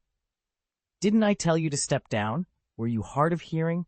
Ye Cheng's tone was as cold as steel, leaving the gathered spectators too stunned to breathe. Yue Lingxuan tumbled onto the ground, her eyes blazing with shock and anger. The next move, she realized, would have to come not from a secret weapon, but from sheer will, and from finding a way past this unexpected obstacle. Chapter 77. Ye Cheng struck without warning, sweeping through the crowd to seize Yue Lingxuan and fling him back into the center of the arena. A wave of astonishment rippled through the spectators, none more surprised than the ancient god king of the Kanglan Holy Land, who found himself momentarily at a loss for words. Yue Lingxuan hit the ground hard but sprang to his feet instantly. Eyes blazing, he unleashed a thunderous roar and thrust his palm forward. A vast imprint of spiritual power coalesced above his hand and slammed down upon Ye Cheng's head. The void itself seemed to fracture with a deafening crack, buckling under the force of a perfected God King's strike. Cultivators from the Han Qin Empire recoiled in horror, their faces drained of color. The Jiang family delegation fared no better. Even their venerable patriarch trembled so violently that he nearly broke into a run, abandoning the worried glances of Zhang Baiwei and the others. And yet Ye Cheng simply smiled. "Bold," he mused, his voice calm against the backdrop of chaos, "but not bold enough." With those words, his figure blurred. In an instant, he had transformed into a streak of searing sword light, swift, inexorable, and poised to turn the tide of battle. Ye Cheng tore through the crowd like a falling star, arriving on the central platform before the Kanglan Holy Land's God King Elder in the blink of an eye. He raised a hand, pressed his palm to the elder's forehead, then thrust it forward with brutal force. Puff! The Kanglan Elder, an apex cultivator in the perfect God King realm, didn't even have time to cry out. Ye Cheng's strike drove his skull down into his chest, and the elder collapsed in a heap, dead before he hit the ground. His mighty spiritual palm imprint, cut off from its master's power, vanished instantly, dissolving into nothing between heaven and earth. An oppressive silence fell over the assembly. Every pair of eyes was fixed on Ye Cheng, who stood alone on the dais. Waves of shock rippled through the onlookers. This was no ordinary God King. They knew the Kanglan Elder had mastered the most potent secret arts of the Holy Land. His strength outshone that of nearly every peer. Even the former God King of the Yanlong dynasty wouldn't have survived more than 3 exchanges against him. Yet here he lay, slain in a single, merciless move. Before Ye Cheng stood Elder Kanglan, utterly defenseless. He hadn't even opened his mouth to protest before a single palm strike ended his life. What unfathomable power was this? From the central platform, the female disciples of Xianxia Pavilion watched in stunned silence. Fairy Lu and Bai Yueling's eyes widened in disbelief. They had already been shaken by Ye Cheng's earlier display of God King-level strength, but this far exceeded anything they could have imagined. Bai Yueling, in particular, could not look away. Ye Cheng stood tall on the dais, his white robe fluttering in the breeze like that of a banished immortal. She stole a glance at Zhang Lianxin standing nearby, envy welling up inside her. To be not only a prodigy, but also the betrothed of Senior Gu, what extraordinary fortune. As for the Jiang clan's elders, they had gone pale when Elder Kanglan fell. None dared meet Ye Cheng's gaze. Each wished only to shrink into the shadows and escape his notice. Ye Cheng's rage had been simmering for some time, and now that he'd cracked the Kanglan elder's skull like a ripe melon, who could he hold accountable for his fury? Watching him stand there, blood on his blade, Zhang Baiwei felt a wave of regret crash over her. He should have been hers, her husband. She balled her fists so tightly her nails cut into her palms. She bit her lip until she tasted blood, but she didn't dare look away. Her eyes darted between Zhang Lianxin and Ye Cheng as remorse swelled inside her. Yet neither of them spared her a second glance. Across the courtyard, Yueling Xuan stood frozen, stunned by what she'd just witnessed. Zhang Lianxin had slain the Kanglan elder in one swift motion, and now her icy stare was fixed on Yueling Xuan. Panic flared in Yueling Xuan's heart. She stumbled back, voice trembling as she pleaded, "Don't be so reckless. You still have a way out. Don't do anything reckless again," Yueling Xuan called out, her eyes darting to Ye Cheng standing on the central platform. "I can vouch for you. We still have a chance to negotiate. Just don't act on impulse." She dared to hope that the Holy Land would learn of the situation soon and send reinforcements, but she wasn't confident she could hold out much longer. Having already witnessed Ye Cheng's formidable killing intent, she knew in an instant he, or even Zhang Lianxin, could wipe her out.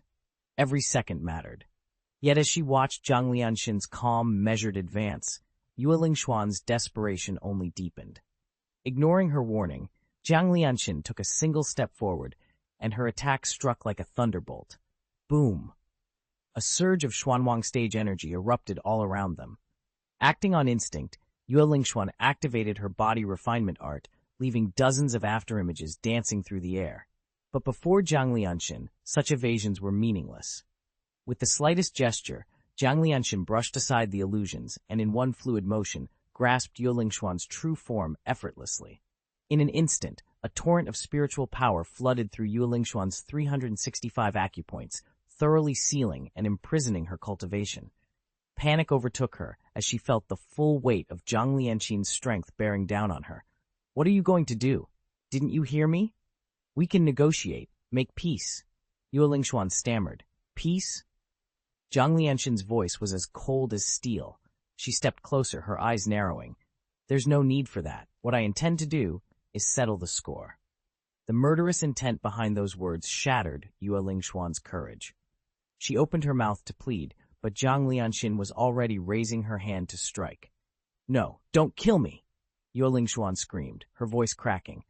My brother is Yue Baifeng. He's 9th on the spirit list, the direct disciple of the God Emperor Titan of Deluo Tiangong.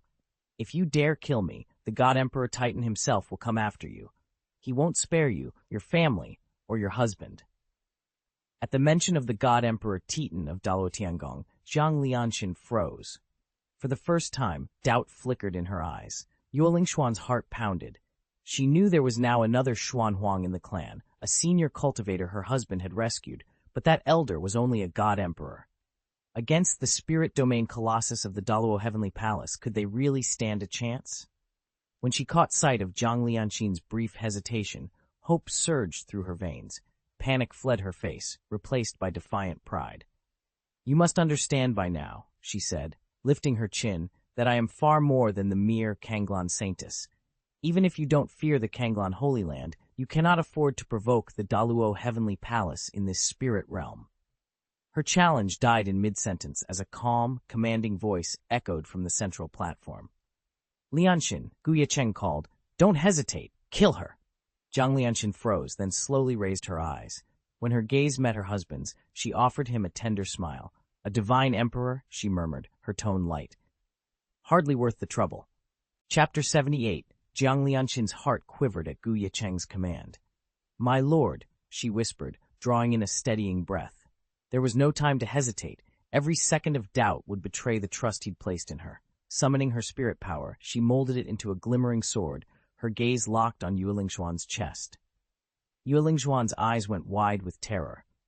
No, please spare me. I am the Saint of Kanglan, sister to the Emperor. How dare you kill me? Her voice rose in frantic pleas, her arms flailing in a desperate bid for mercy. But Zhang Lianxin's resolve did not waver. In the hushed tension of the arena, her sword fell. Puff! Blood spattered across the marble floor, the sound of the fatal strike echoing through the stunned crowd. An oppressive silence swallowed the courtyard as onlookers stared in disbelief. The Saint of Kanglan lay dead before them. With cool precision, Zhang Lianxin retracted her spiritual blade, letting its energy dissipate into the air. She lifted Yue Lingshuan's lifeless body and in one unhurried motion let it drop onto the stage with a muted thud. The finality of that impact hung in the stillness, a brutal testament to her unwavering loyalty and the price of defiance. Below the stage, the onlookers gradually shook themselves back to reality. They stared in stunned silence at Yue Lingshuan's broken form, as though still trapped in a nightmare. At the center of the crowd stood the God King of the Yanlong dynasty, his body trembling, eyes locked on Ye Cheng with raw, unbridled fear. He had once regarded Ye Cheng as merely another battle-hardened peer. That illusion was destroyed the moment Ye Cheng casually slew the Kanglan elder, a flawless God King who had once held his own against a half-emperor. From that instant on, terror of Ye Cheng's power had taken root in his heart. And now, he watched, paralyzed, as Ye Cheng even motioned for his wife to step forward and finish off Yue Lingshuan, the Saint of Kanglan. A cold dread ran down his spine.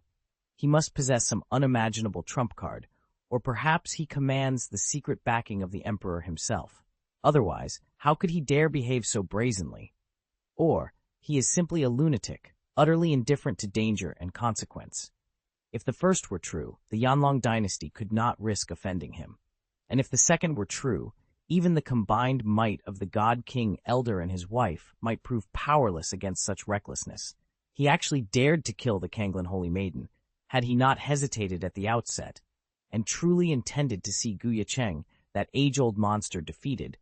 No one could have guaranteed his own survival, let alone his future as an inner-gate elder of the Kanglan Holy Land. Yet there she lay, the body of Yue Lingshuan, cold and still. The God King of the Yanlong dynasty shook his head in disbelief. Slaying the Kanglan Saintess on her own turf might feel like a victory, but it's a disaster in the making. He was certain that Kanglan's senior officials never imagined Zhang Lianxin and Ye Cheng would dare commit such an atrocity. After all, this was the revered saintess of the Kanglan Holy Land, struck down within the very borders of her sanctuary. Even now, her disciples and the onlookers were too stunned to react, minds frozen in horror. But once the shock subsided, there would be no avoiding a massive conflict. The Kanglan Holy Land was not some minor sect. In the southern reaches of the spiritual domain, it proudly ranked among the top 3 powers. And now, it had every reason to unleash its full wrath. Even if Ye Cheng possesses the strength of an emperor-level cultivator, the Patriarch of Kanglan Holy Land is no ordinary emperor. He's a battle-hardened veteran who reached the late emperor stage nearly 1,000 years ago. Within the arena, even the mightiest figures, like the God King of the Yanlong dynasty, nodded in agreement. Sure enough, as soon as they regained their senses, the champions of Kanglan Holy Land sprang into action. Before Zhang Lianxin could even step onto the stage, thunderous booms echoed through the air. Far below, in the heart of Kanglan City's sacred enclosure, cloaked in perpetual mist, one after another, impossibly powerful auras erupted. Their aftershocks alone would shatter any ordinary king-level warrior. Towers of radiant light pierced the heavens, each marking the arrival of an emperor-level elder in a blood-red robe, the insignia of the Kanglan elders gleaming at his waist. Look, the 5 Palm Seal elders of Kanglan Holy Land have appeared, together. This is going to be one spectacular showdown. In the distance, the 5 pillars of light hung in the sky like vast, yawning abysses. The 5 emperor-level elders of the Kanglan Holy Land stood like mountain peaks at dawn, unyielding, imperious, and radiating a fury so intense it set the air trembling. Their eyes zeroed in on Zhang Lianxin and Ye Cheng at the center of the arena, murderous intent coiling in their gazes. Originally, the God King of the Yanlong dynasty had planned to strike back, but once Yue Lingshuan's true identity was revealed, they decided restraint was the wiser path. No one in their right mind would dare challenge her.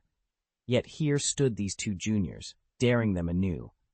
I never imagined such insolence from a mere thief in the south, one elder snarled, voice like grinding stone. He actually slew our Kanglan saint, and right here in Kanglan City. As tension crackled through the hall, all eyes turned to the 5 emperor-level elders, each of their auras flaring like gathered storm clouds, until a thunderous boom split the air. From the deepest sanctum of the Kanglan Holy Land came a cold, resonant voice that froze every breath.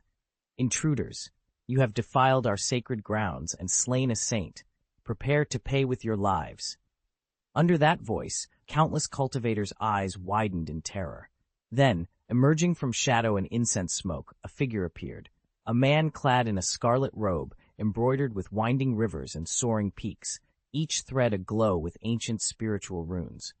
At his very presence, the arena's oppressive aura deepened, crushing weaker wills into silence. He hovered an inch above the ground, crimson robes fluttering as if stirred by unseen winds. The 5 emperor-level elders bowed their heads slightly, a gesture of respect and fear, while Zhang Lianxin and Ye Cheng squared their shoulders, steeling themselves for the confrontation to come.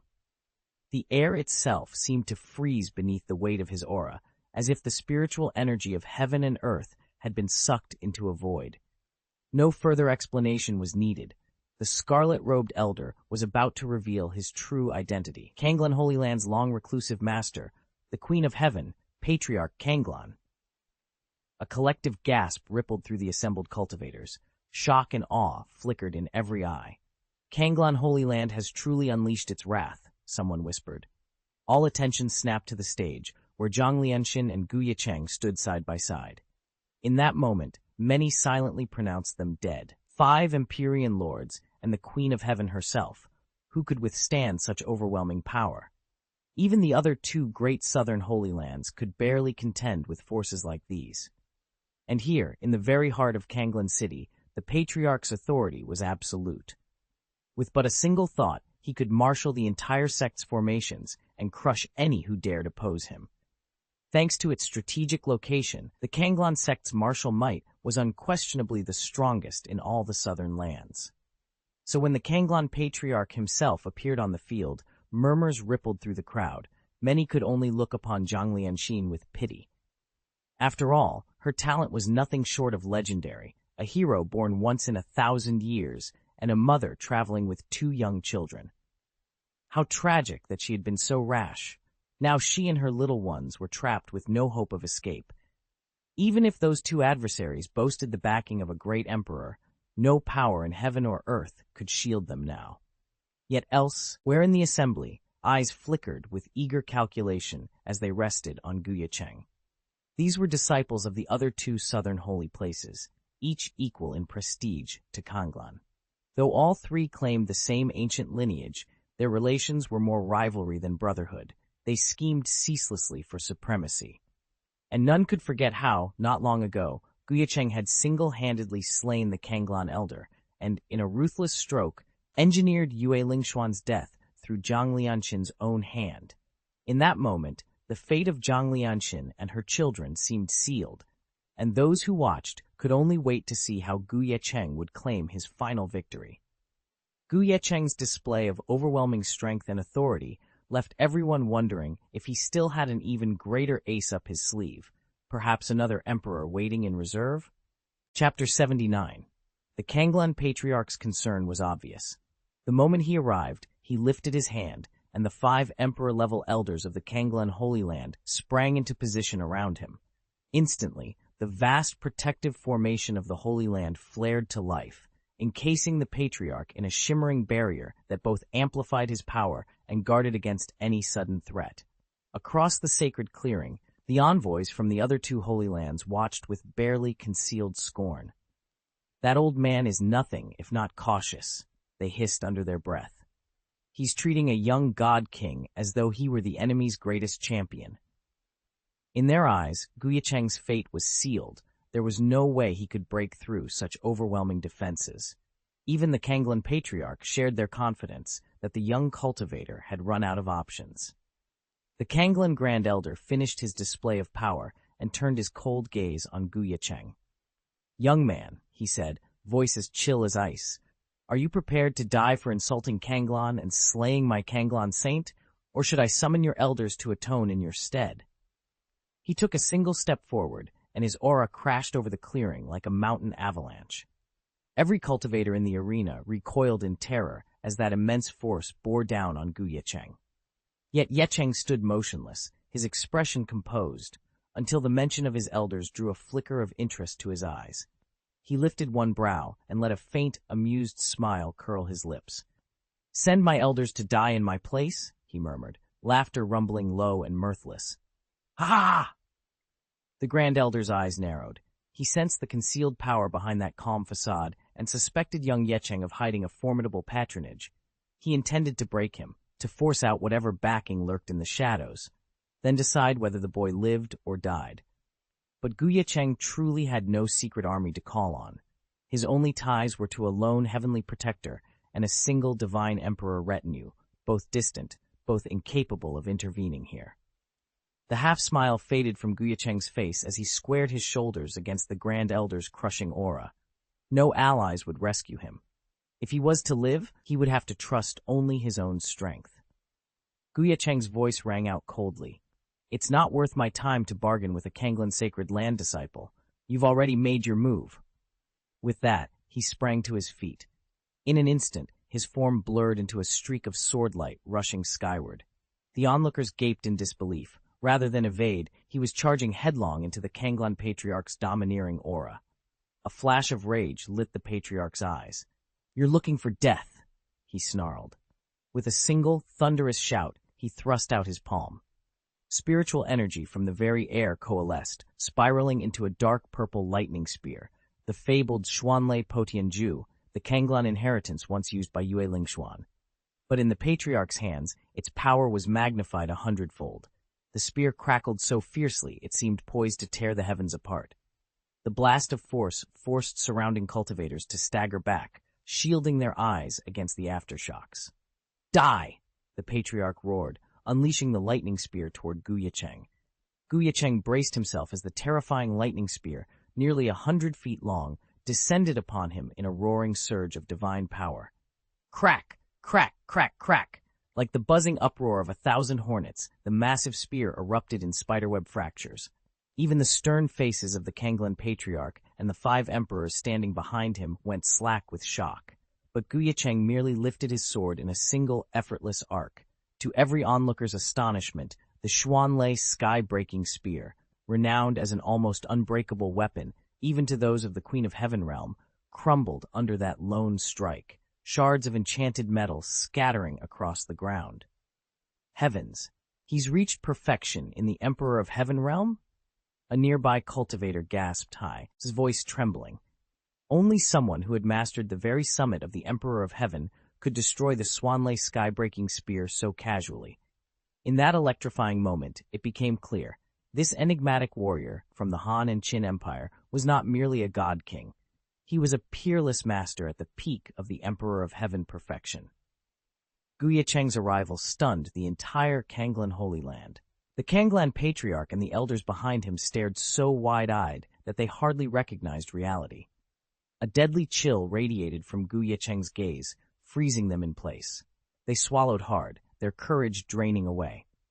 Facing a cultivator who had already attained Emperor's perfection, the Kanglan Patriarch knew they were hopelessly outmatched. No grand formation, no matter how elaborate, could stop Ye Cheng.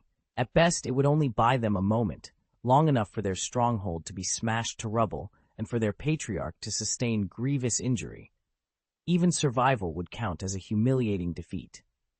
Realizing the dire stakes, the patriarch's expression shifted in an instant from defiance to desperation. With a swift retreat, his robes billowing, he raised his voice across the battle-scarred courtyard. "Taoist friend," he called out, "let us cease hostilities and talk this through. Your true grievance is with Yu Lingxuan alone. Leave my sect out of it." He angled his body away, hoping to buy time until reinforcements from the Daluo Celestial Court could arrive and arbitrate the conflict. Behind him, the elders exchanged worried glances, silently praying their offer would placate Ye Cheng's wrath and spare the venerable Kanglan Holy Land from total ruin. Patriarch Kanglan's voice rang out across the courtyard, calm yet firm. "Now that she's been executed, this matter can end. I, Patriarch Kanglan, will not hold you accountable, Taoist friend, for the death of my saintess, but you must journey alone to Daluo Tiangong and answer for your crime there." His words were measured, almost conciliatory, but before he could finish, Ye Cheng cut in with a derisive laugh. "Who told you to let this go?" Yu Lingxuan might have nodded along, but she'd only been a bystander in Zhang Lianxin's downfall. The real architects were the elder kings of Kanglan Holy Land, and they would pay for their treachery. Every wrong has its author, every debt its debtor. If Kanglan Holy Land thinks it can wash its hands of this, it's sorely mistaken. With that, Ye Cheng slammed his palm forward. A sword light, pure as a rainbow and crackling with raw power, surged upward and arced straight for Patriarch Kanglan. "Come and die with me!" "Impossible!" The Patriarch roared, but there was no time to dodge. He slammed both hands to the ground, chanting swift, arcane words as he drew the surrounding spiritual energy into a glowing barrier, just moments before Ye Cheng's blade of light crashed into it. Ye Cheng siphoned every scrap of power from the demon formation into himself, and in an instant his aura soared to unprecedented heights. He still fell short of a true emperor, but only by a hair's breadth. Sensing this sudden surge, the Kanglan Patriarch, long the unchallenged sovereign of the southern regions, bristled with confidence. He bellowed and hurtled forward, eager to crush this upstart. But before the Patriarch could reach him, Ye Cheng unleashed a single, blood-red arrow of sword energy. The blade light that followed was blindingly fierce, cutting through every one of the Patriarch's defensive techniques as though they were fragile cobwebs. When the slash finally met flesh, its momentum was undiminished. The Kanglan Patriarch, already a late-stage heavenly queen and reputedly the strongest cultivator south of the Jade Sea, was blasted backward like a meteor. He flew thousands of feet, trailing a fountain of scarlet blood. When he finally crashed to the ground, his aura was all but extinguished.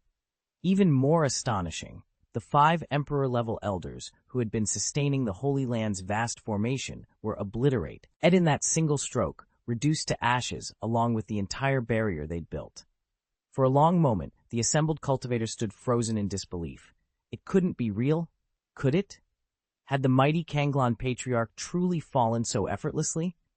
The disparity in strength seemed impossible, yet the smoldering ruins of the formation and the choked gasp of their leader left no doubt. Ye Cheng had triumphantly overturned every expectation in one breathtaking blow. God King Zhurong of the Yanlong dynasty stood motionless, his body trembling. His eyes locked on Ye Cheng, and in his voice was a mixture of terror and, unexpectedly, relief.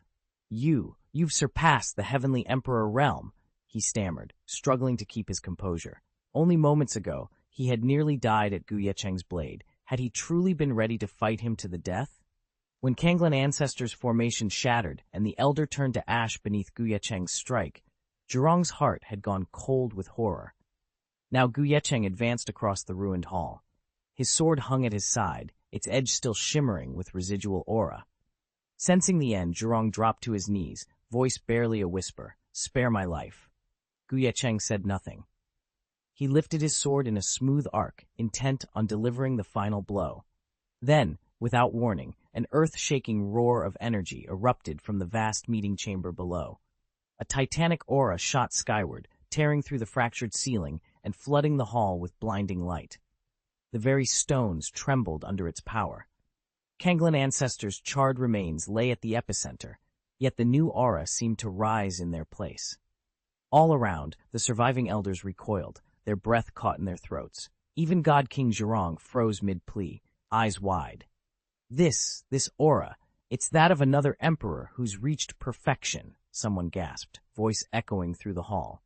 Silence fell as everyone turned toward the upward surge of power, each mind reeling at the revelation. Ye Cheng was not the only genius of his generation. Another perfected emperor stood ready to show his face, an adversary capable of shaking the very foundations of the Yanlong dynasty. Chapter 80.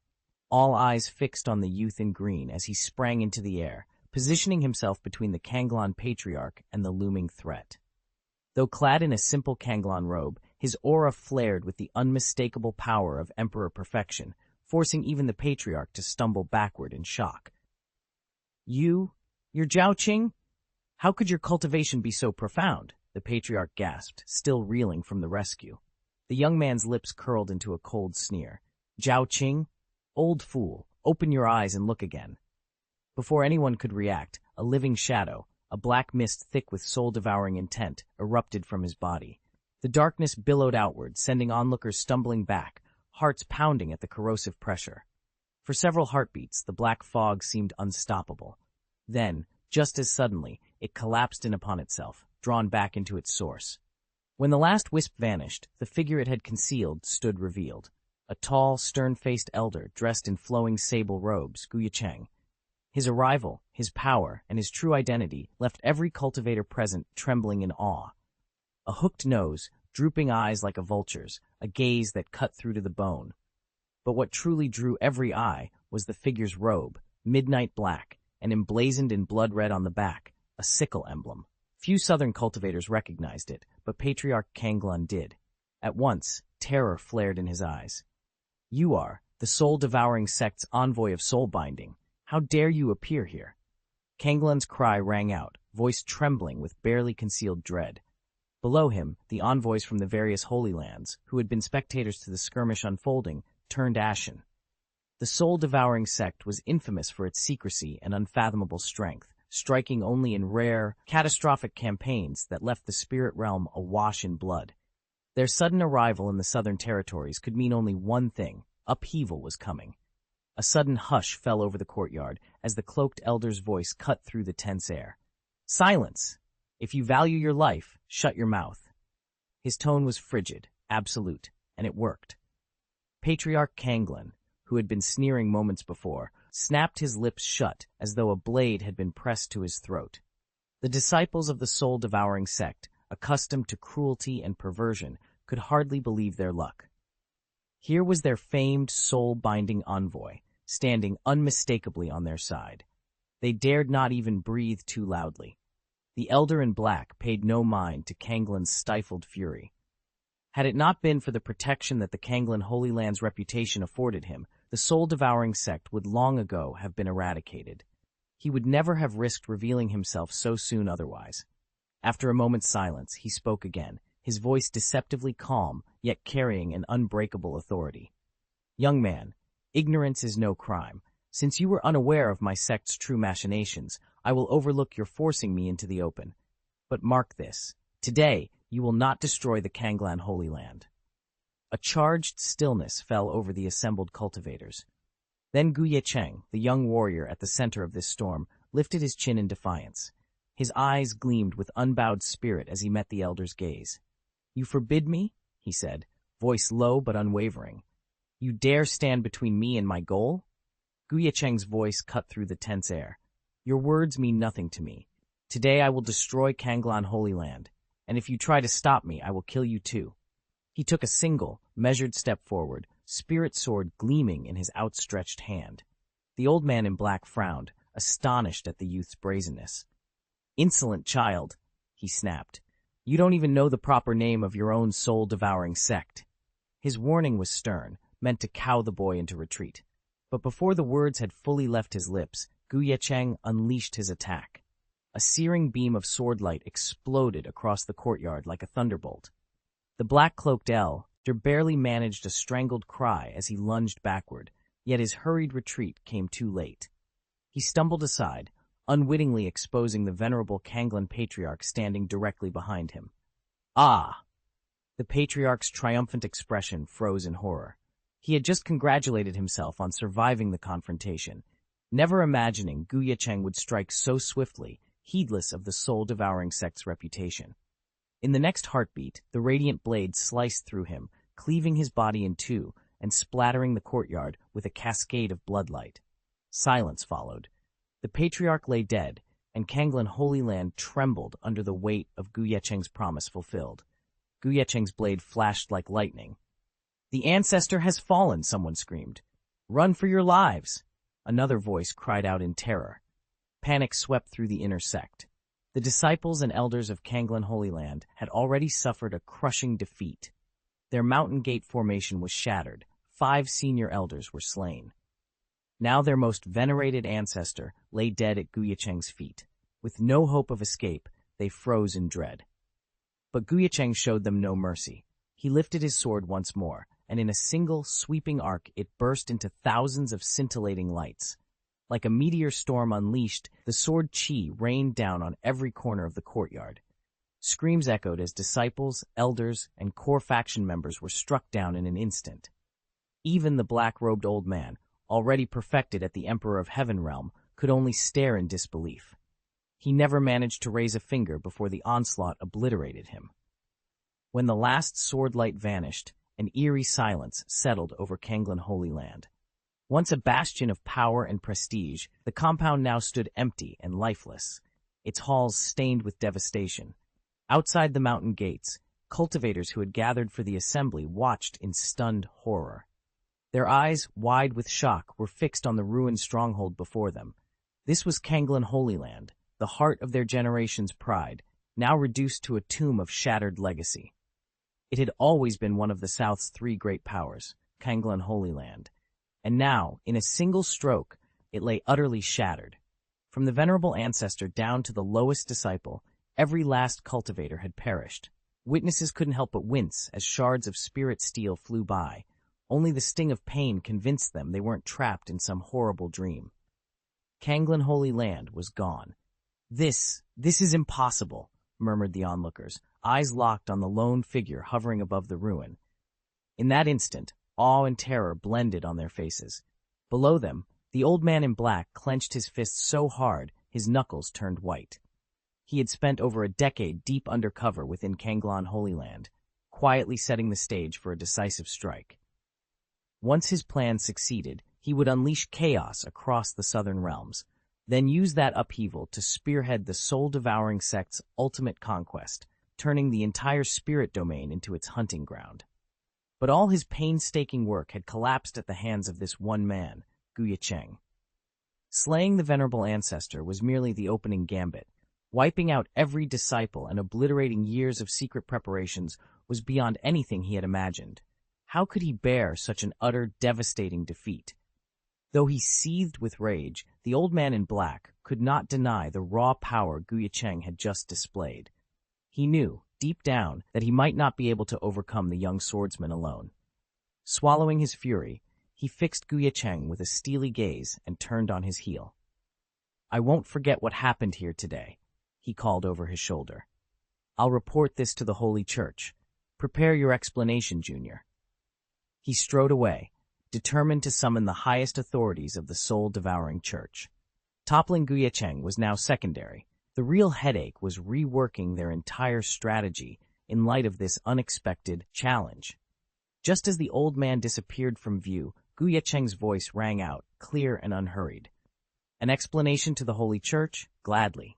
Under the stunned silence of the onlookers, he raised his sword in a single fluid motion.